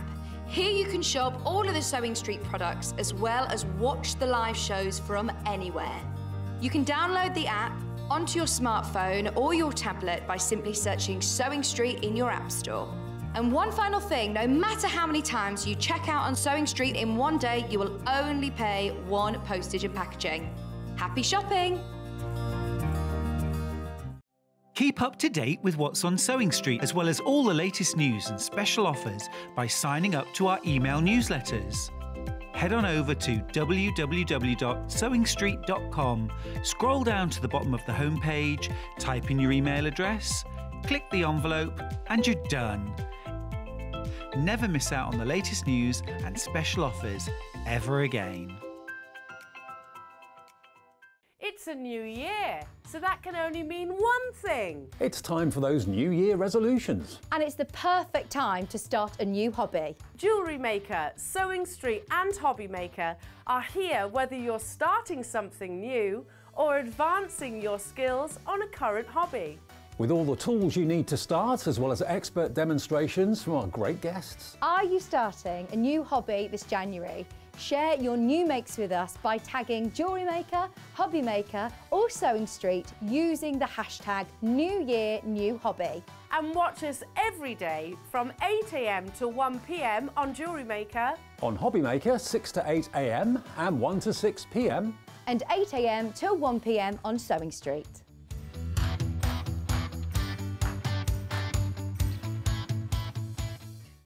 If you're a Sewing Street customer, no matter how many times you check out in one day, you will only pay one postage and packaging. So don't wait to add the item you want to your basket and check out. You will only pay one P&P even if you check out multiple times in one day.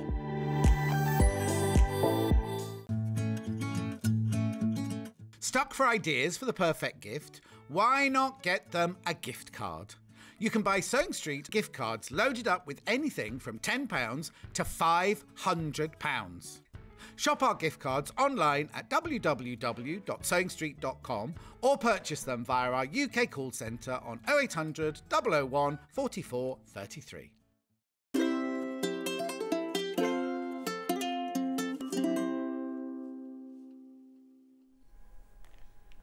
Welcome to Yarn Lane. It's Monday, it's 12 o'clock. Where else would we be? Right, this house is all about crochet. So I was having a chat to Hayley. We've got two Hayleys, it's very confusing. Hayley, planning Hayley. And she said, let's teach crochet. I went, well, I've taught lots of friends and stuff, but I haven't actually taught people on TV before. So then Hayley persuaded the other Hayley. This is Hayley. Welcome, Hayley. So this is Hayley, who's our head of marketing, Hayley. Yes. Who can knit. In a straight line. You can knit. I've seen you've knitted blankets. Pearl stitches, yeah. And you have done a bit of crochet. Yeah, only a tiny bit. I learnt. My nan taught me when I was really young. Right. But only to crochet like in a long line, so it's like a string. A chain. Yeah, chain. A chain. Right. And I tried amigurumi. Amigurumi, well done. I think pronouncing it is half of the battle. Yeah, well, it was supposed to look like a cactus. It did not. I mean, I remember bringing it in and you unravelled it because you were like, no.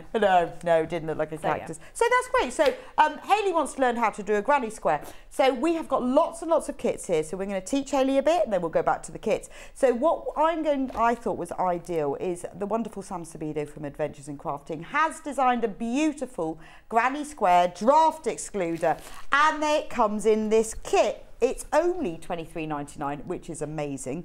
In the kit, you get a big ball of pink, and it's lovely, dusky pink. You get a ball of grey. This is all chunky, so this is why I chose this one.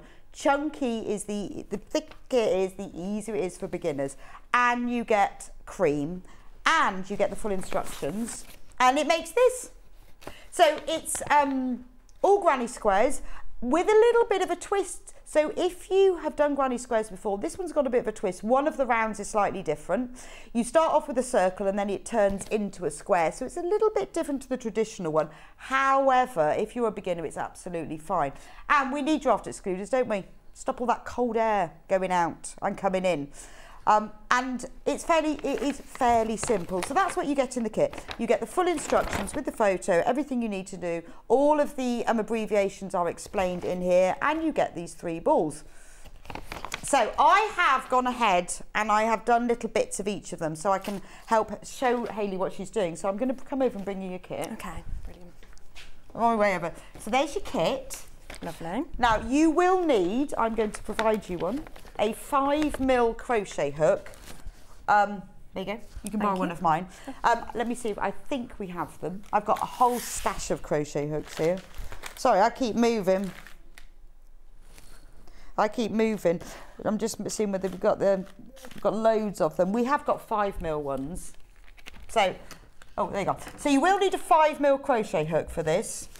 But you can use this one. We'll put it back. Oh, okay. We'll put it back afterwards. Because it is nice. I can't keep it to carry on. Well, these are my favourite crochet hooks. I'll let you have that one afterwards. These are my favourite ones, the clover ones. That's why we sell them, because I chose them. They're really nice to use. So you'll need a 5mm. Can we put the graphics up for the 5mm, Ben? Oh, you'll be needing the code BLZW73. Because that's what you use for chunky yarn. So what we're going to do is we're going to start off by making one of these. Okay, so you'll need the pink. We're going to start with the pink. Yeah. Now I'm going to use my own yarn because then I won't be annoying you using yours. Yeah, I've ripped that. Except I've lost the pink. She's looking really confused. I've lost the pink. Where's the pink gone? Oh well, I'll use the green. So pull out a little bit. Now, we start off with a slip knot. Have you ever done a slip knot? Yes, I've done that with knitting. Okay, so that's the same thing. Am I doing it in the right place? Perfect. Like that. Yeah, you need to be. They will need to be able to see your hands. That's lovely. So the way I do it, there are various ways. My yarn is really funny there. Is if you just fold it around like that, then you push that loop up through there. Oh, okay. That's... So fold it round like that. So it's like a, I don't know, a loop that goes round on top, and then get this one and push it up through. But it's fine, you can do it anyway. You've still had a slip knot. Yeah. It's a bit like a magic circle. Everyone starts them in different ways. So start with your slip knot. Like that. Now we're going to do chains. And you've done these, haven't you? Oh, I can't remember though. Okay, so first of all, what about holding yarn? Because I think holding yarn is the one thing that people often go, oh, I don't know how to do wouldn't that. have a clue with there crochet. There are ways of doing it. Now, everyone holds their hook differently. I hold mine like this, like a knife, or a pencil. Yeah. Some people hold them like that. I hold it like that, so that's good. But it doesn't matter how you hold it. It's what goes right with you. Then when I do the yarn, basically you need 3 hands to crochet, but you've only got 2, which is unfortunate because you need 1 for the crochet, 1 for the hook and 1 for the yarn. So this hand has got to do 2 jobs, and this hand's doing 1. So you need the yarn to have a bit of tension in it so you can crochet with it, but you also need it to be loose so it'll slide through at the same time. So what I do is I get my yarn, and if you get yours, make sure you get the working end, not the tail. Yeah, yeah. And I put it over my, like that, and then round. Only over your little finger though. And then I put it over, over those. Oh gosh, I can't remember now. Right, and then I put it over those 2. So you do that. Under there. And then. And over those 2. Those 2. There we go. So what that means is that the loop that's around your little finger is holding it sort of tight, but it's enough so it can slide through. Yeah. So round like that and over those 2. Oh dear. You know how you can't do it when you think about it, so it just goes over those 2. So the reason for that is that you can then create the tension. You need that to be nice and tight by pushing that finger up. But you can loosen it off by putting it down. So I know that all of you out there who's watching who can crochet, we all do it slightly differently, and it's really hard. You have to actually do it quite quickly to remember. So you see it's going like that. You're perfect. Yeah. Perfect. So when you want this piece of yarn here to be nice and tight so you can make the stitch. Yeah. Which you do by raising your middle finger. Because you need to hold. Oh, I missed that bit. You need to hold the knot at the bottom between your forefinger and your thumb. Yeah. Okay. Like that. Yeah, perfect. So now you can make it tight by raising and lowering your middle finger. Yeah. And then pull it through. Then, yeah, now we've done that. So always, this is really important. So this is kind of, this is where your 3rd hand comes in. You need 1 hand for this, 1 hand for this, and 1 hand for this. So yeah, that's perfect. You hold those, and then to do the first chain, you put it over and pull it through. Lovely. Brilliant. Right, and then we do it again. Pull it over and through. Yeah? Over and through. Now once you get to 2 or 3 stitches, chains, move your hands up, because if your thumb and your forefinger are right next to the hook, it's holding it tighter, so it's easier. Yeah? Okay. So now move your thumb and your forefinger so it's holding that tight. Oh, yeah. Right. And then do it again. Just carry on going. Yeah. Perfect. So I'm going to leave you now to do as many of those as you can, because once you get to about 20, it will be really easy. Okay. Then I'll come back. So just carry on as I'm going. Just keep doing, because this is the first thing you need to learn. And you need to find your own way of, like, you need to move your fingers up. Don't do more than 3, and then you'll get some more tension. You're doing really well though. It's still all wrapped around your fingers, but the more you do, the better you'll get at making the hook do the work. I'm just going to show the other kits. Yeah, I'm not leaving you. No, it's fine. I'll carry on. And we'll count how many you've done when I come back. Somewhat. T-shirts. So let's go through some other kits while we leave Hayley, because she needs to practice. You know what it's like when you're learning something new. If she does about 20, then we can move on to the next thing. Right, I love these. I'm actually thinking about making one of these and turning it into a dress. JCS 661. So this is the Walking on Sunshine tee. It's really, really nice.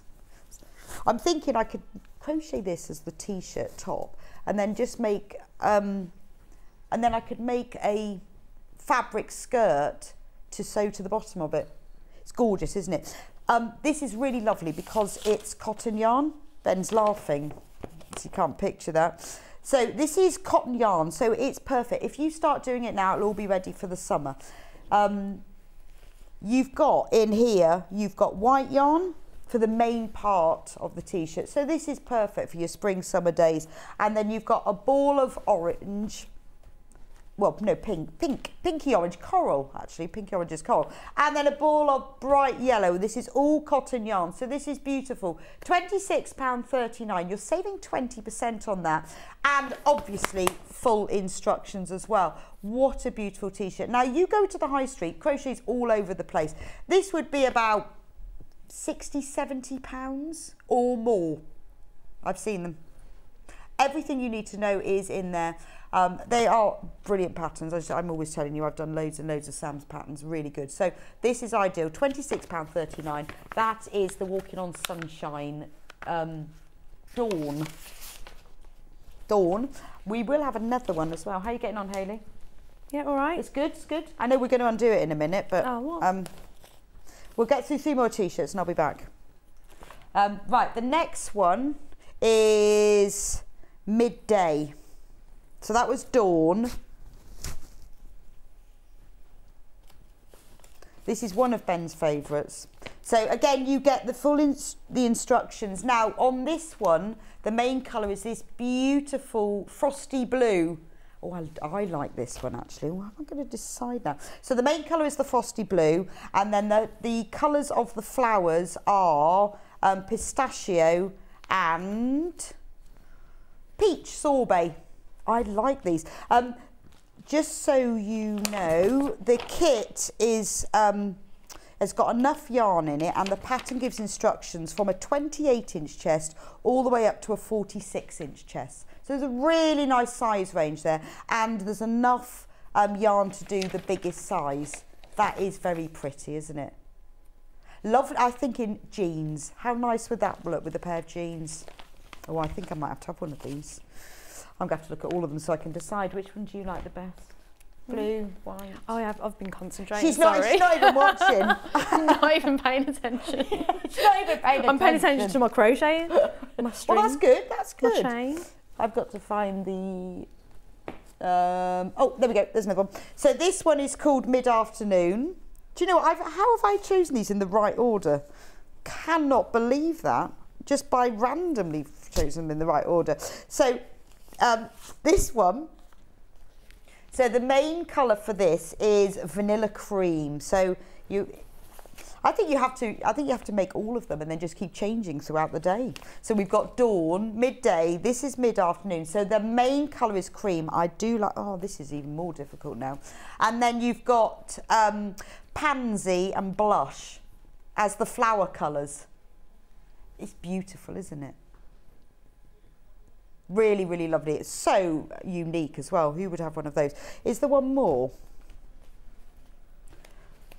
So I think I might have them all in the right order now when I find the final one. The last one is Ben's favourite, which is called Sunset. Now, do I like this one the best?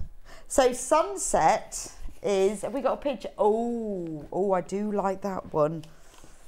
I hope you wear them one day, Sam, in the right order and just change throughout the day. So the main colour is this gorgeous, it's called Lagoon. It is, I mean, it's a really vibrant royal blue. And then the colours of them are in spring and pistachio. Now, because these are 100% cotton, they're really good if anyone is an itchy person or has allergies, but they're perfect for the summer because they really, I'm a really itchy person. I really struggle with pure wool unless it's really, really soft. But this is great because also it's breathable. And what's nice about cotton, it has a bit more structure than the acrylic, so it's perfect for those cotton summer tops. So whether you're a beginner or a bit more experienced, it's really, crochet clothing is a wonderful thing. And it's quite easy to alter it as well. It comes in all the different sizes. So 26, where's the graphics gone? It's disappeared. 26.39. And that's 20% off. Even. Right, let's come back then. How are we getting on, Hayley? So that's it, you cracked it now. Right, unfortunately, we need 6.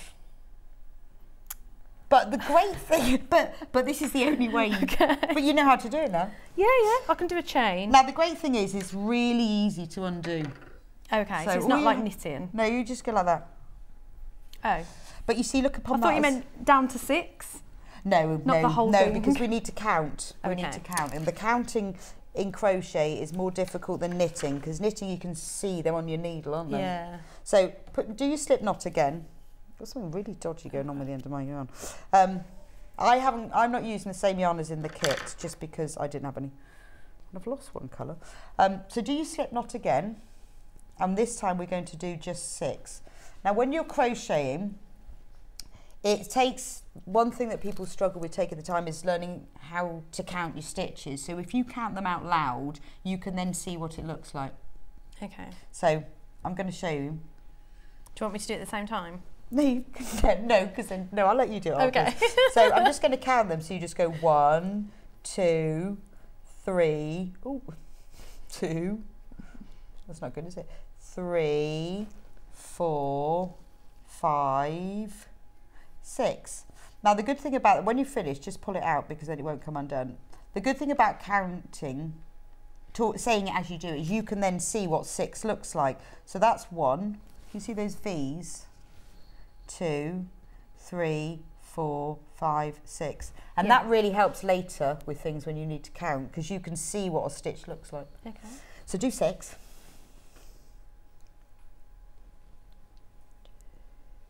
Can we see Hayley's hands?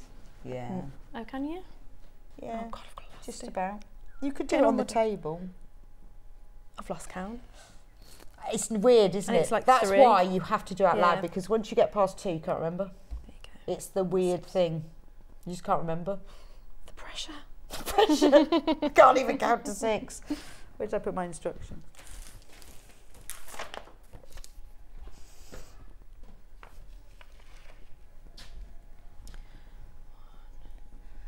She's counting her end. She's counting her end.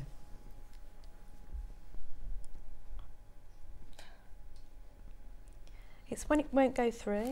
Well, it when it won't go through, I think that's why. Make it a bit bigger. So Okay. the bigger this loop is, the easier it is to go through. Yeah? Okay. Yeah. 4. You need to move these fingers up. There we go. Thanks. It's just a bit easier to... Yeah. 6. Right, so pull that You sure? loop up a little bit. I think you Yeah, know, it is. Yeah, have you got 6 there? Oh yeah, because Yeah. you've got different yarn. So Yeah. pull that up a bit, then it won't come undone, and then you can easily count them. Now what we're going to do, we're going to join it together into a circle, because that will be the centre. That's where we're Okay. doing it at the moment. Yeah. So to do that, put your hook through and then put it through the final stitch, the one right at the beginning. That one there. Yes. Then get your yarn and pull it through the first stitch and then through the second at the beginning and through the other one, so it's gone through both of them. You don't wind no yarn. No yarn? No. What Well, am I no, doing? just one. pulling Yeah, this sorry. stitch through? No, one piece aside. I thought you were winding around. Yeah, you with the but pull the yarn through both. Sorry. Yeah, but not that end. Right. So I show you again. So I've put my hook through the first stitch. Yeah, I'm going to show you one more time. So put your hook through the first stitch.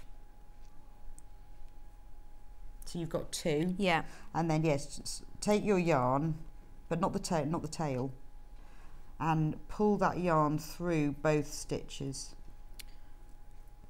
Okay.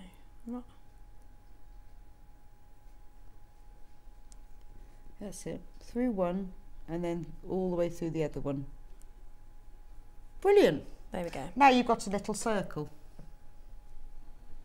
Yeah. Okay, so what we're going to do now is we are going to make the stitches that are here.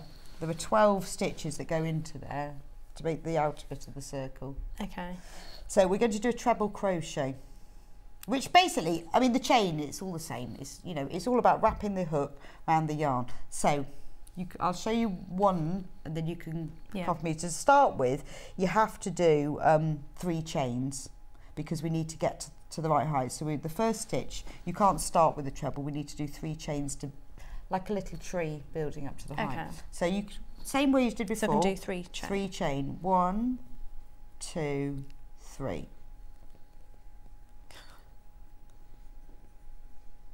Hold right as close to the hook as you can. You'll get just better leverage.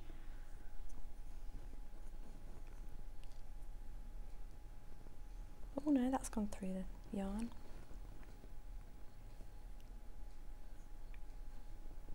Three. Perfect. Right. So now we're at the right height. We're up to the top here now. Okay. So I'm going to do we have to have 12 in total, so I'm going to do 11 trebles because 11 plus 1 is 12. So you put the hook, the yarn around the hook, and then shall I show you one? Yeah, and show then you me do one. one with me. Yarn around the hook, put it into the right from the centre, from the front to the back. Yarn around the hook and back through. You've now got 3. Yarn around the hook and through 2. Yarn around the hook and through 2. So you've now got a treble crochet, which is the same height as your chain 3. Okay. So we do it again. So yarn around the hook, Yeah. through the loop from the front to the back. Yarn around the hook again and pull it through. You should now have 3 loops on your needle. Yeah. Yarn around the hook and pull it through 2 loops. Yeah. And yarn around the hook and pull it through 2 loops. Yay, there you go. Okay. You've now got a treble crochet. Hmm. So you can do that again. Yeah. Now, what is great about these instructions, let me show you in your instructions, is that is explained to you. So when you see treble crochet, yarn over hook first, put the hook through the stitch, well, through the loop. Depends where you're doing it, but we're here through the loop. So if you read out yarn over hook, put the hook through the stitch, which is through the centre, grab the yarn, so yarn over hook, and pull it back through. There are now 3 loops on your hook. Yarn over hook, pull it through 2. Ooh. Yarn over and pull it through the last 2. Brilliant. And that is a treble crochet, otherwise known as a in UK terms. These are all in UK terms. Oh, that's really funny, Ian. Oh, what's he? He says it's so lovely to see a mother and daughter crafting together. That's really funny. Oh. Grandad.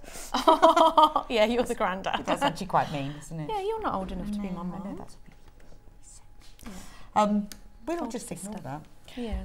In American, sometimes you get patterns in American crochet. They call the same thing different things, which is really annoying because sometimes you don't realise you're reading it. So in American, treble is called double. So yeah. This is an English pattern, just saying that for people Will out there, say, we always do say. Will it say somewhere that it is an English pattern or is it? Do you know what? It doesn't always, which is quite annoying. The only different thing is single crochet we don't have in the UK, but they have it in America. Usually if you've got it off a website and it says .com, it's usually American. Okay. But this is a UK, and anyway, they are described there, but it's just something we always tell people, these are UK terms. Very annoying. I wish one of us would change. But we won't. Right, so I want you to carry on to do 12 in total, including that first one. Well, I've done 2, haven't I? You've done a chain of 3 and then 2, so you've got 3 in total.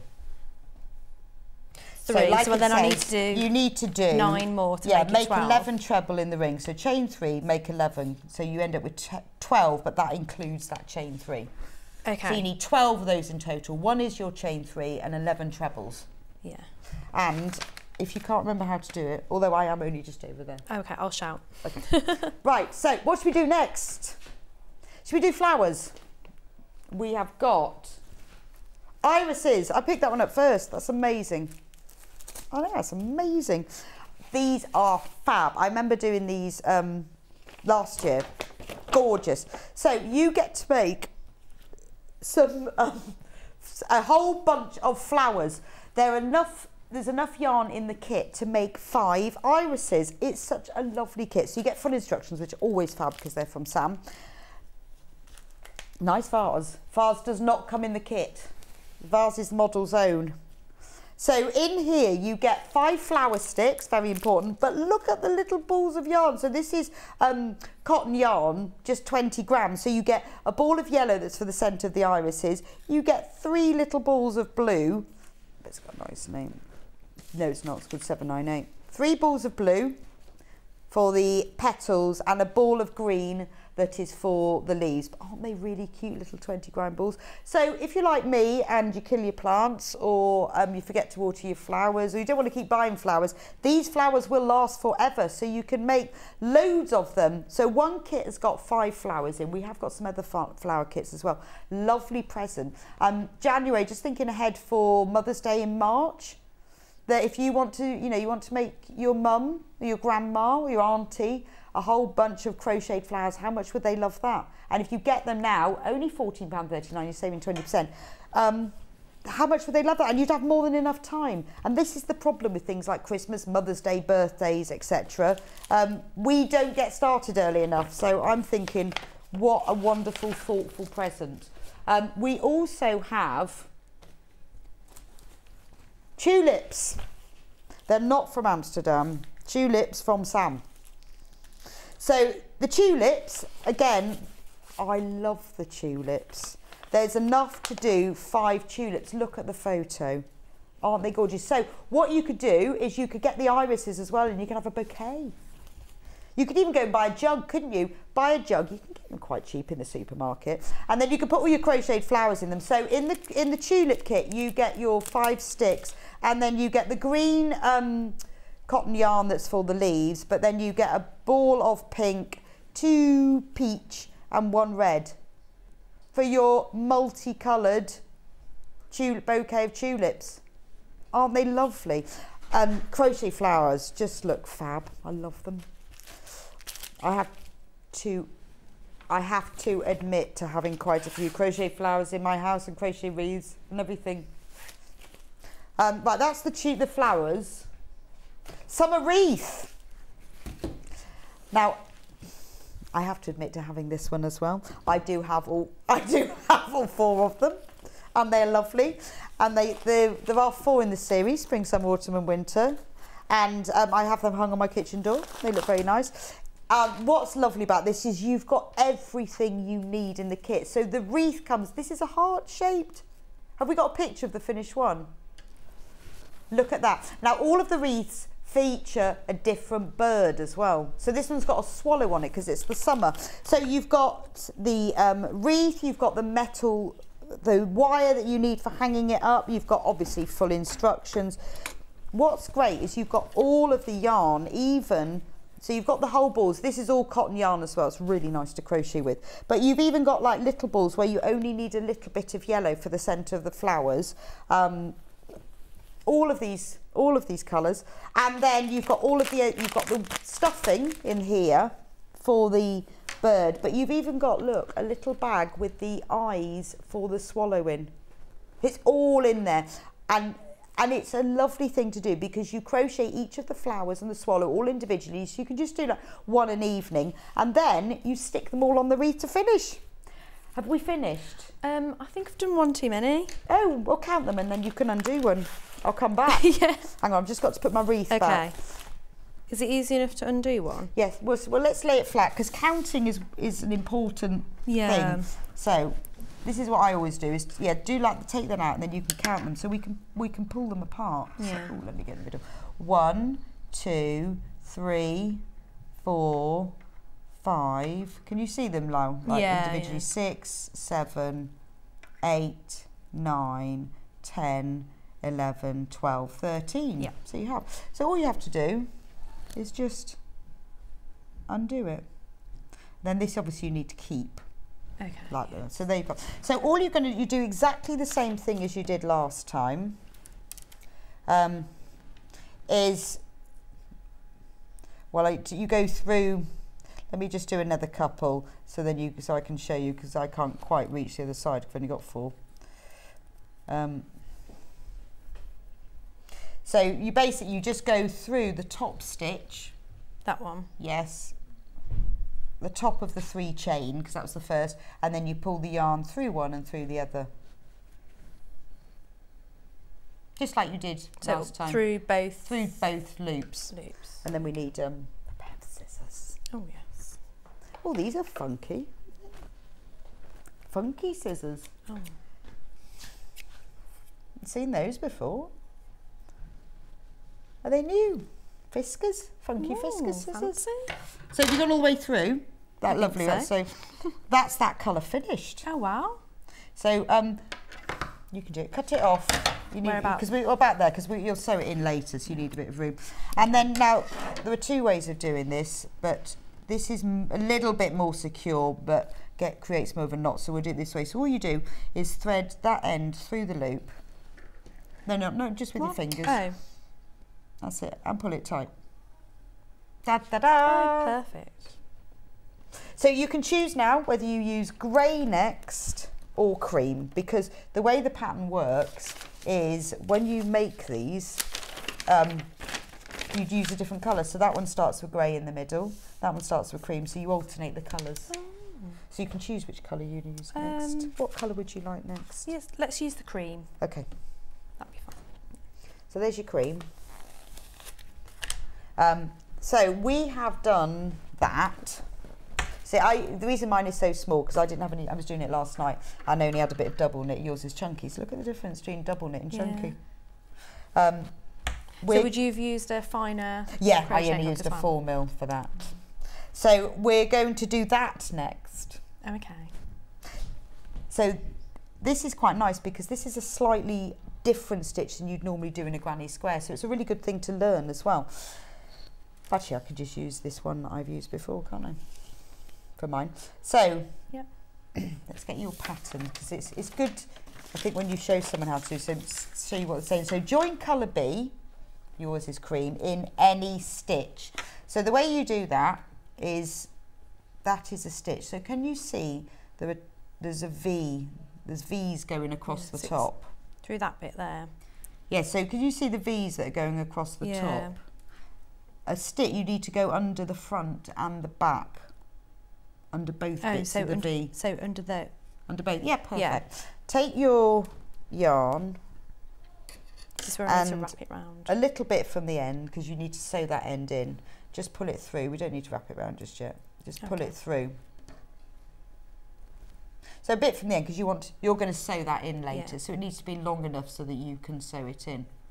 Perfect. Right. Now remember, don't crochet with the tail. It's really annoying when you do that, because you have to undo it later. So hold it all tight, and then put the yarn around your fingers as you did before. I was doing that with the tail. I know, and it's really annoying. I do that regularly. And you crochet about an inch and you run out and you have to start all over again. Okay, so what we're going to do is to start with, chain 3. Because we've got to get up to the height. We've got to get to the top of the ring. So, because you can see from the last one, once you get at the top, you then work down. Yeah. Right, so chain 3, 1 treble, but all in the same stitch. So now we've done chain 3. To do the treble, same as you've just done. Yeah. Yarn round, but go back in the same stitch, so through the 2 loops. Ah, yes. And do your treble in there. Ooh. There we go. It's very fiddly, isn't it? Yeah.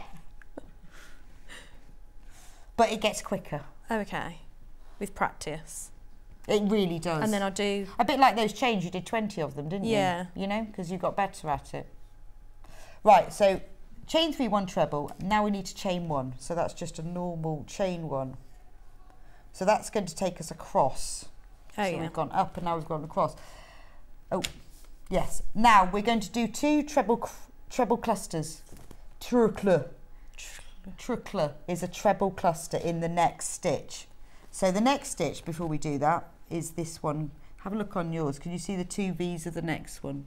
Yeah, so that's where it's going to be. If you go into the instructions, I'll get mine and then we can look at them together. It tells you how to do a 2 treble cluster. That's the... Yarn. YOH means yarn over hook. Oh, yarn over. So to start with, 2 treble cluster, and we're going to go into that one. That next stitch. The next so stitch. Yarn over hook, put hook through stitch. So remember, it's got to go under the front and the back. Yeah. Yarn over hook, and then pull back through. You should now have 3 loops. Yes. Yeah. Yarn over hook, pull through 2 of them. Yeah. So you should have two on your hook now. Yep. Yeah. Yarn over and put it back through the stitch again. Oh. So just like you did before, Okay. yarn over, put it back through. Yarn over hook and pull it back through. And then yarn over and pull it through 2. And you've got 3 left. And then yarn over and pull it through all 3. Okay. So what you've got is a 2 treble cluster. So if I show you, you'll be able to see it on yours, but if I show you on mine, you can see I've got 2 trebles that are then joined together tight at the top. So it gives you this nice, like that's what the cluster looks like. So it's sort of tight at the top and tight at the bottom, so it's quite a nice shape. Now, I mean, I've done these before, but I haven't done them for a while. So when I was doing it last night, because you've got to do them all the way throughout it, I had to read it for about the first 4 and go yarn over, and then you remember. Yes. I'm going to have to. Then you just do. But if you read it as you go along, go yarn over, put through. So you've got to do. So through the next stitch. Yes, and you've got to go all the way round. So you have 12 of those. Oh, okay. But when you follow it, read it as it goes, and then you'll remember. Yeah. Right, Ben, shall I go back? Get back. This is great, isn't it? This is the way to do it, because then Hayley just has to, without me talking to and interrupt him. Right, that's that one. What have we, should we do the bags next? Got 2 bags. The daisy rose. Have we actually done the Granny Square Exclusive that we're demonstrating? Oh, okay, I didn't remember doing that. Right at the start. That feels like hours ago, can't remember that. Right, have we got a picture? For this is the Daisy Meadow Rose. Oh, I remember one thing. Now, this is a fab kit, because yet again, this has everything that you need to make in it. It's a brilliant bag for carrying, for putting your current kit in. If you're doing some knitting or some crochet, that's the poppy one. Yeah, that's Poppy Daisy. Yeah. It's a really good project bag because it opens out. It's really nice for carrying your current project in that you can put down the side of the sofa. It's lovely. A lot of people have used them for shopping bags because it does open nicely as well. That's the one. So what you get in the kit, obviously, you get the background yarn, which in this one is the vintage rose colour. You get the green and the white and the yellow, and that's used for the daisies. You get the 2 pieces of dowel, which I remember Sally telling me her husband cut himself and sanded the ends as well. And those are for the handles, because this is the sort of thing, you know, when you get a kit and and it says you need to find dowel and you never can, you get those. And obviously full instructions, and you get a magnetic clasp to close the top of the bag, and you get little eyes, which are for the, there's a little bee. So can you come close up on my little bee? And I'll show you. He's coming.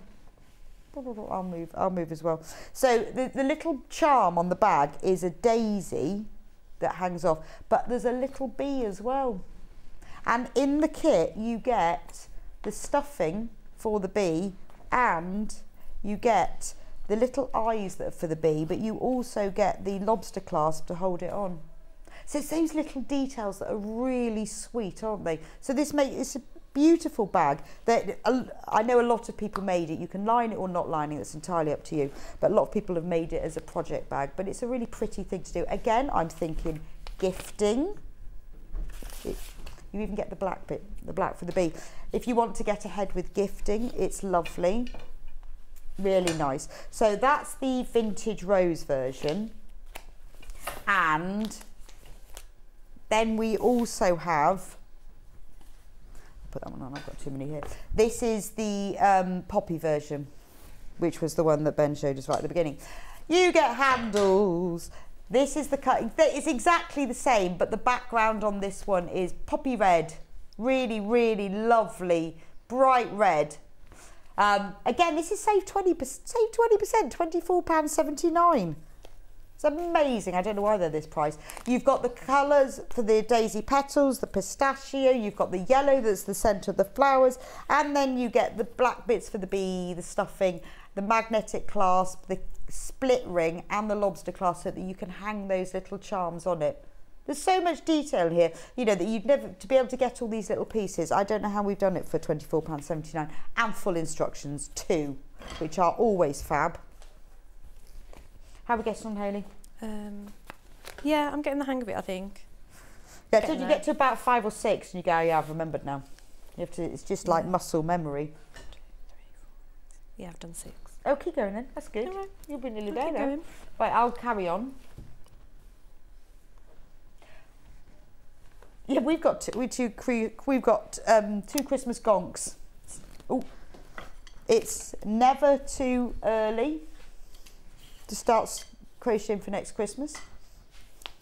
So we've got Holly who's red.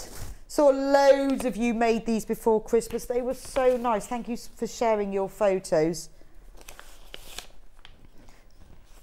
Look, isn't it oh, Holly is a girl, isn't it? Isn't she gorgeous with her red hat? Now this is using chunky yarn, which makes it nice and easy to crochet.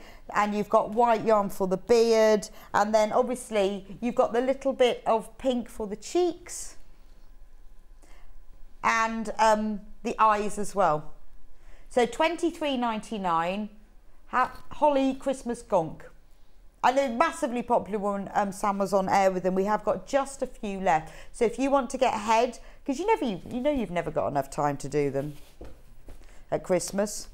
And then we have Rudolph, and Rudolph has got a green hat, and funnily enough, a red nose. I won't take all the kit out, but you get exactly the same in the kit. You get the green for the hat. You've got that big fluffy beard, red nose. Lovely, beautiful as a Christmas toy or a Christmas decoration as well.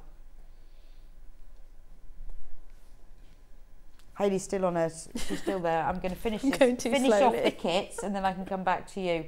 Right, the last kit I have is the Wrap Me Up Crochet Kit Cozy. This is nice. Is this the one? Oh, this hasn't sold out, has it? Oh, it's just now such a shame because look at that yarn. That's gorgeous. Sorry, that one has sold out. Well, congratulations to those of you who got that kit. It is beautiful. Right, I can come back to Hayley now. I think we've done them all. So have you done all? No. Oh, they're brilliant. See, look at that. I feel like you've never done this before. Concentrate, yeah. You do. But it gets easier, doesn't it? Yes. Yeah. Have you done, which I can't remember whether we just said, a chain one between each of them? I have on all of them apart from the first one where you left me. Okay. Because you forgot to tell me that. I know. And then I remembered that's what I had to do. Remember to tell you that there's a chain? Yes, because the first one I gave you a chain when I suddenly had a panic that you'd forgotten to do the chain one. It's just one that has. I forgot where I am now. Oh, I know. Sometimes if you forget where you are, just undo that one and start again, because that happens to be regularly. So I'm going to show you, not Hayley, because she's concentrating how to do this again. Right, so to do a 2 treble cluster, I've got to find my next stitch. Yarn over hook through, yarn over hook 2, yarn over through 2, and then through 3. So it's one of those that when you keep doing it, it sort of makes sense. You don't really need to think about it anymore. So you do chain 1 and then we go through the next one. So yarn over hook through the stitch, yarn over hook through 2, yarn over hook through the stitch, yarn over hook through 2, yarn over hook through 3. So it just keeps going and going like that, and then you get that really nice effect. If I show you the one that I've already done, then instead of having, whereas these are trebles, with the treble clusters, you just get them a little bit tighter. Yeah. So this is that bit. Yes, there. it is. In fact, you've done it in the same colour order yeah. that what I did mine in. So actually, once you've got the kit and the instructions, what's nice about this, yes, you can make the draft excluder, but then you've got this pattern. That's really nice to use for other things because it's a circular granny square that turns into a one. Oh, that's good. So the ginger crochet hook bundle, wow, of 10 saves £10. Have you forgotten me? That's because I'm talking. Yeah. I'm distracting you. I know, I can do it. Can we all be quiet, please? Haley's concentrating. Shh. Haley's concentrating. The ginger crochet hooks are beautiful. They are really nice. I think we've got one over here, actually. So, I'm sure I saw them earlier. Oh, yeah, there they are. Oh, we've got all sorts here. Actually, I'm not going to open that. That's the bundle of 10. We've got some patterns as well. So when you buy crochet hooks, I mean, it's like with everything, there are different quality crochet hooks depending on what you're doing. The one that Hayley is using is the Clover crochet hook, which is kind of middle of the range. So we have some less expensive ones, some high-end ones, and I would say Clover is middle of the range, but really ergonomic. They feel nice to hold. So top of the range are these ginger crochet hooks, Knit Pro. I do like these. So in this pack, you get 10. So you get what size do we start at? This is a really good price to save £10. We're starting at a 3mm and going all the way up to a 9mm, all in this one pack. But they are beautiful hooks. Let me take this one out for you. Really, really super soft, like silky soft. They're wooden.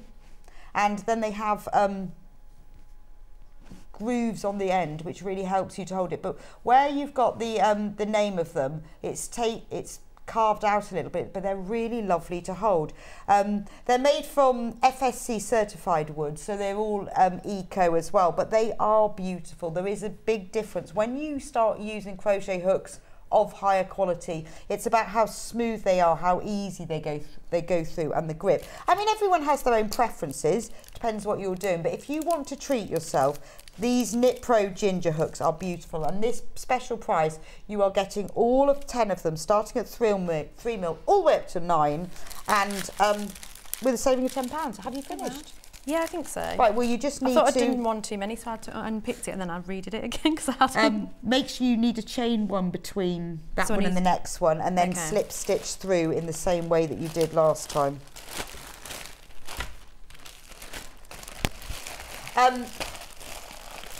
Right, let's do the next through stage. the top? Yeah, and go through the top of the chain 3, which is there. So that's that layer done. So you say this is a circular granny square? Well, we're turning it into a square. Oh, okay. So are there other granny squares you can do then? That start off square, yes. Oh, okay. So cut off your yarn like you did last time. It's about there. And then thread that through that loop. And give it a pull. Yeah, so granny squares can start off square and can stay square, or they can start off circular and then you make them square at the end. Which gives it a nice. So now you have to have grey because that's your only last. So that's your last colour. So the treble cluster is the hardest one, and that's it. You've done that. Oh, is the one I've just done? Yes. Oh, yes. Okay. Well, it's just because it's a little bit fiddly. You're going in and out and in and out and in and out. Yeah. So now we've got to this stage. So the next round 3, join colour C in any chain 1 space. So your chain 1 spaces are what is between your treble clusters. So it looks like that. And you can see these really easily, these chain 1 spaces. Yeah. So they're nice. So join your yarn in the same way. Put your hook through from front to back. Hook the yarn around and then pull it through. Right, now, in the same space, make chain 3 and 2 trebles. I've got to remember. So we're going to do chain 3, 1, 2, 3, and then we're going to do 2 trebles. yarn over hook, and through, yarn over hook, through the space, yarn over hook, yarn through 2, yarn through 2. So now we've got 3 because we've got a chain 3 and 2 trebles, which equals 3. I got tangled. So I'm a bit behind. That's all right, don't worry. So then, I've got my chain. Chain 3, then do 2 trebles, but in the same space. So basically, you've got a chain 3 and a 2 treble all coming out of that same space. So one treble, a normal treble. That's it. Yarn over hook, back through, yarn over hook, through 2, through, and then yarn over hook. Brilliant. And do it again.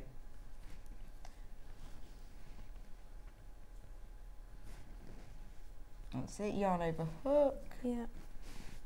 Through 2, and yarn over hook through 2. Fab. Brilliant. So now we'll do a chain 1 to move us across, because we're doing like trees up, little roads left. Yeah. Then you do 3 trebles in the next chain 1 space, and you keep doing that all the way around. So obviously the first one you have to do the chain 3, but the reason you do that is to get up. Yes. But a chain 3 is equal to a treble. Okay. So if you were doing a double crochet, you'd do chain 2. We haven't done any double crochet, no. But that's the same thing. So now if you do 3 trebles in every space, that will look the same as that, but you must do 1 chain between each So is it of those. through that big hole, or is it through the that stitch? hole, the hole that's between. Okay, yeah. Yeah, because it says in the space. Sometimes you'll get things where you have to do it in a stitch, which we did last time, didn't we? But it's quite nice when you do it in a space because it's easier. Yeah. Because so as long as you do your chain 1, well, I've just done that, and then you do your 3 trebles.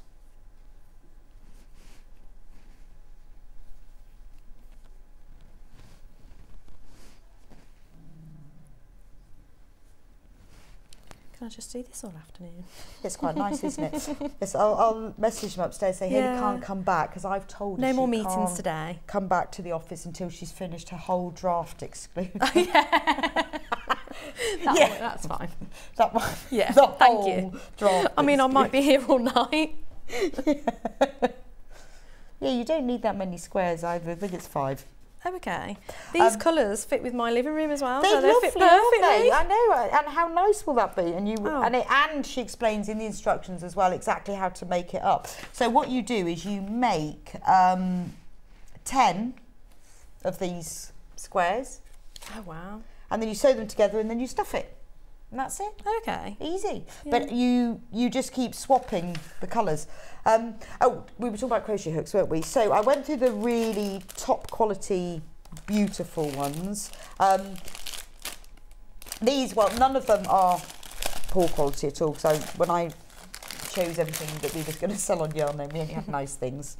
These are the Zing ones. I love the Zing hooks. And actually, I use different ones. But I think maybe I'm just like middle of the road. I love the Clover ones, but these Zing ones are great. They are extremely good value for money. Now, these come in a nice little zip case, lovely gift. I've got these at home, nearly everything. And they're really nice to keep in here. Now, they start at 2mm and they go all the way up to 6mm. But what's fab about them is they change colour. So it's really easy to see which one you're using. So if you were, say, using the 5mm, that comes in pink. I've got those knitting needles. Well, and what's great, the knitting needles are the same colours. Oh, that's good. So it's really handy. I've got the knitting needles, the circular needles and the crochet hooks. Yeah, I've got the circular needle. Because they are really nice, but they are lovely quality. Again, they've got that nice little flat piece here. And I quite like the fact, in fact, I have to say, with my zip case, I've got a lot more in here rather than just these, because you can get more in than that. I don't put them in their little things anymore, I just shove them all in. But 9 crochet hooks, $26.99, and you've got 2mm all the way up to 6. Now the good thing about this is we always talk about with crochet and knitting, you need to check your tension, and if it's too tight, you have to change the hook. And if it's too tight, you have to change it. If you haven't got the sizes of hook either side of that, then you can't change the tension without having to go out and buy another one. And this has got them all, because it's got 2, 2.5, 3, 3.5, 4, 4.5, 5, 5.5, 6. So that's taking you really all the way through 4-ply double knit, Aran and chunky. I mean, obviously you can get bigger and small ones, but that's your basic range. But by having the half mil increments, it means that you can change your tension when you need to. So there we go. Right, well, I will let you carry on with that, Hayley. Thank We've you. almost finished the hour. Oh, wow. So don't worry, we'll show you how to do the rest. You're nearly there anyway, you're on round 3. So you're nearly there. Brilliant. Brilliant. Thank you for joining me in my yarn leg crochet Thanks for teaching me. You're going to be an expert, can't wait. So Hayley will be here next Monday with her finished draft excluder, which she'll be showing you and that she'll have been using. I might put it on Facebook. I might. Yeah, put a bit if of you progress make it, on you've got to come on and show it. Yes? Okay. Yeah, well, we've got the New Year, New Hobby Facebook group. Oh, okay. So I might put it in there because it's definitely a new hobby for me. Yes, that would be great. And put your New Year, New Hobby on the Facebook group too. Anyway, thank you for joining Hayley and I today. Tomorrow, Stuart is presenting and we're swapping over, so I'm going to come back as a guest, which is fab. So I will be in at 8 o'clock with our brand new Amber Makes book covers. So we've done them before, but tomorrow we've got brand new ones. We've got favourite recipes, baking and thoughts and ideas, and I'm going to show you how to make those. It's the Rebecca Day because Rebecca Harrison is on at 9 showing you how to make the Ilford jacket. I will be back with you at 10 showing you a whole host of Amber Makes kits, ones you've seen, ones you may not have seen. Then at 11 o'clock Rebecca is back with a So Different Darjeeling frock and overlocker. Love that word frock, isn't it? Better than a dress. And at 12 o'clock, it's all about the overlockers and the dressmaking tools. So thank you for joining me today. I'll see you back here tomorrow. And don't forget to tag anything that you've done on the Facebook New Year, New Hobby page. I'll see you here tomorrow morning.